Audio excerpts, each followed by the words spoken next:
Live from WBFF in Baltimore, this is Fox 45 Early Edition. Good morning, everyone. Thank you for waking up with us on this Friday, September 9th. I'm Megan Gilland. Let's check in with meteorologist Amy Aronson as we head into a weekend. Yeah. A lot happening, too. A lot happening this weekend. Busy weekend. Purple Friday, first of the season.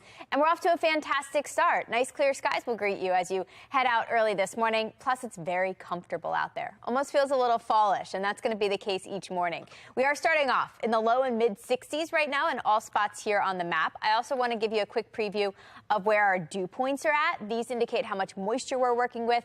Normally, we show these when it's really humid or really sticky. Today, the opposite is true. The lower the dew point, the drier the air. And right now, these are pretty low, coming in the upper 50s and low 60s. That means send the kids with a light jacket as they head out to the bus stop on this Friday. Temperatures will be warming. This afternoon ends up much like yesterday, pretty pleasant with a mix of sun and clouds and highs in the low 80s. Now, I do have some changes for your weekend forecast that unfortunately involve the timing of the rain. I'll explain exactly when the showers are expected to arrive now and what it means for your weekend plans in 10 minutes. Megan? All right, Amy, thank you. Out on the roads, we're checking out our Len Stoller traffic network, and our drive time's looking pretty good in the green everywhere you look.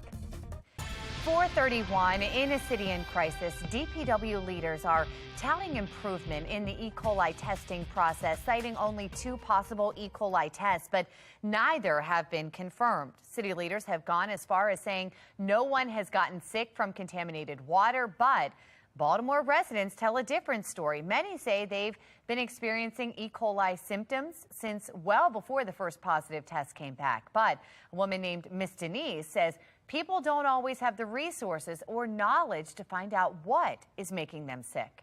My neighbor said, Miss Denise, don't drink the water. And I'm like, what's going on? And they start telling me about the E. coli thing. If you come around here and you talk to each and every one of these neighbors, you will find out that they have been sick.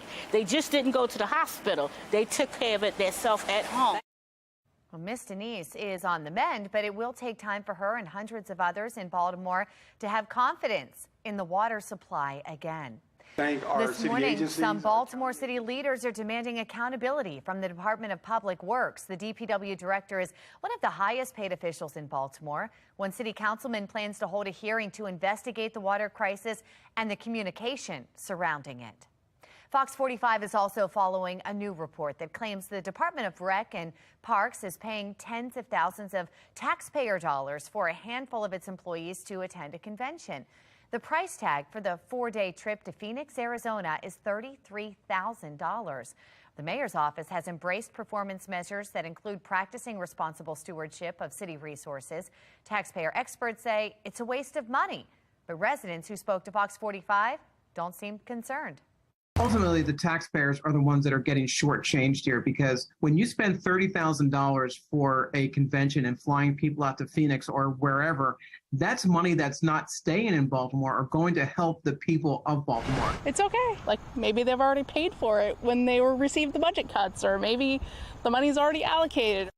We asked the director a few questions, including why the trip is necessary and why the agency isn't choosing to attend virtually. The spokesperson says a large group is necessary to show the department's diverse skills, and they want to prepare for Baltimore's, quote, ever-changing recreational needs.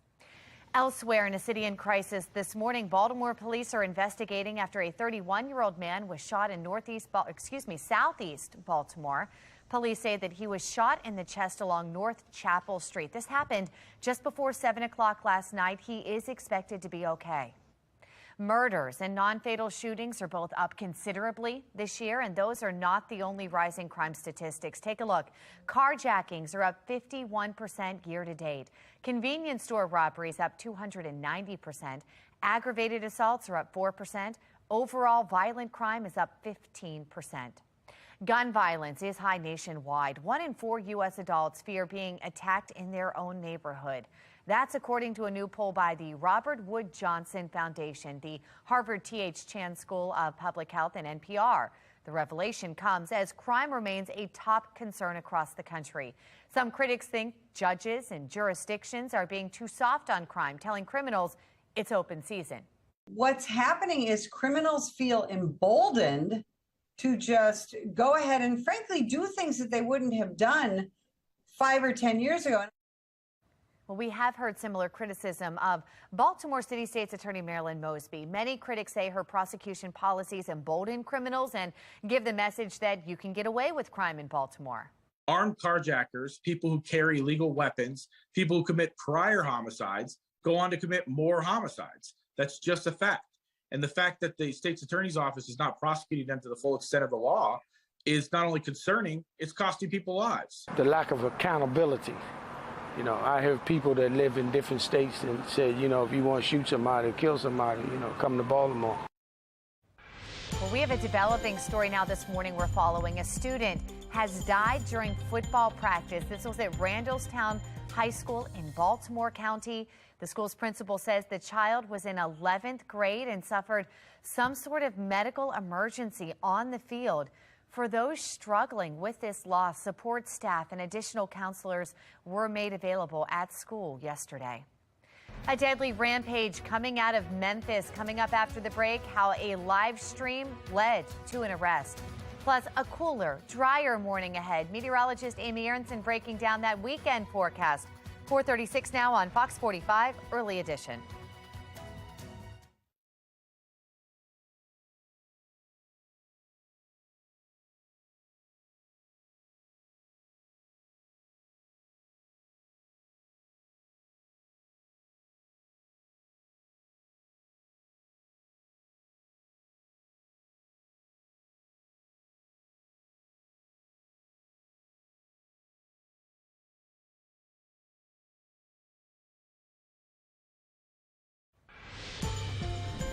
Good morning. I'm Megan Gilland. This morning, Baltimore police are investigating after a 31-year-old man was shot in southeast Baltimore. Police say that he was shot in the chest along North Chapel Street just before 7 last night, but he is expected to recover. A developing story this morning. A student has died during football practice at Randallstown High School in Baltimore County. The school's principal says the child was in 11th grade and suffered some sort of medical emergency on the field. For those struggling with the loss, support staff and additional counselors were made available at school yesterday. Happening today, a Baltimore City student is expected to announce a lawsuit against the Board of School Commissioners, saying that she was attacked by a special education teacher. There will be public comment on the Maryland Sports Wagering Commission's meeting. They begin to accept applications from online sports betting retailers earlier this week. And Mayor Brandon Scott and Governor Larry Hogan will be on hand as the Mount Washington Pediatric Hospital celebrates its 100th birthday. Also happening today, the contract extension deadline for Baltimore Ravens quarterback Lamar Jackson. Jackson is entering his 5th year option season, and after that, the Ravens can use the franchise tag to keep him. This means that it is really no big deal if extension talks drag on to the next offseason unless something major happens, like an injury. Now, meteorologist Amy Aronson has a look at today's forecast.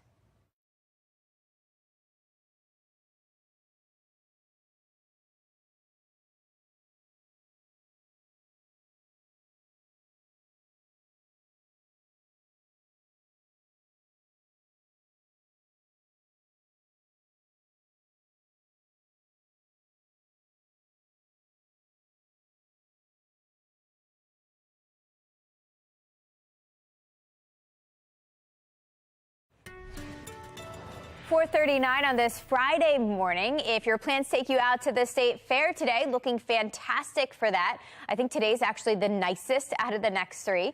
And that's because we are looking at a day full of sunshine with highs in the very comfortable upper 70s, low 80s this afternoon. Now, unfortunately, this weekend, I am tracking our next weather maker now, and the timeline has been moved up just a little bit. I'll explain exactly what that means for your weekend plans in 10 minutes. Megan? Thanks, Amy. Here's what's ahead this morning on the National Desk. I'm Jan Jeffcoat. This morning on the National Desk, big pushback by lawmakers on President Biden's $47 billion emergency funding request. Gearing up for a congressional showdown on that while we shine a light on wasteful government spending. It's our Waste of the Week this morning on the National Desk. America's News Now, weekday mornings. You can watch the National Desk on our sister station, the CW Baltimore, weekdays from 6 to 9 a.m. Happening today, a Baltimore City student is expected to announce a lawsuit against the Board of School Commissioners, saying that she was attacked by a special education teacher. There will be public comment today on the Maryland Sports Wagering Commission's meeting. They began to accept applications from online sports betting retailers earlier this week.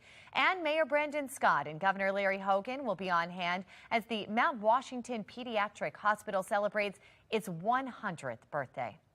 Well, making headlines this morning, a Howard County school special education teacher has been arrested in Baltimore County on charges of possession and distribution of child pornography.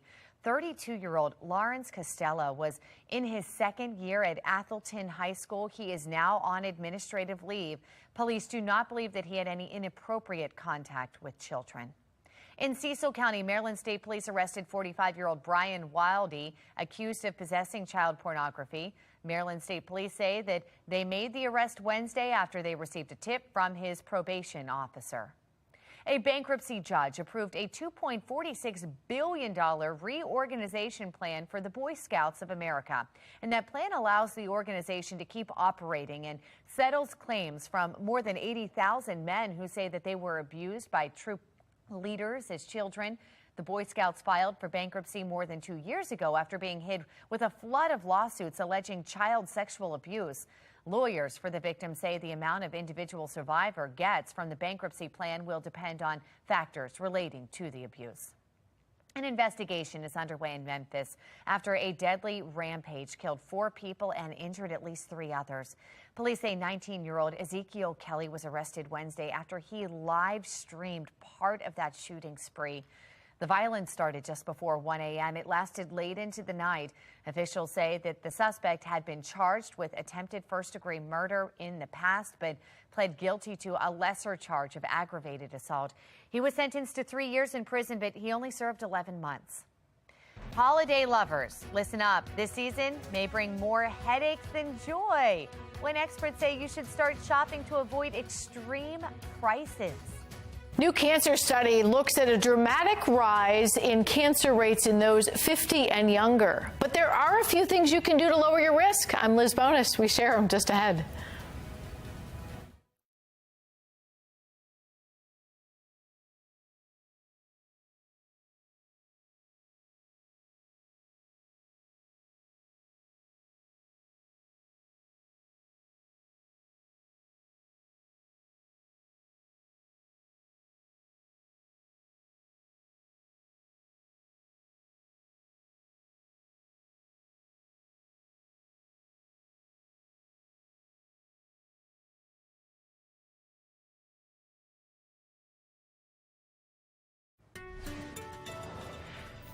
As we head into your Friday, looking fantastic. Tons of sunshine before the clouds return over the weekend, followed by our next weather maker. And that's going to be moving a little faster now, actually sending us some showers by Sunday. And that's going to stick around through early next week. That's actually coming from the south and from the west. See this cold front out here? That's going to be pushing our direction. Plus, we've got moisture coming in from that area.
It is 4:45 and on the path forward, a new report shows a dangerous trend surrounding cancer and young people. How our pandemic lifestyle habits could be contributing to that trend. Hey there, hello to you. This new study shows a dramatic rise in cancer rates in people younger than 50. Researchers in Nature Reviews Clinical Oncology said this started decades ago, but likely will continue to climb if we don't change a few lifestyle habits that have been on the rise in this pandemic time. Jeff James has made a few of those lifestyle changes. He came in for a routine colonoscopy. I was 88 days shy of my 51st birthday, so I was a little late. Only to hear his doctor at Ohio's Tri-Health Cancer Institute tell him, He said, I think we have cancer. luckily it was detected early enough Just a routine screening. that he is now cancer-free. In colon cancer, more screening options do lend to some of these higher cancer detection numbers from this study in younger people. So, for instance, we can do DNA stool testing, fecal immunohistochemistry, and even CT scans using a CT colonography to be able to try to detect masses and tumors. In addition to colon cancer, breast, esophagus, kidney, liver, and pancreas cancers went up, according to researchers in this study, all since the beginning of the 1990s. Changes in our lifestyle may have something to do with this as well. Since the start of the COVID-19 pandemic, more of us are eating processed foods. We are exercising less and sitting more. We are using more tobacco and drinking more alcohol. Changing just a few of these habits, Jeff James found, has other benefits too. I'm a type 2 diabetic. My A1C is so much more manageable. I'm down almost 3 points from pre-surgery, so diet has a tremendous amount to do with that. By the way, those steps add up. So even if you can't do all of them, choosing just a few can help turn the trend around. I'm medical reporter Liz Bonus. Guys, we'll throw it back to you.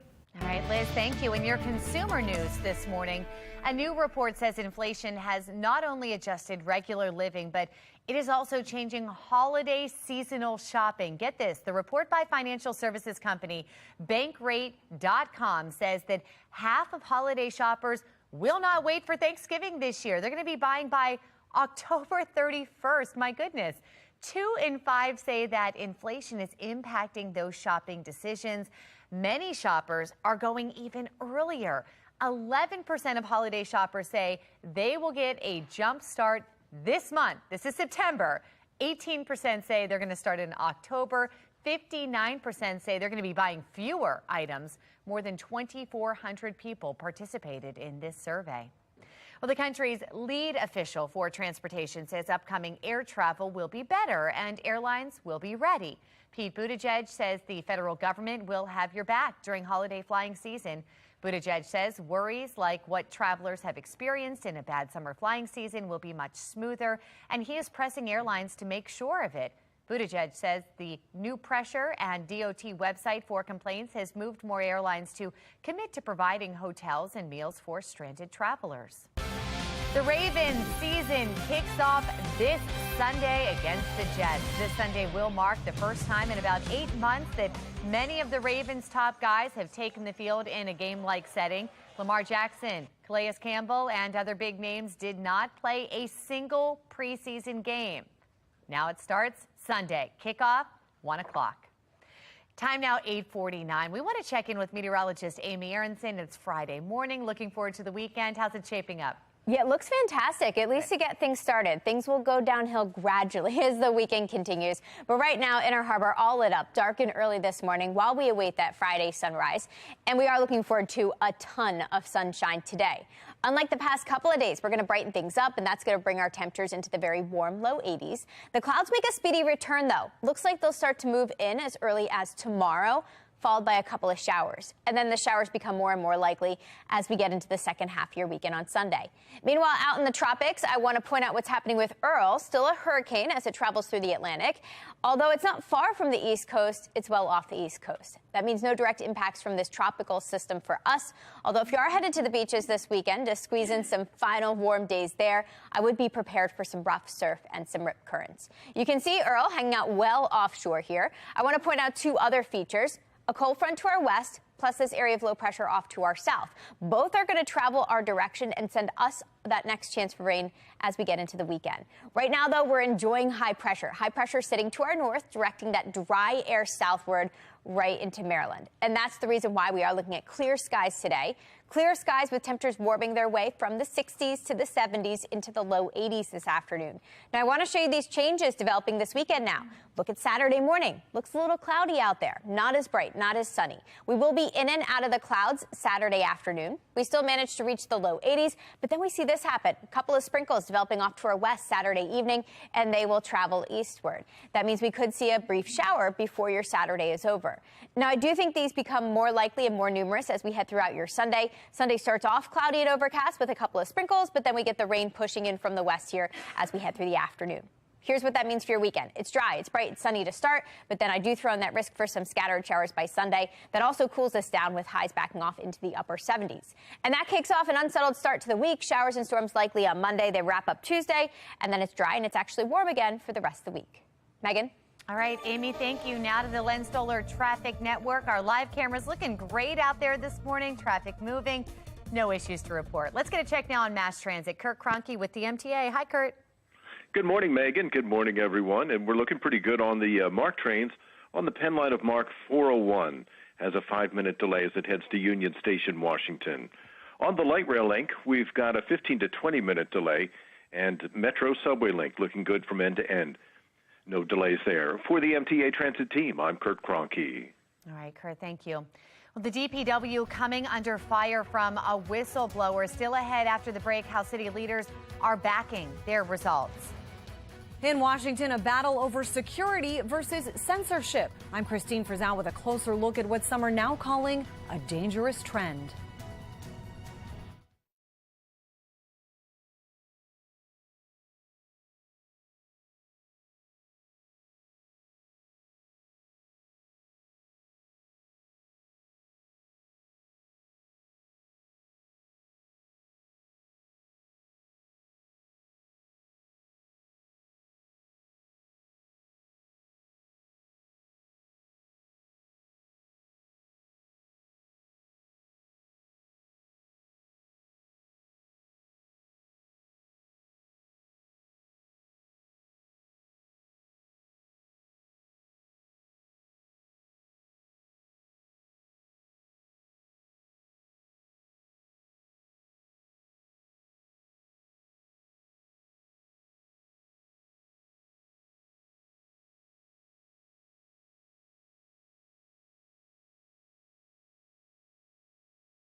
It is 4:54. In your national news this morning, Governor Larry Hogan making his voice heard on the upcoming elections while on Fox's America's Newsroom. The governor talking about his recent trip to Portland, Oregon, and why he believes crime will be a big topic that leads voters to vote for Republicans. It's a poster child for far-left policies run amok.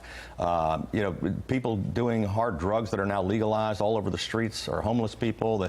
It's causing tremendous amounts, 207% increase in violent crime. Most people don't focus in on Oregon as a potential pickup for Republicans. I'm telling you, it could happen. Governor Hogan has spent a lot of time visiting other states lately, including the Iowa State Fair. It's seen as a vital stop for anyone looking to run for president. There has been speculation that the governor is considering a presidential run for 2024, but he maintains he has not made a decision yet and will continue to focus on Maryland until the end of his term in January. New concerns this morning that calls for big tech companies to censor information online are becoming less of a rare occurrence and more of a trend. National correspondent Christine Frizzell with a closer look. At the center of the storm, the laptop that belonged to the son of a presidential candidate and the reports that followed in the New York Post. The initial story detailing Hunter Biden's personal life and business dealings was at first blocked entirely on Twitter, with sharing restricted on Facebook. The company's founder recently explaining why. The FBI, I think, basically came to us, some folks on our team, and was like, hey, just so you know, you should be on high alert. While those warnings were not orders, there are concerns of more direct lines of communication between the government and tech giants, where polls show more than half of Americans were getting their news. If the New York Times or the Washington Post or the New York Post put something up in the ordinary course, you can disagree with it, but it's still out there to be seen. In this case, it was made to disappear. Some argue the extraordinary move was justified so as not to follow in the same path as the Hillary Clinton email scandal in 2016. We're going to open up this laptop from hell. Is going to be conceivably just a nuclear bomb of an October surprise. And we're going to get 4 more years of Trump. While the Hunter Biden stories have now been accepted as accurate, both the FBI and members of Congress have made the case that limiting the spread of misinformation is necessary for the safety and security of Americans. The Americans are demanding that we step in and rein in your platforms. With the tidal wave of Russian disinformation disguised as fact, Democrats on Capitol Hill say more needs to be done to prevent it from spreading, while others say what's happening now is an overreaction that is now morphed into censorship. Journalist Glenn Greenwald tweeting, Democrats routinely abuse their power to coerce big tech silencing of their opponents and dissent. Social media now back in the spotlight, with recent revelations of how decisions by the government factor into how those platforms perform. In Washington, I'm Christine Frizzell. Thank you, Christine. Following the war in Ukraine now, the director of the CIA says Russia will pay a heavy price for the war. CIA Director Bill Burns discussing Russia's invasion at a cybersecurity conference in Washington, D.C. yesterday. He says so far it's hard to see Putin's record in the war as anything other than a failure. Not only has the weakness of the Russian military been exposed, but there's going to be long-term damage done to the Russian economy and to generations of Russians as a result of this. Well, Burns says he is very proud of the role the United States and the U.S. intelligence community is playing to support the Ukrainians. The head of NATO warning of a tough winter ahead for Ukraine as the war stretches on. Secretary General there spoke with the Associated Press during a U.S.-led meeting of Ukraine backers in Germany. He says there is no sign that Russia is giving up, but urged Western nations not to lose faith. Stoltenberg went on to say that the war is at a critical point as Ukrainians have been able to regain some territory. He emphasized Ukraine as an urgent need for more winter equipment like uniforms, generators, and tents. City Council calling for a hearing with DPW coming up, why some council members are demanding accountability. The Baltimore City School Board is facing legal trouble as a lawsuit is being announced today. I'm Olivia Danson. Coming up next, I'll explain the incident that sparked all of this. And today is going to be the nicest day of the weekend now. I'll explain the reason why in a couple of minutes. Live from WBFF in Baltimore, this is Fox 45 Early Edition.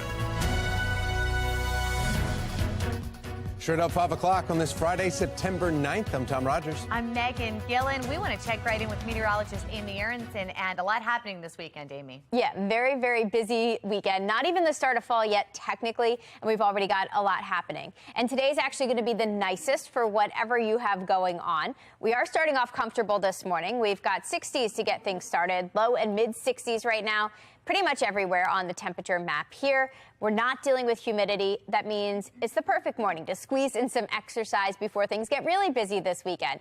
Clear skies to begin while we await that sunrise that's coming up just after 6:45 this morning, so we still have a ways to wait until that happens. But after that, we will enjoy a lot of sunshine today with temperatures staying in the refreshing mid-60s through the end of the morning. Now, coming up in 10 minutes, I will talk more about what's coming this weekend because I am tracking our next weather maker. I'll let you know exactly when you're going to have to move your outdoor plans inside. Tom? All right, thank you, Amy. Let's take a look at your Lens Solar Network. You've got traffic cameras here all throughout the area. The only issue, a disabled vehicle in Bore 2 that's southbound at the Fort McHenry Tunnel, and that's causing a little bit of slight delay. It's just people are going into Bore 1. Otherwise, another disabled in one of the tunnels. Now to a city in crisis. A boil advisory remains in effect this morning for a portion of West Baltimore following the discovery of E. coli in the water. This morning, city leaders are demanding answers now when it comes to the response to this water crisis. Shannon Lilly is joining us live from downtown Baltimore with the action that they plan to take. Shannon? Tom, city council members plan to call a meeting with this agency right here that is behind these doors, is DPW, and they want to talk about the failures that DPW, they believe, did during this crisis. And they say that hearing will likely be announced as soon as their next council meeting. They want accountability. In fact, take a listen to what Councilman Yitzi Schleifer and Zeke Cohen are saying about the issue. DPW decided to not only wait, but once they finally decided to put out the message that there's possible contaminants in the water, they chose to do that in a tweet as opposed to all the other channels that are typically done to get a message out. Just from a crisis communication standpoint, I think this was really unacceptable on the part of DPW. I have little to no confidence in the agency as a whole. They are responsible for our most core, basic, day-to-day life functions, and they fail to even do the most routine things. Well, Jason Mitchell right here came to Baltimore last year to lead the Department of Public Works and is one of the city's highest paid officials with a yearly salary of $245,000. So we asked the mayor what action he plans to take against Mitchell, and he essentially ignored our question. A spokesperson for Scott, though, says that they stand behind Mitchell. Reporting live in downtown Baltimore, I'm Shannon Lilly, Fox 45 News, Early Edition. Thank you, Shannon. This morning, a city spokeswoman is responding to Fox 45 News' exclusive interview with an unidentified employee at DPW. The employee told us that the results of recent water tests may not tell a complete story and that water samples aren't always randomly tested. I think I compare it to doing a poll. If you're always polling the same people, you tend to get the same answers. Well, a spokeswoman for the mayor's office defended the process, writing, quote, "The 90 locations are statistically located based on the hydraulics of the system to capture the performance of the entire distribution system." She went on to write, quote, "The Maryland Department of Environment certifies DPW labs to ensure standard protocols and procedures are followed." Well, DPW's budget is more than $600 million to provide essential services to the city. However, we've seen several failures and mistakes come from within the department. In March of this year, state environmental officials came in and took control of the city-owned Back River wastewater treatment plant in Dundalk. Residents complained about solids floating in the Back River. Well, now state investigators also say that they've received reports of staff sleeping, sitting around, watching TV while on the job. Well, plus, Fox 45 News has heard from several residents over the past several years with water bills in the thousands with no clear reason why. The city has said some of these residents have past due bills, but the majority of residents that we've spoken with point to broken pipes. And there are still people in West Baltimore now under a boil water advisory. as seen on the map that you see right there on your screen. For a full list of the impacted areas and for water safety recommendations, you can visit our website. That's FOX45.com. Well, from the water crisis to the crisis within Baltimore City schools, the system's facing even more legal trouble. This time it's involving violent attacks within schools. Olivia Dance joins us live right from downtown Baltimore this morning with a big concern within this lawsuit. Olivia?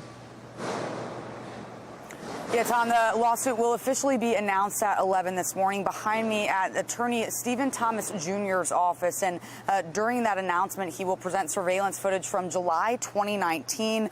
On that day, he says Sarah Dixon, an IEP specialist and special needs student with Baltimore City Schools, attacked his client. At the time, the special needs student was only 9 years old, and he says other teachers sat and watched the assault. Now, the lawsuit was filed against the Baltimore City Board of School Commissioners and Sarah Dixon, and Thomas says that public schools are meant to be a safe place for students to learn without fear of violence or attack. For now, reporting live in Baltimore, I'm Olivia Dance, Fox 45 Early Edition. I thank you, Olivia. And the Baltimore City School District is also dealing with a major lawsuit that's been making national headlines. Back in January, a former candidate for City Council President Giovanni Patterson and his wife filed a lawsuit against city schools for allegedly misusing tax dollars, saying the money is being spent on a broken education system. In July, civil rights attorney Benjamin Crump, or Ben Crump, joined the lawsuit. This lawsuit is about the system and its performance and how it continues to fail our children. Well, our Project Baltimore team continues to investigate the ongoing problems within Baltimore City schools. You can find all of our reporting on our website, foxbaltimore.com/Project Baltimore. And now from the Live Center for you this morning, we're taking you to London, where a 10-day mourning period honoring the loss of Queen Elizabeth II is now underway. At this hour, the exact date of her state funeral at Westminster Abbey has yet to be confirmed by Buckingham Palace, though, and it is expected to be held, though, within the next 10 to 11 days. Now, every detail of the events ahead has been carefully choreographed and approved by the monarch herself, beginning with gun salutes at Edinburgh Castle in Scotland. That's 96 gun salute, and also in Hyde Park in London. Now, a service will be held at St. Paul's Cathedral today, which won't be attended by royal family. It's a moment for the public to remember their queen. The Abbey is the historic church where Britain's kings and queens are crowned, including the Queen's coronation, and where she married Prince Philip in 1947. Today, King Charles will make his first public speech as king alongside Britain's new Prime Minister, Liz Truss. Charles, the oldest person to assume the British throne at 73, is expected to officially be proclaimed king tomorrow at St. James Palace in London. And there you are taking a live look from the White House this morning, where flags will be at half-staff in honor of the Queen's passing. And it isn't just at the White House. President Biden issued a proclamation directing all public federal buildings and on their grounds across the country drop their U.S. flags to half-staff until sunset in her honor.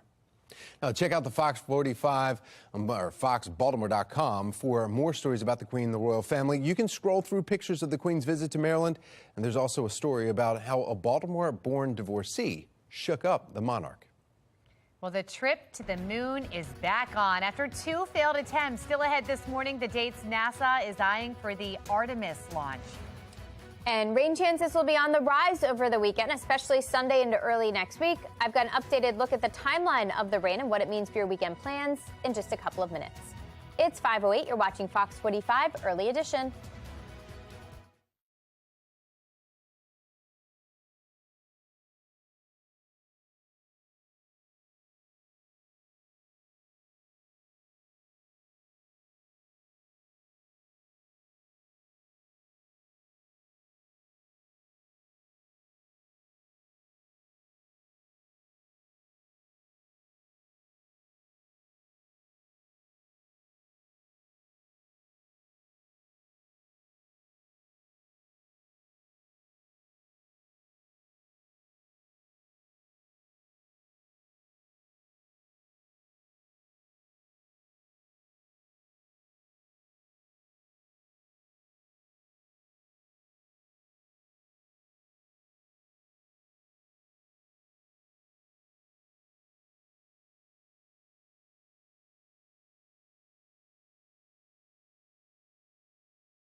5:11 on this Friday morning. Looking ahead to Friday Night Lights, though. It is that time of year, and it's actually going to be a perfect night for it. These early season games are the best because it's still pretty warm, but not hot, not humid. We've got upper 70s to start, but after sunset, which is getting earlier and earlier, around 7:30 this evening, temperatures will fall back into the low 70s and then eventually upper 60s. And we are completely dry tonight. And actually, the weekend starts off dry, but then I am tracking our next weather maker, and that's moving up a little faster than originally expected. I'll explain exactly when that gets here in 10 minutes. Back to you. Thank you, Amy. And making your headlines this Friday morning after 2 Scrub launches, NASA is hoping to launch its Artemis moon rocket by the end of the month. The space agency plans to conduct another fueling test after making repairs to some leaky tanks. If the latest testing does not go well, liftoff could be delayed another month. More than $1 million going towards safe streets. But what is it accomplishing? Still ahead this morning, the questions that we're asking to see how that money is actually being spent. Plus, a dry Friday ahead, but how long will it last? Still ahead, meteorologist Amy Aronson will be back. She's going to let us know when the rain returns. It's 5:12 on Fox 45 Early Edition.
.15 and now to a city in crisis while the city is touting safe streets and other community-based intervention programs as part of the key to changing Baltimore's violence trend.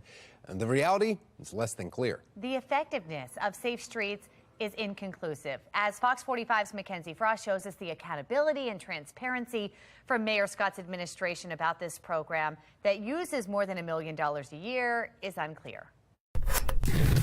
We started doing these accountability desk stories to keep you updated on our investigations and walk you through each step. And I want to show you where we are in terms of our investigation into the program, Safe Streets. This is Monzi. It's the Mayor's Office of Neighborhood Safety and Engagement. And it's the agency that oversees the implementation of programs like Safe Streets. And running this is Shantae Jackson.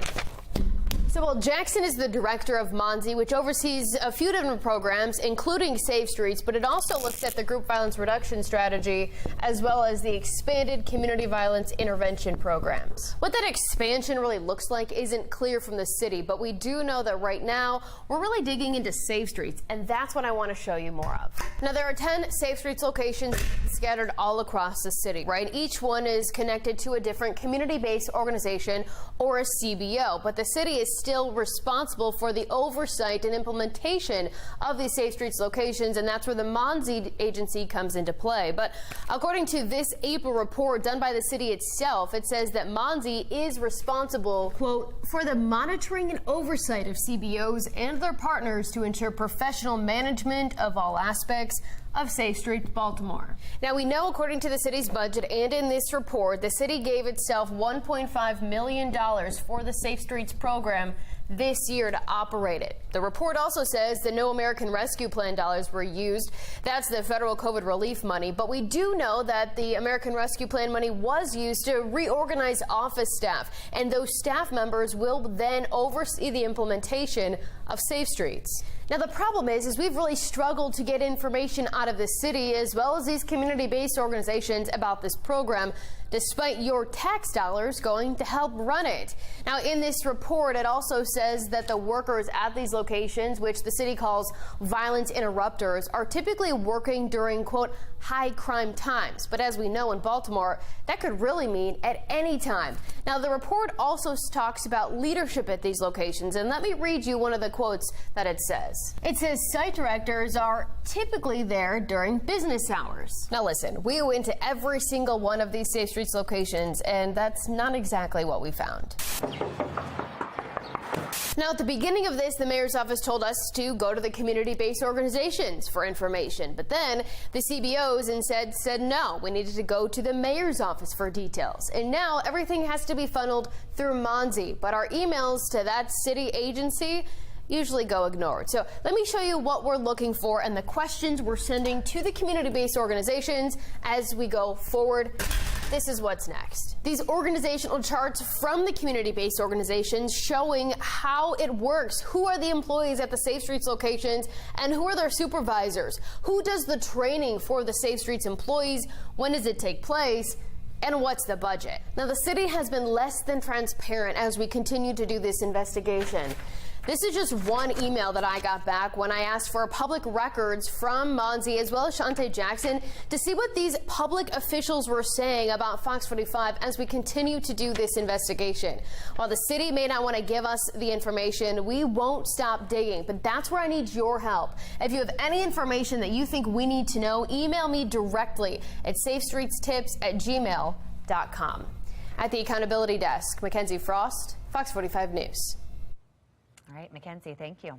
Yeah, okay, now we need to get another check because big weekend, busy weekend. We've got a lot going on. First of all, we're wearing purple for a reason because Sunday we've got football, right, at 1 o'clock. We're also going to be at the State Fair. Yep. That's going on all weekend. Plus, we have Fleet Week. Oh, my gosh. Yeah. So, meteorologist Amy Aronson, can we be outside for all of these events, let alone in New York for the game there? Yeah, I think for a good part of the weekend, we'll be in good shape. By the end of it, though, yeah, we're going to face some issues. Dark and early this morning, we don't face a single issue. Clear skies to get things started. And I actually think today's the nicest out of the next three. We're starting off really comfy this morning, actually waking up to a very cool 59 in Columbia, 70 in Bel Air, and then low and upper 60s, depending where else you are early this morning. Wherever you are, I'd grab a light jacket as you step out the door. Right now, high pressure is controlling our pattern, but I wanted to start off with this big picture to show you what's happening across the country. First of all, that dangerous heat still ongoing for California, but they are expecting some tropical moisture to stream their direction over the next couple of days. For us, we're tracking our next weather maker. That's this front here. That's going to travel eastward and actually combine with all this moisture to our south. Both are going to head our way, and that's what's going to send us our next rain chance by the end of the weekend. But right now, we are dry while we're waiting on both systems, and we stay dry at least for the next 24 hours. Today, clear skies, hardly even a cloud out there. But look at what happens as we get into Sunday. See all this moisture streaming northward? That's when the clouds return. So I think we turn cloudy on Saturday, and we could see a few sprinkles by the evening. I think most of the rain holds off until Sunday. Sunday morning starts off overcast, but it looks like the rain arrives a little earlier now. Starting around midday, we see the showers in western parts of the state, and then they arrive in Baltimore shortly after that between 1 and 2. And then they continue on and off as we head through Sunday evening and Sunday night. So take advantage of the sunshine we have today. It's going to be a beauty. We have upper 70s, low 80s as we head through the afternoon. Tonight at Camden Yards, going to feel fantastic. Now, I would bring a light jacket because after sunset, it's going to get pretty cool with temperatures starting in the mid 70s for first pitch and then dropping and cooling into the low 70s by the end of the game. And then rain chances increase on Sunday, especially Monday into Tuesday. That's when that weather maker actually moves through. But it looks like it won't last all week. We're dry and we're warm again starting midweek. Back to you.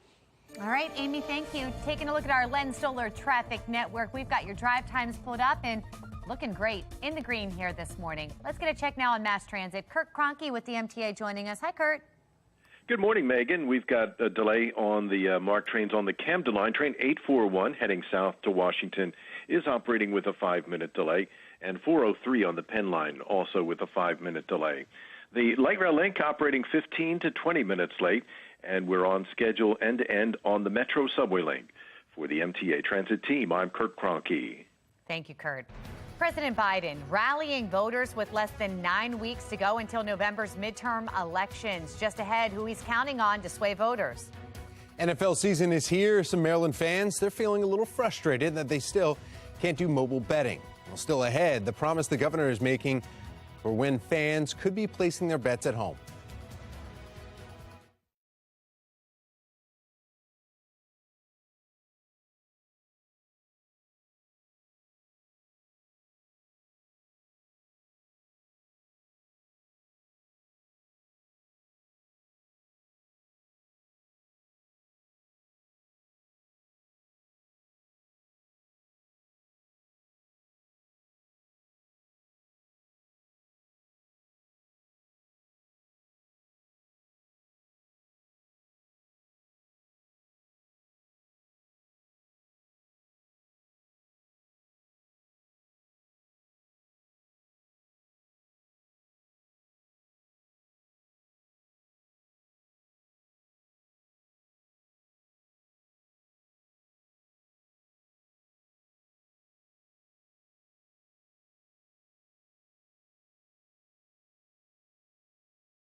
.25 and in your national news, President Joe Biden rallying voters ahead of the midterms. Biden was speaking at a Democratic National Committee meeting in Maryland. The president touting his recent legislative wins and calls this moment an inflection point for the country, saying Social Security, abortion rights, and democracy itself are on the ballot this fall. He's counting on women, independents, and what he calls mainstream Republicans swaying results this fall.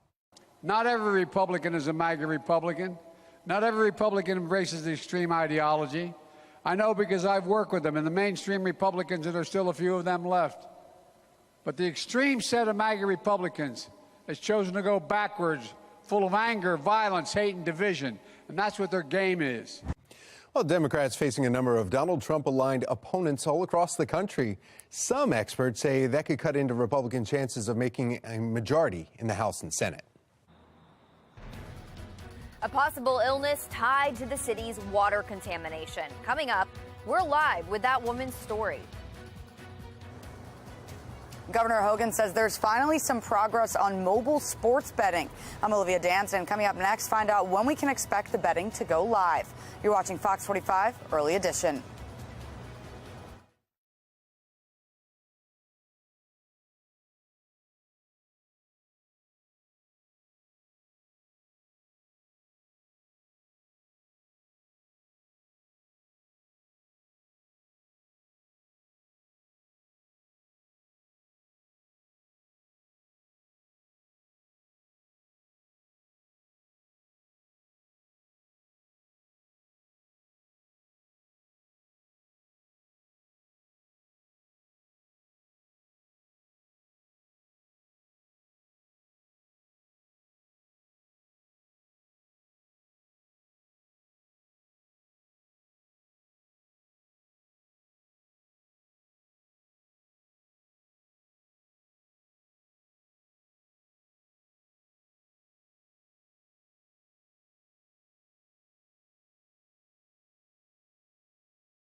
Live from WBFF in Baltimore, this is Fox 45 Early Edition.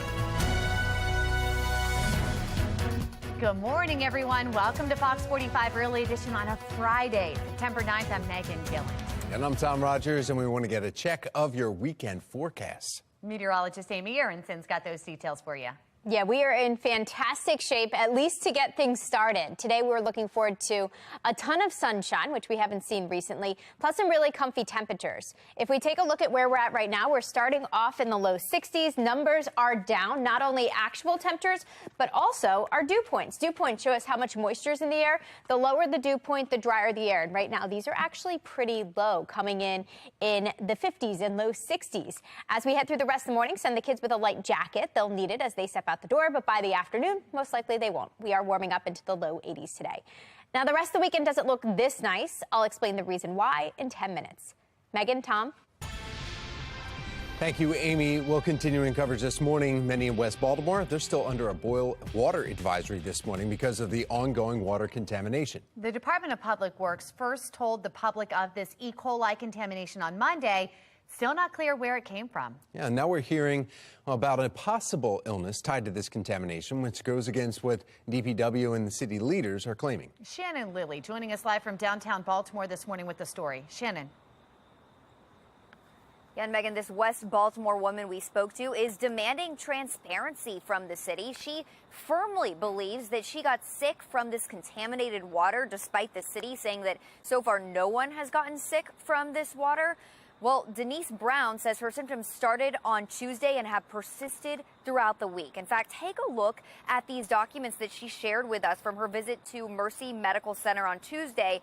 It shows that she was dealing with abdominal pain, vomiting, and diarrhea. Now, the medical notes write that, quote, E. coli is the less likely cause, but Brown believes otherwise. She lives just a few blocks from the city's Western District Police Station, where a fire hydrant continues to flush water down the street. City leaders say this is the spot to test positive for contaminants twice within the last week. And before Brown knew about that, she was certainly using the water. For cooking, bathing, brushing my teeth, washing dishes, cleaning. Not now. I'm boiling all my water, or I'm using bottled water. I'm scared to use the water, even to bathe in. Well, Brown wants the city to be more open and not to wait to tell the truth about the situation. Meanwhile, the Baltimore City Health Commissioner does say that they are investigating 2 possible cases of illness to see if they could be tied to the contaminated water. Reporting live in downtown Baltimore, I'm Shannon Lilly. Fox 45 News, early edition. All right, Shannon, thank you. If you think you may have been exposed to E. coli, it is important to completely boil your water. Just warming it up, it's not enough. You should avoid eating or drinking with contaminated water before boiling, but showering, doing laundry, that's fine. E. coli symptoms usually begin to show up between 2 and 4 days after exposure. It includes stomach cramps, fever, diarrhea, and vomiting. Now to a city in crisis this morning. Baltimore police, they're investigating after a 31-year-old man was shot in southeast Baltimore. Police say he was shot in his chest along North Chapel Street just before 7 last night, but he's expected to recover. Murders and non-fatal shootings are up, both up considerably this year, and those are not the only rising crime statistics. Take a look. Carjackings are up 51% year to date. Convenience store robberies up 290%. Aggravated assaults are up 4%. Overall violent crime up 15%. Gun violence is high nationwide. 1 in 4 U.S. adults fear being attacked in their neighborhood. That's according to a new poll by the Robert Wood Johnson Foundation, the Harvard T.H. Chan School of Public Health, and NPR. The revelation comes as crime remains a top concern across the country. Now, some critics think that judges and jurisdictions are being too soft on crime, telling criminals it's open season. What's happening is criminals feel emboldened to just go ahead and frankly do things that they wouldn't have done 5 or 10 years ago. Well, we have heard similar criticism of Baltimore City State's Attorney Marilyn Mosby. Many critics say that her prosecution policies embolden criminals and give the message that you can get away with crime in Baltimore. Armed carjackers, people who carry illegal weapons, people who commit prior homicides, go on to commit more homicides. That's just a fact. And the fact that the state's attorney's office is not prosecuting them to the full extent of the law is not only concerning, it's costing people lives. The lack of accountability. I have people that live in different states and say, if you want to shoot somebody or kill somebody, come to Baltimore.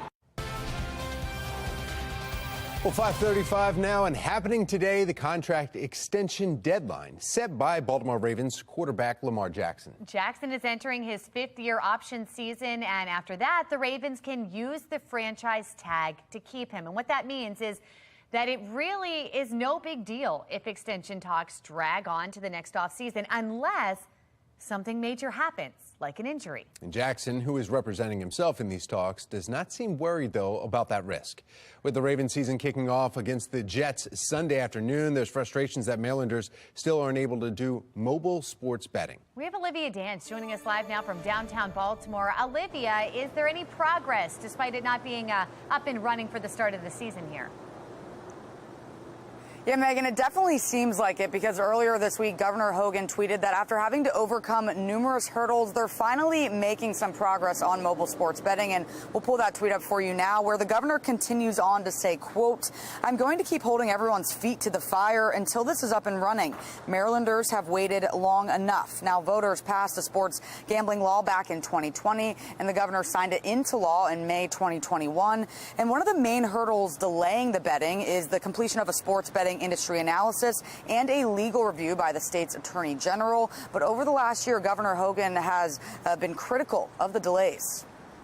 On sports betting, it's a very frustrating situation. Obviously, the voters overwhelmingly voted for sports betting. They passed a law that they seem to be ignoring.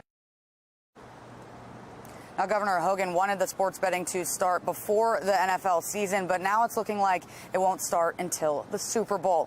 Back to you. All right, Olivia, once the mobile sports betting goes live, what impact will this have on the state financially? Yeah, Time. So the sports betting would provide between $10 and $20 million in tax revenue for the state. For now, reporting live in Baltimore, I'm Olivia Dance, Fox 45, Early Edition. All right, Olivia, thank you. From the Live Center now this morning, it's going to be another busy weekend for former President Donald Trump's lawyers. Taking a live look over Washington here, we'll try to get that up for you, where the clock is now ticking on their response to the latest legal filing from the Justice Department. Trump's team now has until Monday to respond to a new DOJ request in which they are asking the judge who approved a special master to review documents seized at Mar-a-Lago to now put that decision on hold. Well, the DOJ argues handing classified and top secret documents over to a third party for review could breach national security. The judge's previous order also prevents federal investigators from accessing the documents at this time, which the Justice Department says will significantly delay the case.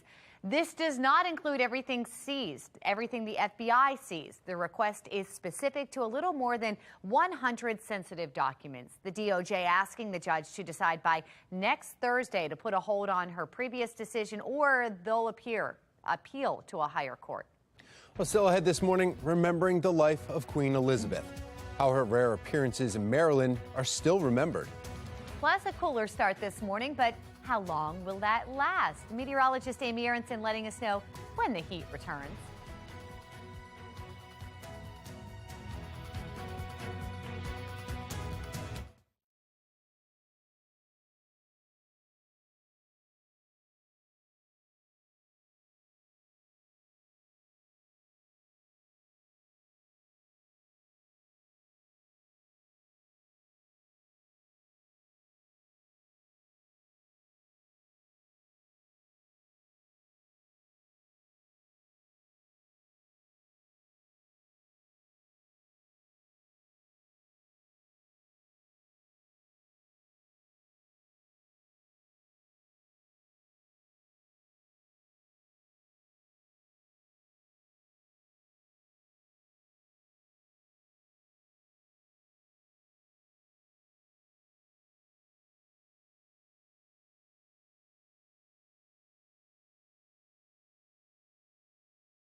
5:41 on this Friday morning, looking like a fantastic day if your plans take you out to the Maryland State Fair. Not only do we have bright sunshine all day long, temperatures are going to be really comfy. We're not dealing with heat or humidity. Instead, we end up exactly where we should be for this time of year, and that brings us into the low 80s.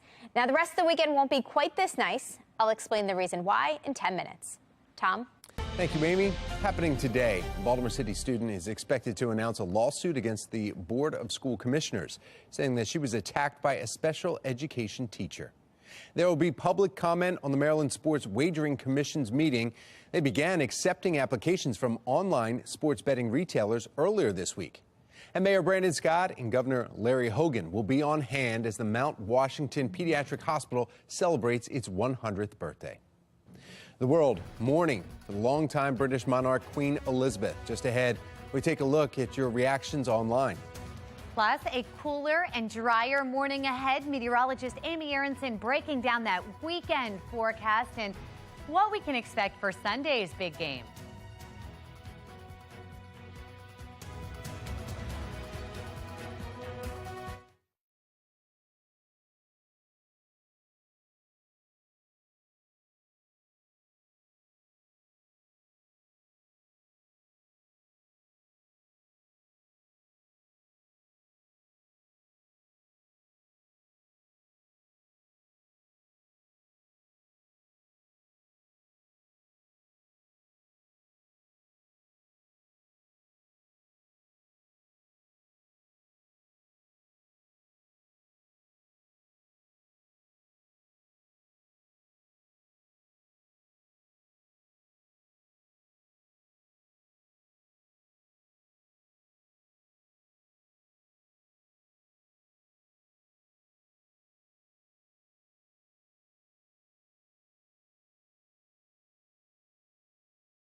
Fox 45 News, winner of 17 2022 Regional Emmy Awards, more than all other Baltimore news stations combined.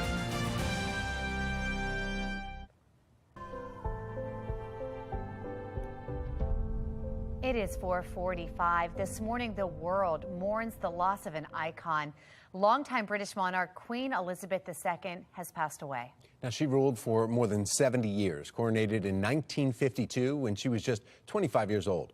Queen Elizabeth was England's longest-serving monarch, tasked with serving as head of the country through 7 decades. British Prime Minister Liz Truss says her impact on the modern world has been undeniable. Britain is the great country it is today because of her. She ascended the throne just after the Second World War. She championed the development of the Commonwealth from a small group of 7 countries to a family of 56 nations, spanning every continent of the world. We are now a modern, thriving, dynamic nation. Queen Elizabeth II was 96 years old. The Queen's eldest son, Charles, will be the next King of England. He's going to take the name Charles III, although the coronation may not be several months. Elizabeth's coronation was 16 months after she became Queen. Charles is 73 years old. The Queen's grandson, William, is now second in line.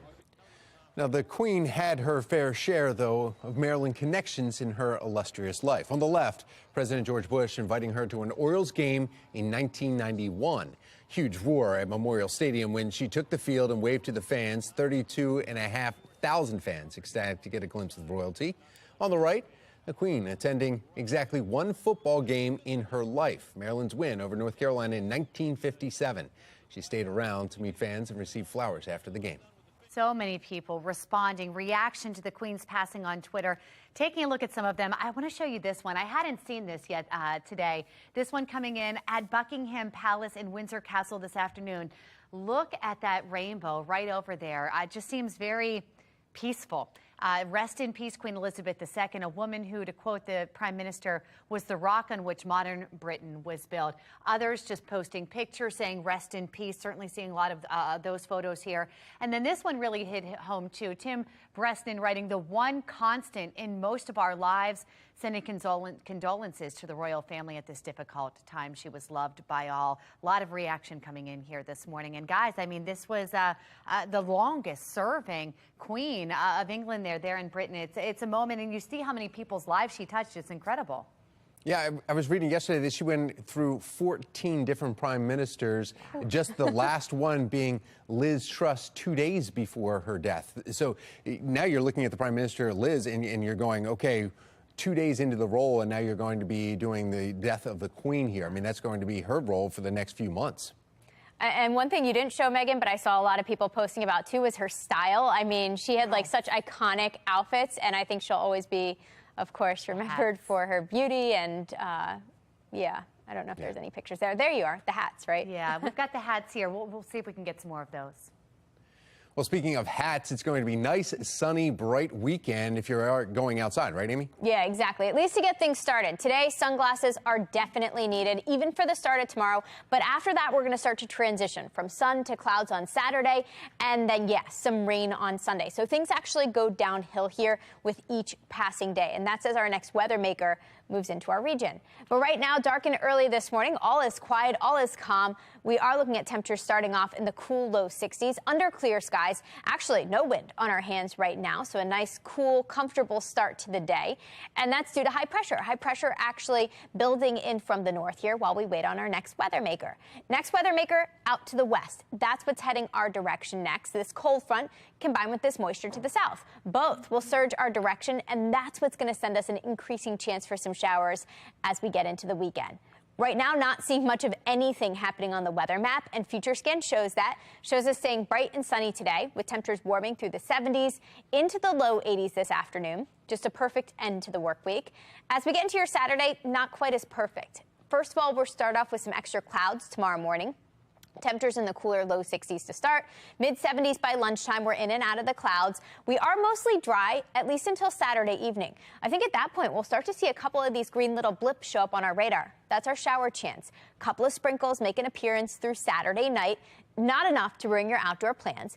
But by Sunday, I think they will. Sunday morning starts off cloudy with some on and off showers, and then the soaking rain actually increases in coverage as we get into Sunday afternoon. So as you make your plans this weekend, Friday, Saturday, get the green light, but come Sunday, I am throwing in that chance for some scattered showers as early as midday. And it looks like showers are here to stay as we head through Monday into Tuesday as that weather maker slowly glides through. After that, drier and staying pretty warm through midweek next week. Megan, Tom.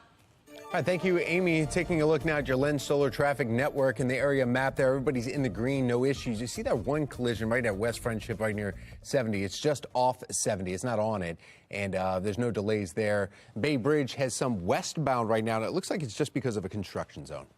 Now we want to get a check of your mass transit. We have Kurt Kroenke with the MTA. Good Friday morning, Kurt.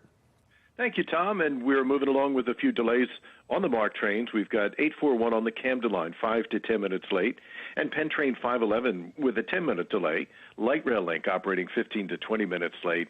And we're looking good on the Metro Subway Link. No delays there.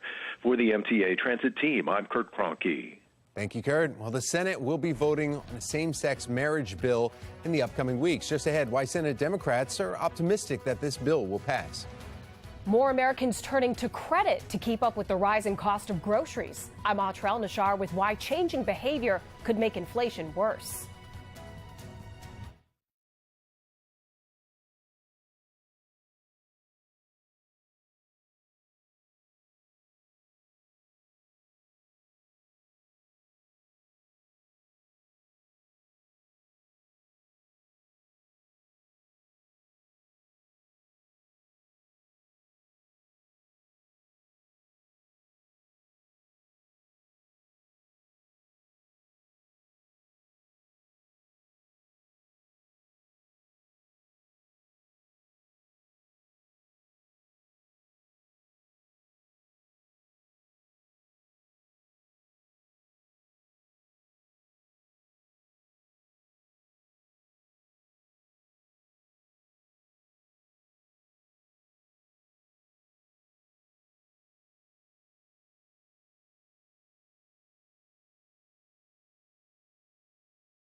.554 and in your consumer news this morning, to deal with the high prices, many are getting creative with how and where they spend their money. Interesting. Sometimes that means cutting back discretionary spending to cover costs of necessities like groceries or even turning to credit cards. National correspondent Atra Al-Nashar has a look at this changing behavior and new signs it's making the Federal Reserve nervous.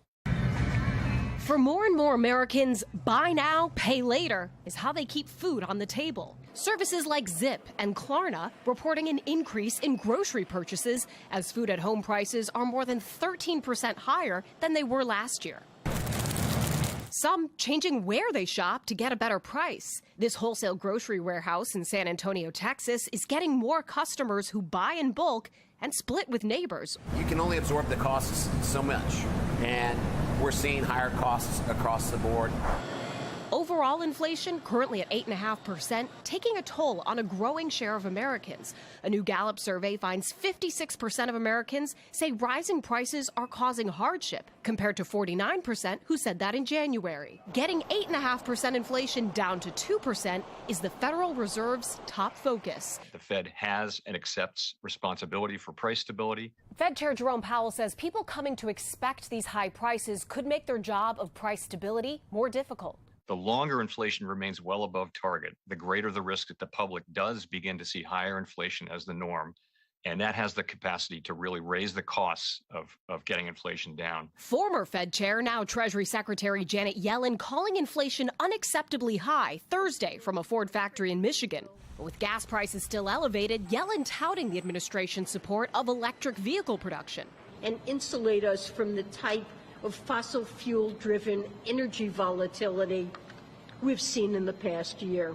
For many, the cost of an EV is still out of reach. Johns Hopkins' Steve Hanke predicts the recent decline in gas prices will reverse and remain unstable from Western sanctions on Russia. They've so disrupted the international oil market that this will take years before that gets sorted out. That may apply for elevated prices across the board.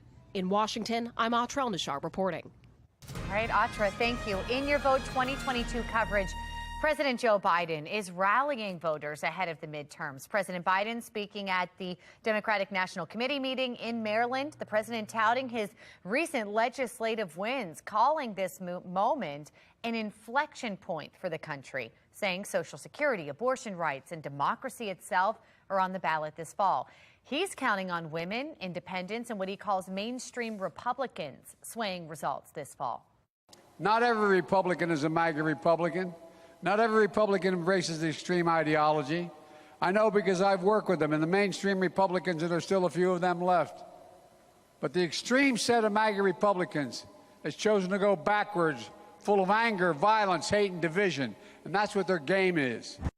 Democrats are facing a number of Donald Trump-aligned opponents across the country.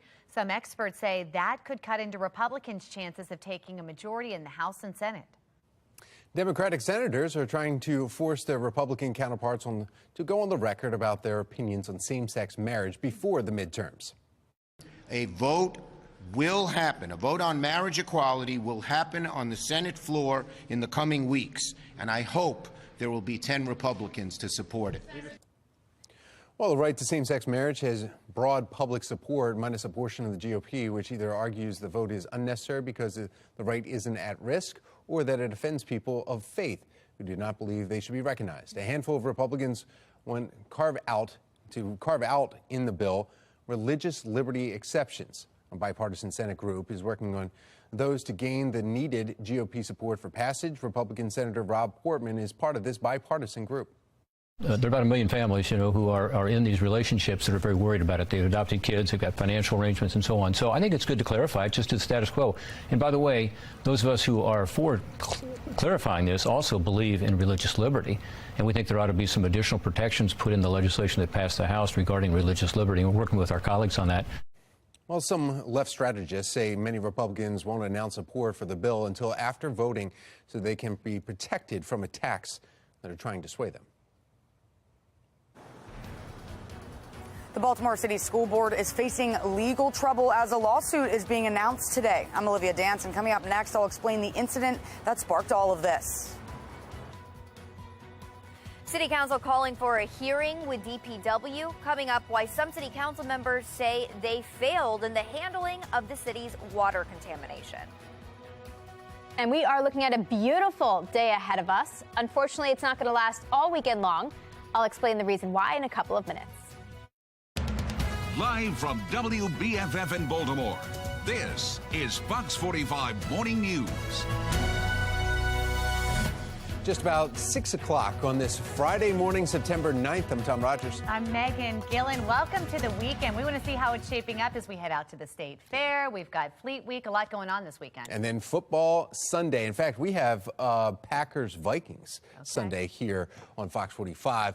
Before we get to that, though, of course, there's going to be Ravens, too. Meteorologist Amy Aronson also in her purple today for Purple Friday. So what's it look like this weekend? Yeah, it starts off nice, bright, and sunny, but by the time I think Ravens kickoff happens on Sunday, you're going to want to be inside watching it because at that point, yeah, unfortunately, we are tracking some rain.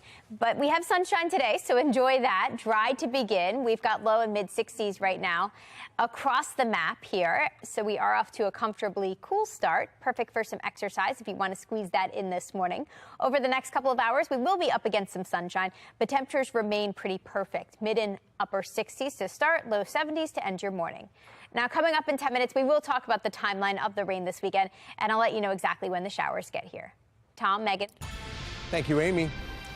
Well, now to a city in crisis. A boil advisory remains in effect this morning for a portion of West Baltimore following the discovery of E. coli in the water. This morning, city leaders are demanding answers now when it comes to the response to this water crisis. And Shannon Lilly is joining us live from downtown Baltimore with the action that they plan on taking. Shannon? City Council members, Tom, demanding change. In fact, they want the people that are behind these walls to take accountability for the handling of this entire situation. And so they plan to call the Department of Public Works for a hearing to discuss their failures during this crisis. And they say that hearing will likely be announced as soon as their next City Council meeting. In fact, take a listen to what Councilman Gitzi Schleifer and Zeke Cohen are saying about the issue. DPW decided to not only wait, but once they finally decided to put out the message that there's possible contaminants in the water, they chose to do that in a tweet as opposed to all the other channels that are typically done to get a message out. Just from a crisis communication standpoint, I think this was really unacceptable on the part of DPW. I have little to no confidence in the agency as a whole. They are responsible for our most core, basic, day-to-day life functions, and they fail to even do the most routine things. Well, Jason Mitchell, who you're looking at right here on your screen, came to Baltimore last year to lead the Department of Public Works, and he's one of the city's highest paid officials with a yearly salary of $245,000. So we asked the mayor what action, if any, he plans to take against Mitchell, and he essentially ignored our question. A spokesperson for Scott, though, says they have confidence in Mitchell. Reporting live in downtown Baltimore, I'm Shannon Lilly, Fox 45 Morning News. Thank you, Shannon. This morning, a city spokeswoman is now responding to Fox 45 News' exclusive interview with an unidentified employee at DPW. The employee told us that the results of recent water tests may not tell a complete story and that water samples are not always randomly tested. I think I compare it to doing a poll. If you're always polling the same people, you tend to get the same answers. A spokeswoman for the mayor's office defending the process, writing, quote, the 90 locations are statistically located based on the hydraulics of the system to capture the performance of the entire distribution system. She went on to write, quote, the Maryland Department of Environment certifies DPW labs to ensure standard protocols and procedures are followed. Well, DPW's budget is more than $600 million to provide essential services to the city. However, we've seen several failures and mistakes come from the department. In March of this year, state environmentalists, those officials came in and took control of the city-owned Back River wastewater treatment plant in Dundalk because residents were complaining about the solids they saw floating in the Back River. Well, state investigators also say that they have received reports of staff sleeping or just sitting around watching TV while on the job. Well, plus, Fox 45 News has heard from several residents over the past several years with water bills in the thousands with no clear reason why. The city has said that some of these residents have past due bills, but the majority of residents that we've spoken to point to broken pipes. There are still people in West Baltimore under a water boil advisory, as you can see on the map right here on your screen. For a full list of those impacted areas and for water safety recommendations, you can visit our website, foxbaltimore.com. From the water crisis to the crisis within Baltimore City schools, the system is facing even more legal trouble, but this time it's involving violent attacks within schools. And Olivia Dance is joining us live right now from downtown Baltimore with the big concern in this lawsuit. Olivia? Yeah, Tom, the lawsuit will officially be announced at 11 this morning. Behind me at attorney Stephen Thomas Jr.'s office. And during that announcement, he will present surveillance footage from July 2019. On that day, he says Sarah Dixon, an IEP specialist and special needs teacher with Baltimore City Schools, assaulted his client. Now, at the time, the special needs student was only 9 years old, and Thomas says that other teachers sat and watched the assault. The lawsuit was filed against the Baltimore City School Board of School Commissioners and Sarah Dixon, and Thomas says that public schools are meant to be a safe place for students to learn without fear of violence or attack. For now, reporting live in Baltimore, I'm Olivia Dance, Fox 45 Morning News. All right, Olivia, the Baltimore City School District is also dealing with a major lawsuit. Yeah, back in January, a former candidate for City Council President, Giovanni Patterson, and his wife filed a lawsuit against city schools for allegedly misusing tax dollars, saying the money is being spent on a broken education system. In July, civil rights attorney Ben Crump joined that lawsuit. This lawsuit is about the system and its performance and how it continues to fail our children. Our Project Baltimore team continues to investigate the ongoing problems within Baltimore City schools. You can find all of our reporting on our website, foxbaltimore.com/Project Baltimore. 6:06, and from the live center for you this morning, we're taking you to London, where a 10-day mourning period honoring the loss of Queen Elizabeth II is underway right now. In fact, at this hour, the exact date of her state funeral at Westminster Abbey has yet to be confirmed by Buckingham Palace, but it is expected to be held within the next 10 to 11 days. Now, every detail of the events already has been carefully choreographed and approved by the monarch herself, beginning with the 96 gun salutes at Edinburgh Castle in Scotland and in Hyde Park in London. A service will be held at St. Paul's Cathedral today, which will not be attended by the royal family. It's a moment for the public to remember their queen. The Abbey is the historic church where Britain's kings and queens are crowned, including Queen's coronation, and where she married Prince Philip in 1947. Now today, King Charles will make his first public speech as king alongside Britain's new Prime Minister Liz Truss. Charles, the oldest person to assume the British throne at 73, expected to be officially proclaimed king tomorrow at St. James Palace in London. Well, taking a live look this morning from the White House, and you see the flags at the White House now lowered to half staff in honor of the Queen's passing. It wasn't just at the White House either. President Biden issuing a proclamation directing all federal public buildings and grounds across the country to drop their flags to half staff until sunset in the Queen's honor. Now, keeping watch this morning at 6:15, political commentator Armstrong Williams will be joining us to discuss the Queen and the royal family. Then at 6:30, Fox reporter will be joining us live from England to give us the latest from London. The third time is a charm, maybe just ahead when NASA is planning on launching Artemis. And rain chances are on the rise this weekend, especially Sunday into Monday. I've got an updated look at exactly when the showers get started in a couple of minutes. It's 6:07. You're watching Fox 45 Morning News, all local, all morning.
6:10 and making her headlines this Friday morning after 2 scrubbed launches. NASA is hoping to launch its Artemis moon rocket by the end of the month. Space agency plans to conduct another fueling test after making repairs to some leaky tanks.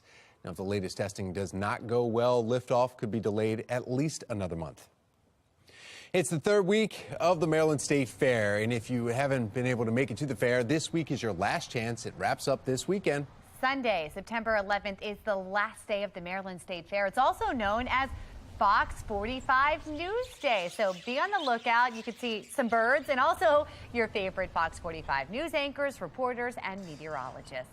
And if you go to the fair this weekend, we'd love to see how you're celebrating. You can send in your pictures and videos to our website, foxbaltimore.com/chime-in, or use the Fox 45 mobile app to show us how you're enjoying the pickle pizza. Yes. Just explore, tab it in, and then hit chime in. Patrice already said she's going to buy me a piece of pizza and watch me eat it. Oh, yeah, that's right. Sunday? Okay, good. Yep. Yeah, all right, well, I'll be there after you guys are there. Okay. FDA is closing its investigation into a popular cereal. Just ahead why the investigation was open in the first place. And remembering the UK's longest-serving monarch, dead at 96. Just ahead, a political commentator weighs in on the legacy she leaves behind.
I had the opportunity to meet her before she passed, and she was an incredibly gracious and decent woman.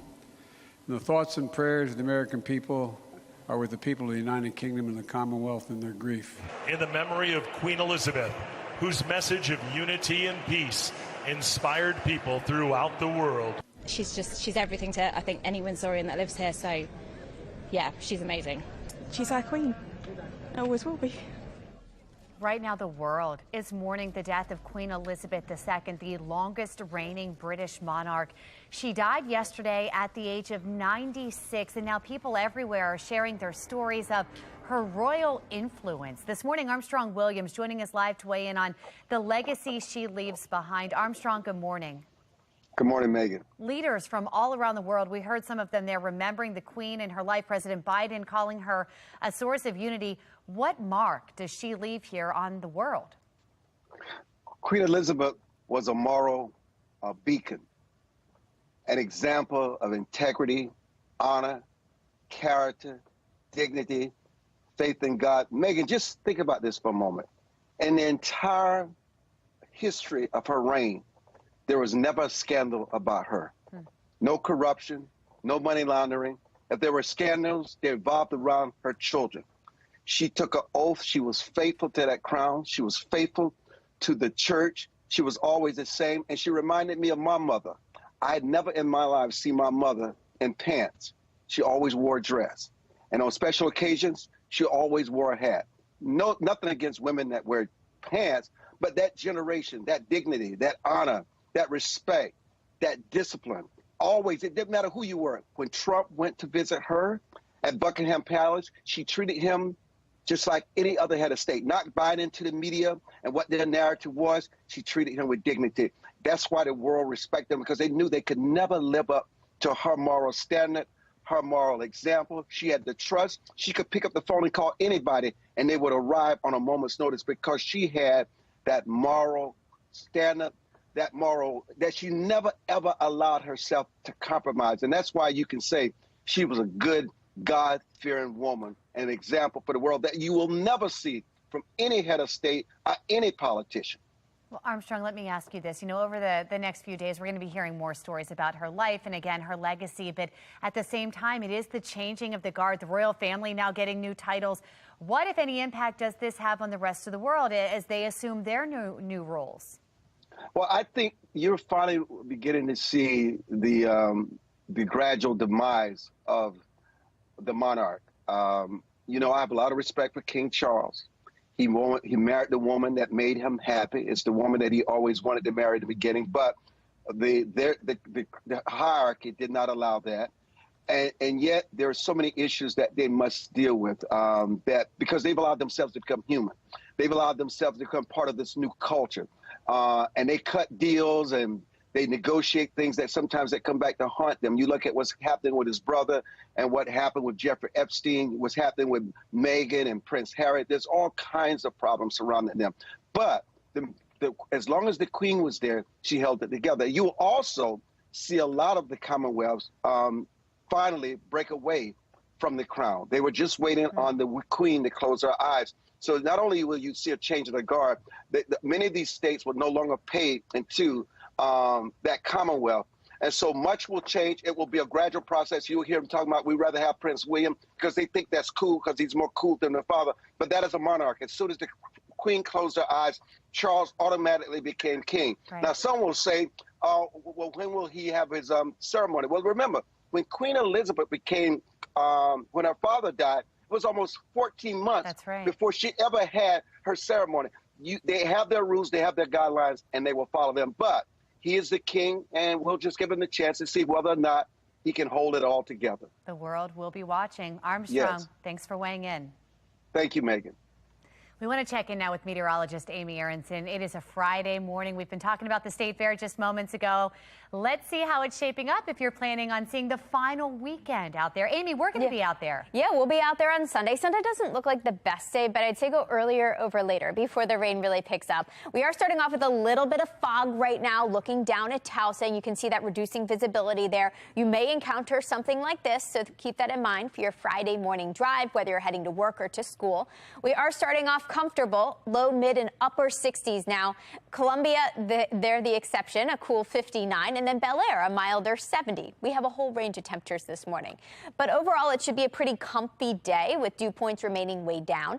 As we head into the weekend, though, you'll notice a gradual increase again, from muggy to humid to downright soupy by Monday as our next weather maker moves through. And I want to point out where that's coming from. It's coming from the west. It's this cold front that combined with this area of low pressure to the south.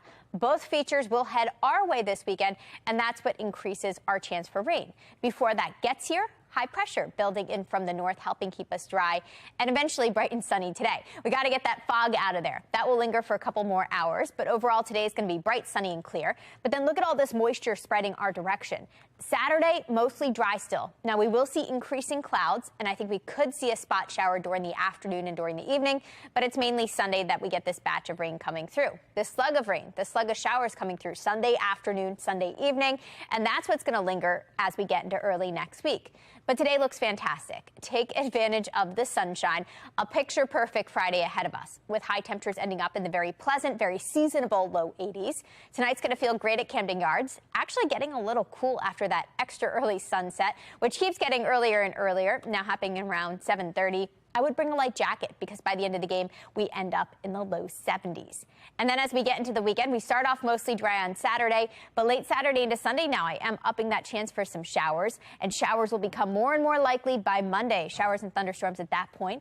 That weather maker will clear us by Tuesday, and then we dry out for the rest of the week, and we actually stay very warm with temperatures hanging out right around where they should be and in the low 80s all the way through next Thursday. Tom, Megan. Thank you, Amy. Now we want to get a check on your traffic from the Len Stoller Traffic Network. In fact, taking a live look right now from 895-95 this morning. This is what it looks like throughout majority of the roads in the Baltimore region here. Smooth in all directions. No major issues to report. Now we want to get a check of your mass transit. We have Kurt Kroenke with the MTA on this Purple Friday. Good morning, Kurt. Good morning, Tom. We've got a few delays out there on the MARC trains at this hour. 407 on the Penn line, 5 minutes late. Both 872 and 874. Those Brunswick line trains operating with 5-minute delays. Light Rail Link operating 15 to 20 minutes late, and Metrolink looking good. No delays there. For the MTA Transit team, I'm Kurt Kroenke. Thank you, Kurt. Planning starts now for the holiday shopping season. Just ahead, the changes in shopping habits you may already be seeing. A possible illness tied to the city's water contamination. Coming up, we are live with that woman's story.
But I saw birds fly away, so I was freaking out. I was like, okay, I think that was a gunshot. Everything was going by really quick, and we hear like a couple more gunshots, like just bah, bah, bah, bah. Yeah, making your headlines, Uvalde, Texas. 2 people hospitalized after being shot at Uvalde Memorial Park just yesterday. Police said the shooting stemmed from a fight involved rival gangs. 4 suspects are now in custody. Everybody's going to be on pins and needles, but like I said, we've got plenty of DPS officers at these schools, local officers. I know the trust is not there, but we will be there. We will not let this community down again. Well, the victims' names have not been released, but we know they are juveniles. At this time, police have not shared any details on the suspects in custody. The mayor says the rival gangs involved in this shooting have been fighting for the last 6 to 7 months in Uvalde. Tragedy again, a gunshot in our park. But again, we need the community's help to find these people. 4 suspects are in custody now, but this shooting comes as the community is still on edge after the May 24th massacre at Robb Elementary School. Another busy weekend for former President Trump. Just ahead, why the clock is ticking on the new DOJ request. Governor Hogan says there's finally some progress on mobile sports betting. I'm Olivia Danson. Coming up next, find out when we can expect the betting to go live. You're watching Fox 45 Morning News, all local, all morning.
Live from WBFF in Baltimore, this is Fox 45 Morning News. Good morning, everyone. Look at that as the sun rises over Baltimore on the left-hand side there and then over Towson on the right. Looks like a little fog cover there on the right-hand side. Thanks for waking up with us. Great to see those shots. It's Friday, September 9th. I'm Megan Gilland. The shots, those foggy shots, look a little bit prettier on Fridays, don't they? You know, if it's Monday, you'd be like, oh, the fog. But now on Friday, you're like, oh, the fog. Perspective. Yeah, it's nice. That's good. Let's see how it's shaping up outside. Meteorologist Amy Aronson with the details. And fog's going to be our only issue we face today because the rest of the day, it's actually going to be bright and sunny. Just a perfect end to the work week. We are looking at a little bit of fog depending on where you are right now. Otherwise, we're all off to a comfortable start. Lots of low and mid 60s appearing on the map here. Dew points are awfully close to the temperatures, and that's why the fog is developing in some areas. But at least they're lower the dew point, the drier the air. Upper 50s, low 60s right now in most spots. So it feels great out there as you head out to the bus stop. I would be prepared for the reduced visibilities, and I'd also send the kids with a light jacket just for this morning. By the afternoon, they won't need it. We've got sunshine and highs ending up in the low 80s. Now, the rest of the weekend does not look this nice. I'll explain the reason why, show you what's moving our way in just about 10 minutes. Tom, Megan. All right, thank you, Amy. Continuing coverage this morning. Many in West Baltimore are still under a boil water advisory because of the ongoing water contamination. The Department of Public Works first told the public of this E. coli contamination on Monday, but it's still not clear where it came from. Well, this morning, we're hearing about a possible illness tied to the contamination, which goes against what DPW and city leaders are claiming. Shannon Lilly joining us live now from downtown Baltimore this morning with the story. Shannon. And Megan, that woman is now demanding transparency that we spoke to. She firmly believes that she got sick from the contaminated water, despite city leaders saying that so far no one has gotten sick from that water. In fact, Denise Brown says her symptoms started on Tuesday and they persisted throughout the week. So take a look at these documents that she shared with us from her visit to Mercy Medical Center on Tuesday. It shows that she was dealing with abdominal pain, diarrhea, and vomiting. The medical notes write that, quote, E. coli is the less likely cause, but Brown believes otherwise. She lives just a few blocks from the city's Western District Police Station, where this fire hydrant continues to flush water down the street. City leaders say this is a spot to test positive for contaminants twice within the last week. And before Brown knew about that, she was certainly using the water. For cooking, bathing, brushing my teeth, washing dishes, cleaning. Not now. I'm boiling all my water or I'm using bottled water. I'm scared to use the water, even to bathe in. Well, Brown now wants the city to be more open and not to wait to tell the truth about the situation. Meanwhile, the Baltimore City Health Commissioner says they are investigating 2 possible cases of illness, and they are trying to figure out if those cases are tied to this contaminated water. Reporting live in downtown Baltimore, I'm Shannon Lilly, Fox 45 Morning News. Thank you, Shannon. If you think you may have been exposed to E. coli, it is important to completely boil your water. Just warming it up, that's not going to be enough. You should avoid eating or drinking with contaminated water before boiling, but showering, doing laundry, that's fine. E. coli symptoms usually begin to show up between 2 and 4 days after exposure and include stomach cramps, fever, diarrhea, and vomiting. 6:33, and Fox 45 News is also following a new report that claims the Department of Recreation and Parks is paying tens of thousands in taxpayer dollars for a handful of its employees to attend a convention. The price tag for the 4-day trip to Phoenix, Arizona is $33,000. The mayor's office has embraced performance measures that include practicing responsible stewardship of city resources. Taxpayer experts say it's a waste of money, but residents who spoke to Fox 45 don't seem to care. Ultimately, the taxpayers are the ones that are getting shortchanged here, because when you spend $30,000 for a convention and flying people out to Phoenix or wherever, that's money that's not staying in Baltimore or going to help the people of Baltimore. It's okay. Like, maybe they've already paid for it when they received the budget cuts, or maybe the money's already allocated. We asked the director of Rex and Park a few questions, including why the trip is necessary and why the agency isn't choosing to attend virtually. Spokesperson says a large group is necessary to show the department's diverse skills, and they want to prepare for Baltimore's, quote, ever-changing recreational needs. With the Ravens season kicking off against the Jets Sunday, there's frustrations that Marylanders still aren't able to do sports betting from their couch. Olivia Dance joining us live now from downtown Baltimore. Olivia, is there any progress despite this not being up and running for the start of the season? Yeah, Megan, it definitely seems like it, because earlier this week, Governor Hogan tweeted that after having to overcome numerous hurdles, they're finally seeing some progress on mobile sports betting. And we'll pull up the rest of that tweet, where the governor continues on to say, quote, I'm going to keep holding everyone's feet to the fire until this is up and running. Marylanders have waited long enough. Now, voters passed a sports gambling law back in 2020, and the governor signed it into law in May 2021. But one of the main hurdles delaying the betting is the completion of a sports betting industry analysis and a legal review by the state's attorney general. But over the last year, Governor Hogan has been critical of the delays. On sports betting, it's a very frustrating situation. Obviously, the voters overwhelmingly voted for sports betting. They passed a law that they seem to be ignoring. Now, Governor Hogan wanted the betting to be up and running by the start of the NFL season, but now it's looking like it's going to start by the Super Bowl. Back to you. Well, Olivia, once the sports betting does go on live and the mobile betting goes live, what are the financial forecasts that it could have on the state? Yeah, Tom. So the sports betting would provide between $10 to $20 million a year in state tax revenue. For now, reporting live in Baltimore, I'm Olivia Dance, Fox 45 Morning News. All right, Olivia, thank you. Queen Elizabeth II's life leaving an impact to many around the world. Just ahead, how she has a connection to the Baltimore Orioles. Fantastic Friday with plenty of sun after we burn out that fog right there. Meteorologist Amy Aronson lets us know what to expect for the entire weekend. Weather Window, presented by the National Weather Desk. Wildfire smoke from the west has reached Iowa, creating this vibrant sunrise outside our studio in Cedar Rapids. Take a look at this cloud formation that was captured in San Antonio. Known as the Whale's Mouth, this is the area in between the edge of a shelf cloud and the start of the heavy rain. And here's a black bear out for a walk in this scenic view taken in North Carolina. For more content like this, follow the National Weather Desk on Twitter.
Well, the explosive announcement of Queen Elizabeth's second death continues, sending shockwaves all around the world. Fox News correspondent Lauren Blanchard is in London now with the very latest as the United Kingdom prepares to hear from its new king later today in the wake of just public sadness. Lauren, I know we have a little bit of a delay, obviously, different time zones here, but what is the feeling out there? Yesterday we saw a picture of a rainbow. Today we're seeing some rain out there. If the weather is any indication of feeling, certainly painting a picture for us all. Well, Megan, Tom, you're right. Yesterday we saw that rainbow over London. Today, obviously, a very rainy day, as is wont to do here in the UK. So, but as for the feeling, yes, there is some sadness, a little bit of shock, even though the monarch was 96 years old on her passing yesterday. But all over the town, there are reminders of her life. This is a little bit of a soggy newspaper now this morning, but it is just one of many that show her. And as we drive drove from the airport here, downtown London, we saw these kind of reminders of her life, her legacy. There was a lot of traffic because so many mourners have come here to London, heading to the palace to pay their respects, to remember her. And it's going to kick off about 10 to 12 days of official events remembering her life. And then, of course, looking forward to the next phase of the monarchy. And that is, of course, King Charles, as he will be known, King Charles III. And then I guess, Lauren, King Charles III, though, is what he's requested to be going by. Will he be speaking? We hear that he'll be speaking later on today. We see it looks like hundreds, if not thousands of people in front of the palace already. Yeah, so you're exactly right, Tom. So the King Charles and the Queen Consort, as she will be known, that's Camilla, they are going to travel from Scotland down here to London. They will have a meeting with the new in office Prime Minister Liz Truss, and then King Charles will give his first speech in the role. He will be officially or formally sworn into the as king tomorrow, but he did become king the second the Queen passed. So he will have that meeting today. We will hear his speech. We'll really get an idea of the direction he wants to take the monarchy, where he stands, and what he sees his role as. You remember Queen Elizabeth really saw this as one of the biggest life duties she had. She said she was giving it her heart, and truly over the last 70 years, I think many can say that she did just that. Historic moment there in Britain and also around the world. Lauren Branchard live from London. Thank you. Well, the clock is ticking for Lamar Jackson's deadline that he set, just ahead the hopes of he and the Ravens reaching a contract extension before the start of this new season. We're talking before Sunday. Plus, a cooler, drier morning. Meteorologist Amy Aronson breaking down that weekend forecast and what we can expect for the final weekend at the fair. 6:42 now on Fox 45 Morning News. All local, all morning.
Fox 45 and in your morning rush. Fox 45 News investigating problems with the Baltimore City Department of Public Works. Some Baltimore City leaders cracking down on Baltimore City Department of Public Works following the discovery of E. coli in the water in West Baltimore. Shannon Lilly is joining us this morning.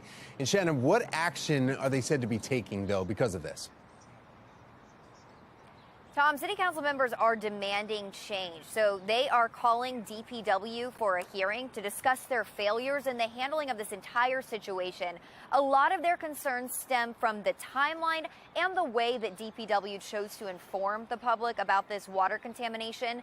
Now, we know that this hearing could be announced as early as their next City Council meeting. So stay with us, because in 15 minutes, we're going to hear directly from some of those City Council members, and we'll also hear how the city is responding to this criticism. Now back to you. All right, thank you, Shannon. Now happening today, contract extension deadline for the Baltimore Ravens quarterback Lamar Jackson. Jackson is entering his 5th-year option season here, and after that, the Ravens can then use the franchise tag to keep him. This means that it's really no big deal if extension talks drag on to the next offseason, unless that is something major happens, like an injury. And he has been injured before. Right. Jackson, who is representing himself in these multi-million-dollar talks, we're talking above $100 million most likely, does not seem worried, though, about that risk of getting injured. Maybe that means he feels confident they're going to come to a negotiation here today, then, because I feel like that's a big risk for your career to put out there. Without any agent, he's the one that said today's the timeline, so the Ravens are probably like, we've got a whole year. Like, relax. Maybe they're not worried. Yeah. I don't know. I'm a planner. I would just want to have it signed and done, and it's a lot of money. For the Ravens, really, they don't have much to lose. They either sign him right now, you know, at the deal that they want, or he gets injured and they get him for less, possibly. You know, just thinking realistically. For him, I think there's a lot more to lose. I think so, too. That's exactly it. I mean, it's kind of on him right now because of the way he started this deadline for today. He's like, you know, I want to get it done before the year starts. And be thinking about it. Right. And now it's Sunday. I mean, we're talking 48 hours from now, and he's going to be, you know, on the field. So what do you think's going through his mind? Do you think he just isn't worried about that? Or what is going through your mind? I would hope he's focused on the game, you know, like, he is. But I don't know. Will he get an agent for the next round of talks? We'll be speaking with an agent here coming up, Doug Eldridge. We'll be asked, because that's one of the questions I want to ask Doug. Like, do you think this is going to send him into getting an agent just to handle all this and let the stress go? I mean, we're talking about $450 million, though, for some of these contracts over 10 years, right? For Mahomes, $230 guaranteed for Deshaun Watson. And knowing what to include in that, what not to, just for benefits for the rest of his life, too. Like, that's a big thing to be negotiating. A big deal. So back to your question, do you think he's worried about it? He's got to be. I mean, he's got to be. You should be. But also, you know, in the mindset of you've got a game this weekend. Right, and you think it's probably similar to what your meteorologists have to deal with, because you're talking big money here. Huge so, you know, meteorologists bring it in. Yeah, huge money, you know. Contracts come up, a lot of stress. You need like 6 agents. Of course. I don't know about me, Jonathan, Justin, maybe. they have more they have to handle. But we are switching over to a beautiful sunrise over Baltimore. What a pretty start to the day. We are winning here. We have the sun crossing over the horizon for the first time this morning. That's certainly going to help us get rid of any fog we are seeing. And we are looking at a bright and sunny day ahead of us. Plenty of time to enjoy the sun today before the clouds move back in tomorrow. And then some showers will follow by the very end of the weekend. Lots happening on the weather map. Nothing really here, but I will point out what's coming. We've got one cold front off to our west. That's going to travel eastward, along with that area of low pressure to our south. That's going to send us the moisture. Both will head our way by the end of the weekend. And that's what's going to send us our next chance for rain. Right now, high pressure is dipping in from the north there, and that's sending us that dry airflow, keeping us bright, sunny, and clear today. We climb from the 60s to the 70s, right into the low 80s. Temperatures, that's really the only thing I'm tracking here on FutureScan. It's not until tomorrow that we see the clouds return. Most of Saturday is also dry. If you plan to enjoy the Maryland State Fair tomorrow or maybe Fleet Week activities, you're still in good shape. Saturday evening, I think we could see a couple of sprinkles develop here, but not a ton of rain. I think it's Sunday that most of the wet stuff arrives. Sunday morning starts off dry, but here comes the showers, and then they increase in coverage after midday. On and off showers likely through Sunday afternoon, Sunday evening. But you've got plenty of time to enjoy some outdoor stuff before we get to that point. Today and tomorrow look great with highs in the low 80s. A little cooler on Sunday because of the clouds and because of that rain chance. We'll spend the second half of the weekend in the upper 70s. And that's just the start of that weather maker moving through. Showers and storms Monday into Tuesday because of that. But it looks like we will dry things out nicely for the second half of the week. And temperatures will stay right around where they should be. Our normal high for this time of year at 82 degrees, and that's exactly where we're headed both Wednesday and Thursday and through the end of the week, actually. Tom, Megan. All right, Amy, thank you. Looking at the roads, we've got your Len Stoller traffic network up, and we've got our map showing right now and looking really great. We've got a little stretch right there of yellow just to be mindful of as you head down, slow down on the west side of the outer loop of the Beltway there. Taking a live look now over M&T Bank Stadium as the Ravens get ready for their first game of the season. It's on the road, but we're going to let you know the big names that you need to keep an eye on. Maryland Fleet Week is back. Just ahead, Be More Lifestyle host Mark Clark is boarding a Navy vessel. But first, we're shipping out to a coffee break.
.54 in today's Assignment America, we are taking a look at violence breaking out throughout the nation. In Georgia, investigators now looking into the line of duty deaths for two Cobb County deputies.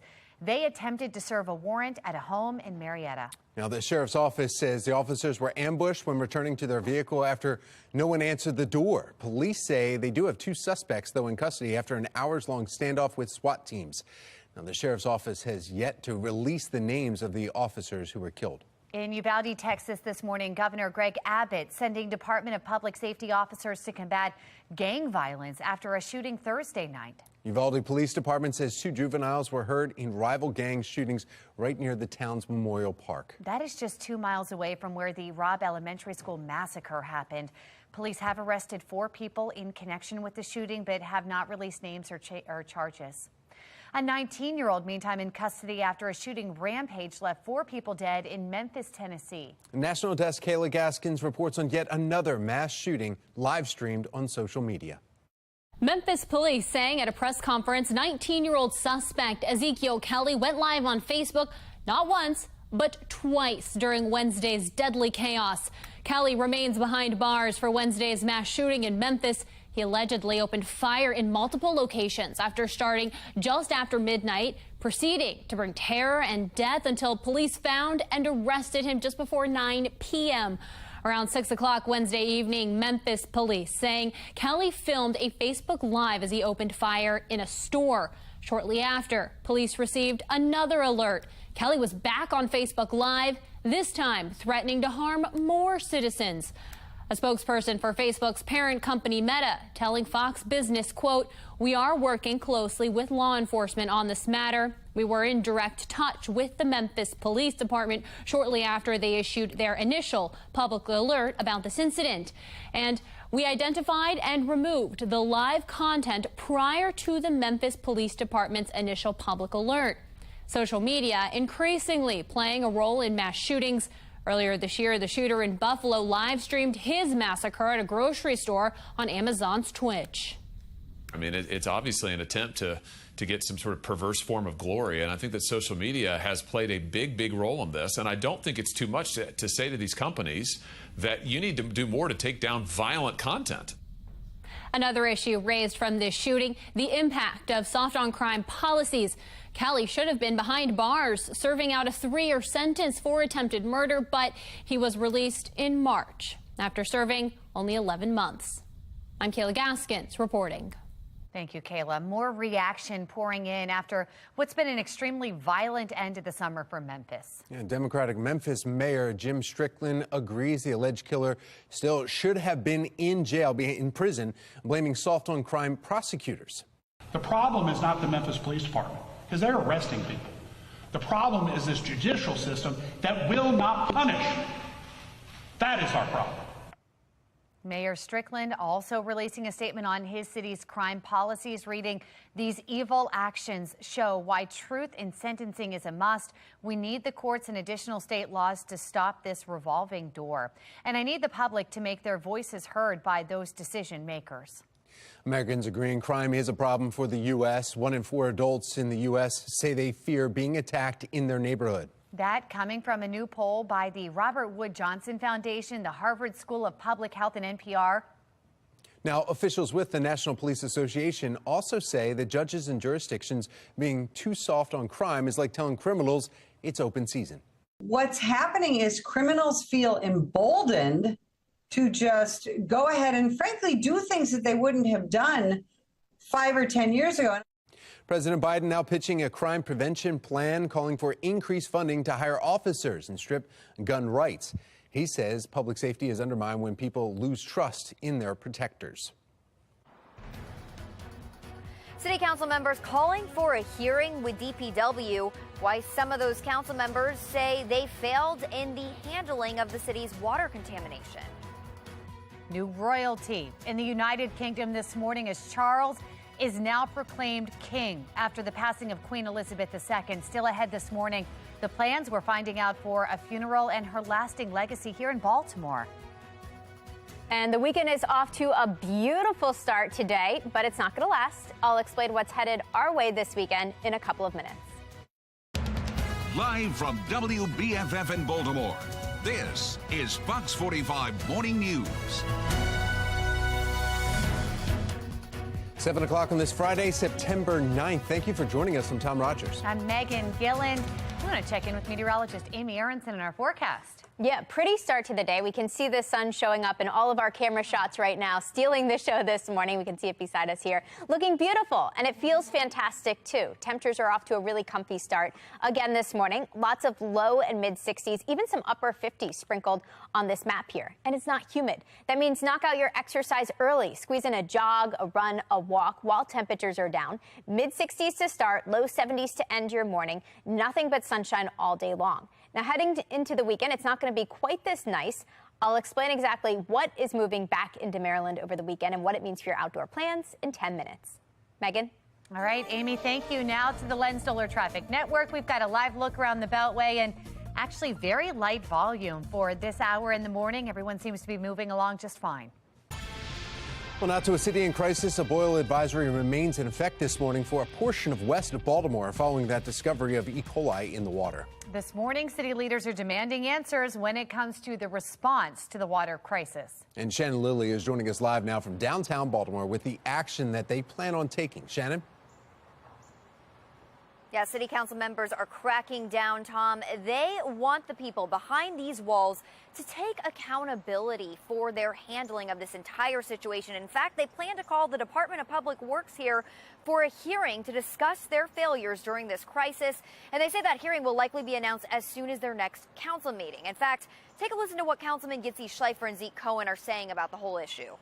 DPW decided to not only wait, but once they finally decided to put out the message that there's possible contaminants in the water, they chose to do that in a tweet as opposed to all the other channels that are typically done to get a message out. Just from a crisis communication standpoint, I think this was really unacceptable on the part of DPW.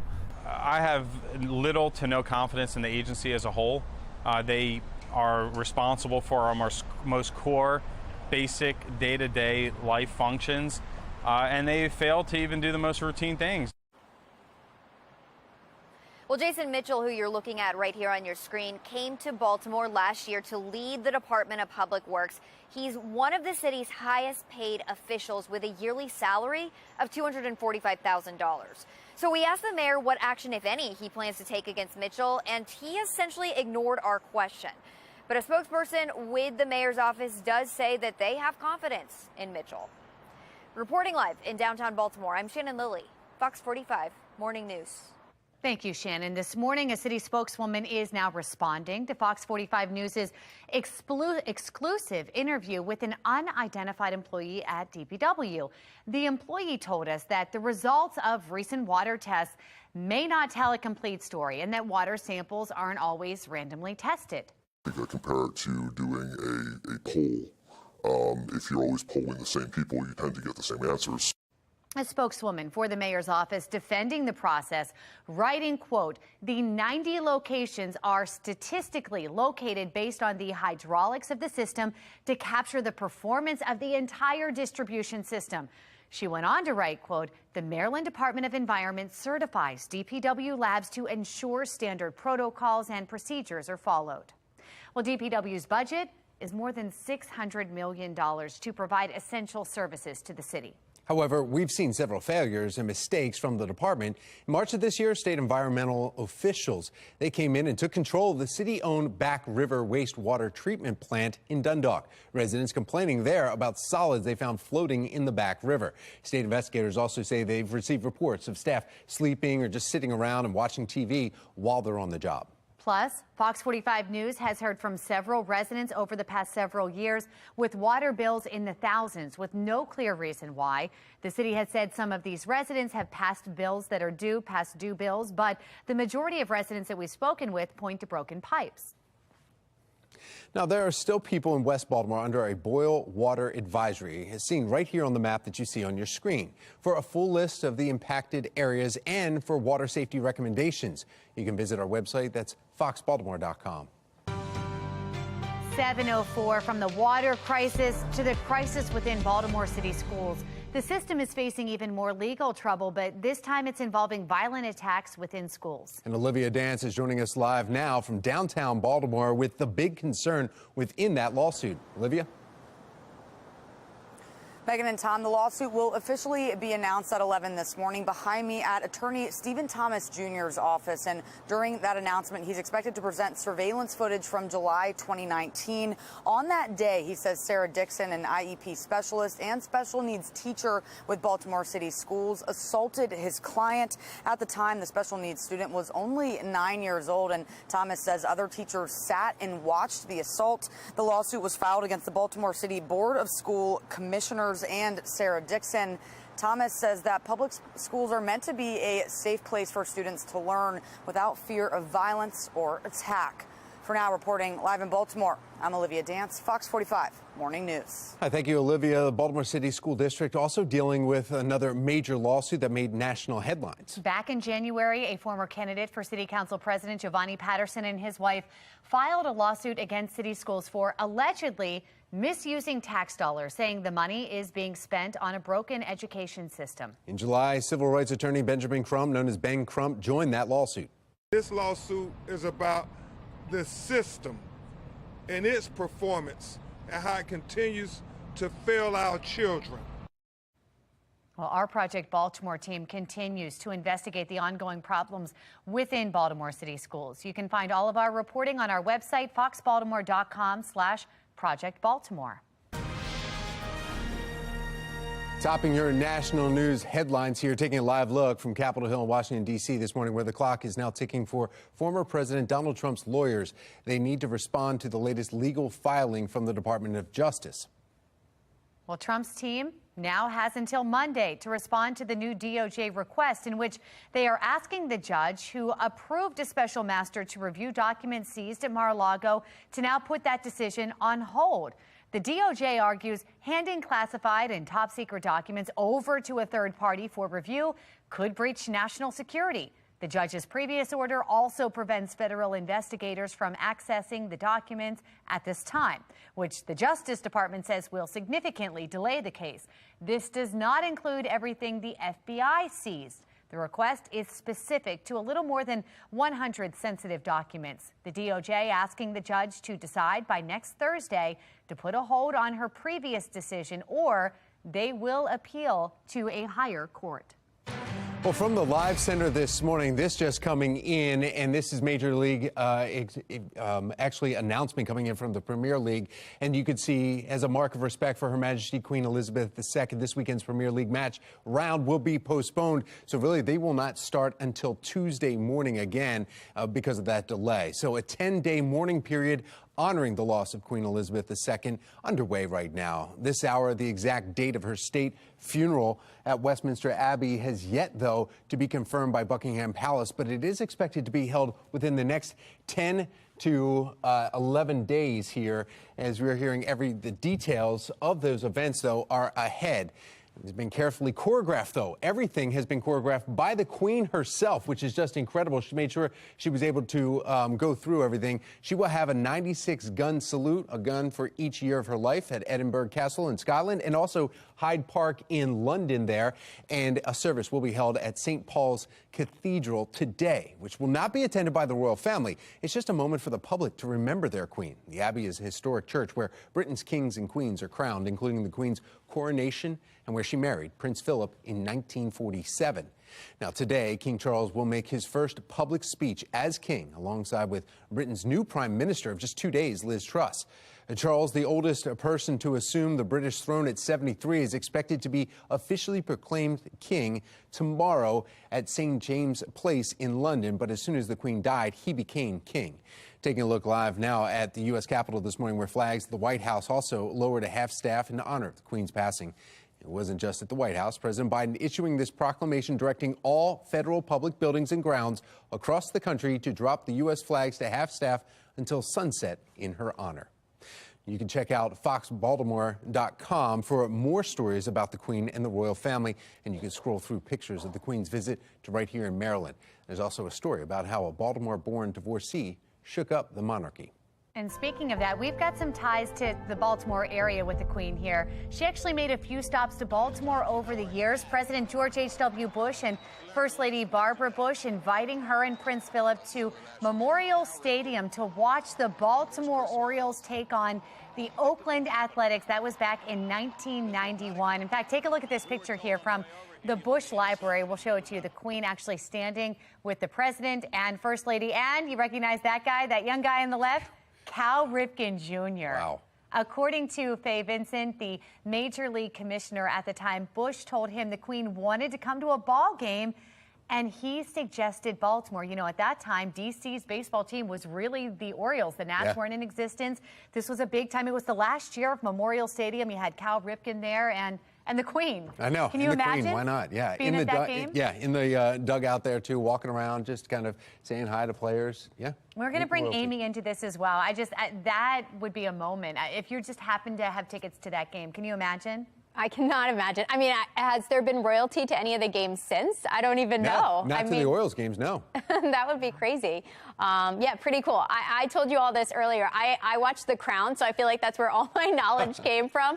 But she did a ton of traveling. Like, I mean, not only as queen, but even before being queen, traveled around the world. So such a loss to the world, of course. Legacy lives on. Legacy lives on, exactly. And love seeing all the pictures and the memories from everyone who's posting them. But closer to home, we're tracking some rain. They're actually dealing with rain right now in London. We've been seeing that from our live cameras there. Our rain chances will be going up as we get into the weekend. A chance for showers by Sunday, even more so Monday into Tuesday. That's when that next weather maker moves through. Now, coming up in 10 minutes, I will walk you through our updated future scan and give you a look at the rain chances hour by hour and let you know exactly what that means for our weekend plans here this weekend. Back to you. All right, Amy, thank you. You know, it is Maryland Fleet Week, and Fox 45 Morning News has an exclusive look at all of the events happening here. Mark Clark with Be More Lifestyles joining us now to give us that sneak peek and what's in store for today. And it looks like a perfect day to get outside, Mark. It really is a perfect day aboard the USS Minneapolis. This is the civilians' chance to get an up-close and personal look at what exactly goes on the ship. So we're going to be talking about that, the activities this weekend, and talking to actually an officer who's actually from Baltimore. So that's coming up, guys. It's going to be a great day. We know the Ravens will be taking on the Jets. Meantime, in just 2 days, we've got quarterback Lamar Jackson yet to sign a contract extension. Why some sports analysts believe Jackson is handling a potential $100 million deal without the help of an agent. Started with nausea and vomiting, and then the diarrhea, the fatigue, the weakness. Fox 45 News hearing from a Baltimore woman who claims the contaminated water made her sick. Now, this contradicts, though, what we are hearing from DPW. 7:12 is the time. You're watching Fox 45 Morning News, all local.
7:15 in the Ravens' first game of the season this Sunday afternoon, starting at 1, and their starting quarterback set a deadline for today to work out a long-term contract. There's a catch, though. Lamar Jackson is handling the potential $100 million contract all by himself. Well, joining us now on this first official Purple Friday, founder of the DLE agency, sports agent Doug Eldridge. Doug, good morning. Hey, good morning, Tom. Okay, so you hear, okay, he's handling this all by himself. He's doing this multi-year contract, trying to get this extension going, maybe be franchised with Ravens, is what everyone always assumed. We're talking about $50 million for Aaron Rodgers, Russell Williams bringing in $49 each year, Kyler Murray $46. He's got $450 million contract. Deshaun Watson $46 million, but he's got $230 guaranteed. Big negotiation numbers going on back and forth here. So Lamar Jackson, the age of 25, he's like, I got this. I can handle this. Yeah, it's a daunting endeavor, but I mean, if there's anything we've learned, it's don't doubt Lamar. Now, it's a little bit more difficult sometimes when that gets off the field, especially if you're talking about the type of monopoly money that we're discussing in this context. You know, Lamar's going to play on his fifth-year option, which means $23 million this year. But the problem is the average for the top 5 quarterbacks is closer to $50 million. So that's a huge gap. He's essentially getting 50 cents on the dollar if you're arguing about his market rate. They're close, but it's not going to be $100 million like you said in the lead-in. He's going to be closer to $200 million in guaranteed money. This is a monumental contract, not only for the player, but for the team. A lot of people saying, though, how can he handle the negotiations that he set the deadline for today? I mean, the Ravens don't have to honor that at all. I mean, there's no obligation on them legally to honor that. He just said he wanted it done by today so that he can concentrate on Sunday's game. Do you think anything will happen today? And do you think he will get an agent before it's time to sign? You know, it depends on how things are moving along with the negotiations with DaCosta and with Lamar. I wouldn't be surprised if he brings in a representative toward the end of the process, especially when you're working out some of the finer points. I think the floor has been set for his guaranteed money. He's going to get north of 196. I think he's going to get closer to 200 million guaranteed. I don't think Deshaun Watson's contract is the outlier that people want it to be. Okay. I think that it's ticking up in that direction, not only in terms of salary, Tom, but in terms of the guaranteed money. Right. Remember, the NFL is the only major 4 of the major 4 sports in the U.S. where the money isn't largely, if not entirely, guaranteed. So it's like the old Chris Rock joke, this is what you earned and this is what we're going to pay you. Yeah. You know, when you look at NFL contracts, the real number is the guaranteed number. And that's, I think, where the gap is between Lamar and the team, the guaranteed dollars. Doug, that's a great point because you look at Mahomes here, you know, the $450 million over 10-year contract, and you're going, how much will he actually get there? So that versus Deshaun Watson's guarantee of $230 million, you look back at those, you think Lamar's going to find himself somewhere right in the middle of that? I think Lamar's going to be at the top of the scale. I really do. I don't think he's going to touch the 230, and that's not a knock on Lamar by any stretch. I think the Browns were desperate. They put a fishing line on every side of the boat just to try and pull something in. And I think that 230 is going to come back to bite him. And here's why. And this is what a lot of people don't realize. Guaranteed money in the NFL is like a cashier's check. As soon as the bank draws it, it's like cash. If you lose it, it's gone.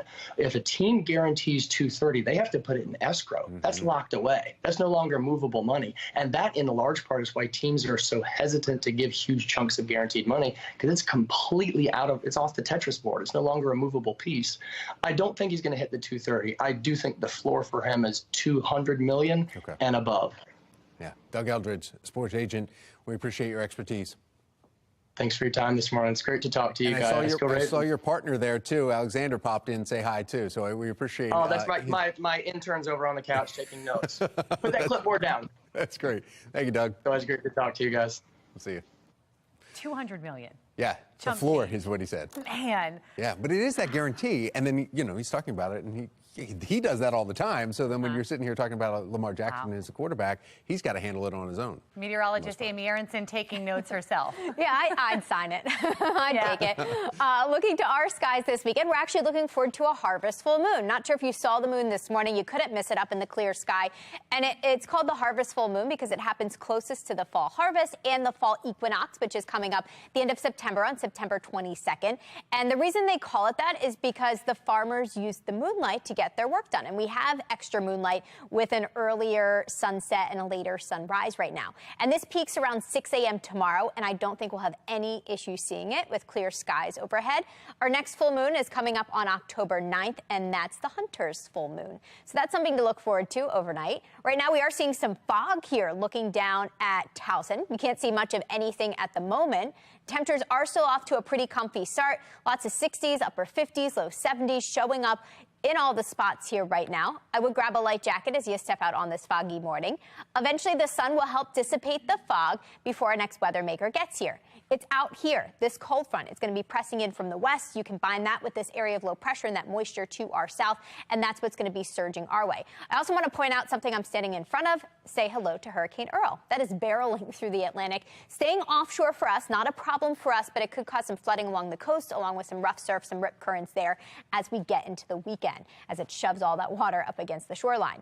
But for us, we stay dry at least today and tomorrow. High pressure in control today. Tomorrow, we'll start to see some increasing clouds. I think sun to begin, clouds to end, even a couple of showers to wrap things up late Saturday. Most of the rain, all this green stuff, holds off until Sunday. That's the sluggish showers coming in by Sunday afternoon now. I think as early as late morning, early afternoon, you'll start to see some showers develop, and then they continue on and off through Sunday evening. That means take advantage of the sunshine we have on tap today. Going to be a beauty, perfect for whatever you want to do outside. Enjoy some of Fleet Week maybe down by the Inner Harbor. Going to feel great for that with highs in the less humid low 80s. And then tonight for Friday Night Lights, it's just a perfect night for a little bit of football. It's not too hot. It's not too cold just yet. After sunset, temperatures will be cooling back through the low 70s and upper 60s. And then here comes the rain, moving in on Sunday, lingering Monday into Tuesday. After that, we'll dry things out for the second half of the week and stay nice and mild. We've got a long stretch of the low 80s, actually every single day next week. Tom, Megan. Job of the Day is sponsored by Antwerpen Auto Group. Thank you, Amy. And we are getting Maryland back to work. It's time for our job of the day. The Baltimore City Fire Department looking to hire paramedics and emergency medical technicians. If you'd like some more information about these jobs, you can go to our website, foxbaltimore.com. If you're an employer with jobs that need to be filled, please send your information to news@foxbaltimore.com. Thousands of taxpayer dollars approved for spending rec and parks employees to a business convention. Reaction from residents and why some experts say the move lacks common sense. And I'm aboard the U.S. Minneapolis for Fleet Week. Make some noise! Coming up, a general with ties to Baltimore. Can anybody say Polly? What? That's coming up. Fox 45 Morning News, all local, all morning long.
Happening now, the UK Parliament is holding a special session. You are taking a live look at this. This is all to pay tribute to Queen Elizabeth II. Prime Minister Liz Truss just spoke about the Queen, saying that her death has caused heartfelt outpouring of grief all around the world. We're going to keep you posted on the events happening today and what you can expect throughout the next couple of days as well.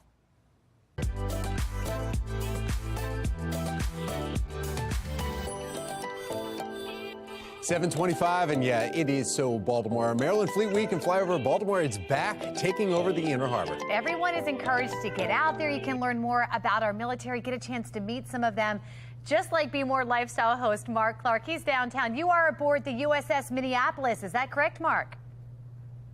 That is correct. And guys, if I seem nervous, I'm in the presence of greatness. Good gracious. I have Lieutenant General Kavanaugh, who not only has ties to Baltimore, he went to Poly. He's also a pilot. He's also, again, a lieutenant general. He's along with, and not to be outdone, we have Nancy LaCour, Rear Admiral, who's also a pilot. Her husband's a pilot, and her son's is a Marine pilot. So you guys are here. You guys are important. Tell us about Fleet Week, and we're so excited about it.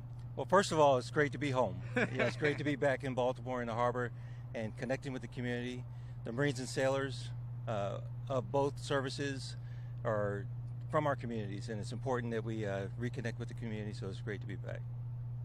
Yeah, we're excited. This is our opportunity to bring the fleet to Baltimore, show the people here what we do and what we're all about. And, we got the sailors, the Marines, and Coast Guardsmen here, so really excited to highlight our sailors and Marines. And that's the thing, is, you guys are excited to highlight our wonderful city, and then we're excited. This is a chance for civilians to hop on board and see what you guys do up close and personal. And look at this, guys. We got the Marines and the Navy working together. It's amazing. Yeah, coming out there and shaking hands of greatness right there and just paying your respects too, Mark. It's incredible. It's a neat moment. Mark, thank you so much. We're going to put more information for our viewers on how you can get out there, meet some of the sailors, also explore the ships. FoxBaltimore.com/newslinks is the place to go. Fantastic Friday with, as you just saw Mark out there, in plenty of sun. Our next weather maker already making a beeline toward Baltimore. Meteorologist Amy Aronson tracking the showers in her full Weather Authority forecast. A possible illness tied to the city's water contamination coming up. We are live with that woman's story. You're watching Fox 45 Morning News, all local, all morning.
Live from WBFF in Baltimore, this is Fox 45 Morning News. Welcome back to Fox 45 Morning News. Welcome to the weekend. It's Friday, September 9th. I'm Megan. I'm Tom Rogers, and I've got a 19-year-old in the house as of today. Yes. Megan, happy birthday. Birthday today. Yeah, 19. I know.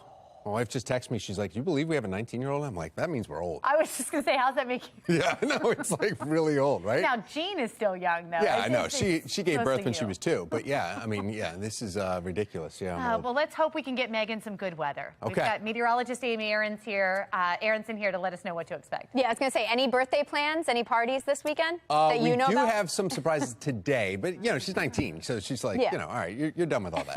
Yeah. Yeah, exactly. Well, we do have nice weather for most of the weekend. Today's going to be the best out of the 3 days, so perfect day for a birthday. We're starting off in the low mid-60s right now. Feels fantastic out there, and the dew points have something to do with that. The lower the dew point, the drier the air. And right now we're in the upper 50s, low 60s. Some pretty dry stuff, despite the fog you're probably seeing as you venture out maybe to the bus stop this morning. For today, we are looking at bright sunshine. A little cool out there this morning, but by the afternoon, jackets will no longer be needed, just the sunglasses, with highs ending up in the low 80s. Now, coming up in 10 minutes, I'll let you know exactly what to expect for the rest of the weekend. Tom, Megan. All right, Amy, thank you. Now to the Lens Solar Traffic Network. It's been pretty good here this morning, but for the first time starting to see some slowdowns as you take a look at our map here. Our live camera 695 at Maryland 140, some slowdowns there. Also at Maryland 41, some slow moving traffic. Just give yourself some extra time as you're heading onto the Beltway this morning. Continuing coverage this morning, many in West Baltimore still under a boil water advisory because of the ongoing water contamination. The Department of Public Works first told the public of this E. coli contamination on Monday. It's still not clear where it came from, though. Yeah, and this morning we're hearing about a possible illness tied to this contamination, which goes against what DPW and city leaders are claiming. Shannon Lilly joining us live downtown this morning with the story. Shannon. Yeah, that West Baltimore woman, Megan, is demanding transparency from the city. She is convinced that she got sick from this contaminated water, despite city leaders saying that at this point, no one has gotten sick from the water. Well, Denise Brown says her symptoms started on Tuesday and they have persisted throughout the entire week. So take a look at these documents that she shared with us about her visit to Mercy Medical Center on Tuesday. It shows that she was dealing with abdominal pain, nausea, and diarrhea. Now, the medical notes write that, quote, E. coli is the less likely cause, but Brown believes otherwise. She lives just a few blocks from the city's Western District Police Station, where this fire hydrant could be seen flushing water down the street. Well, city leaders say this is the exact spot to test positive for contaminants twice within the last week. And before Brown knew about that, she was certainly using the water. For cooking, bathing, brushing my teeth, washing dishes, cleaning. Not now. I'm boiling all my water or I'm using bottled water. I'm scared to use the water, even to bathe in.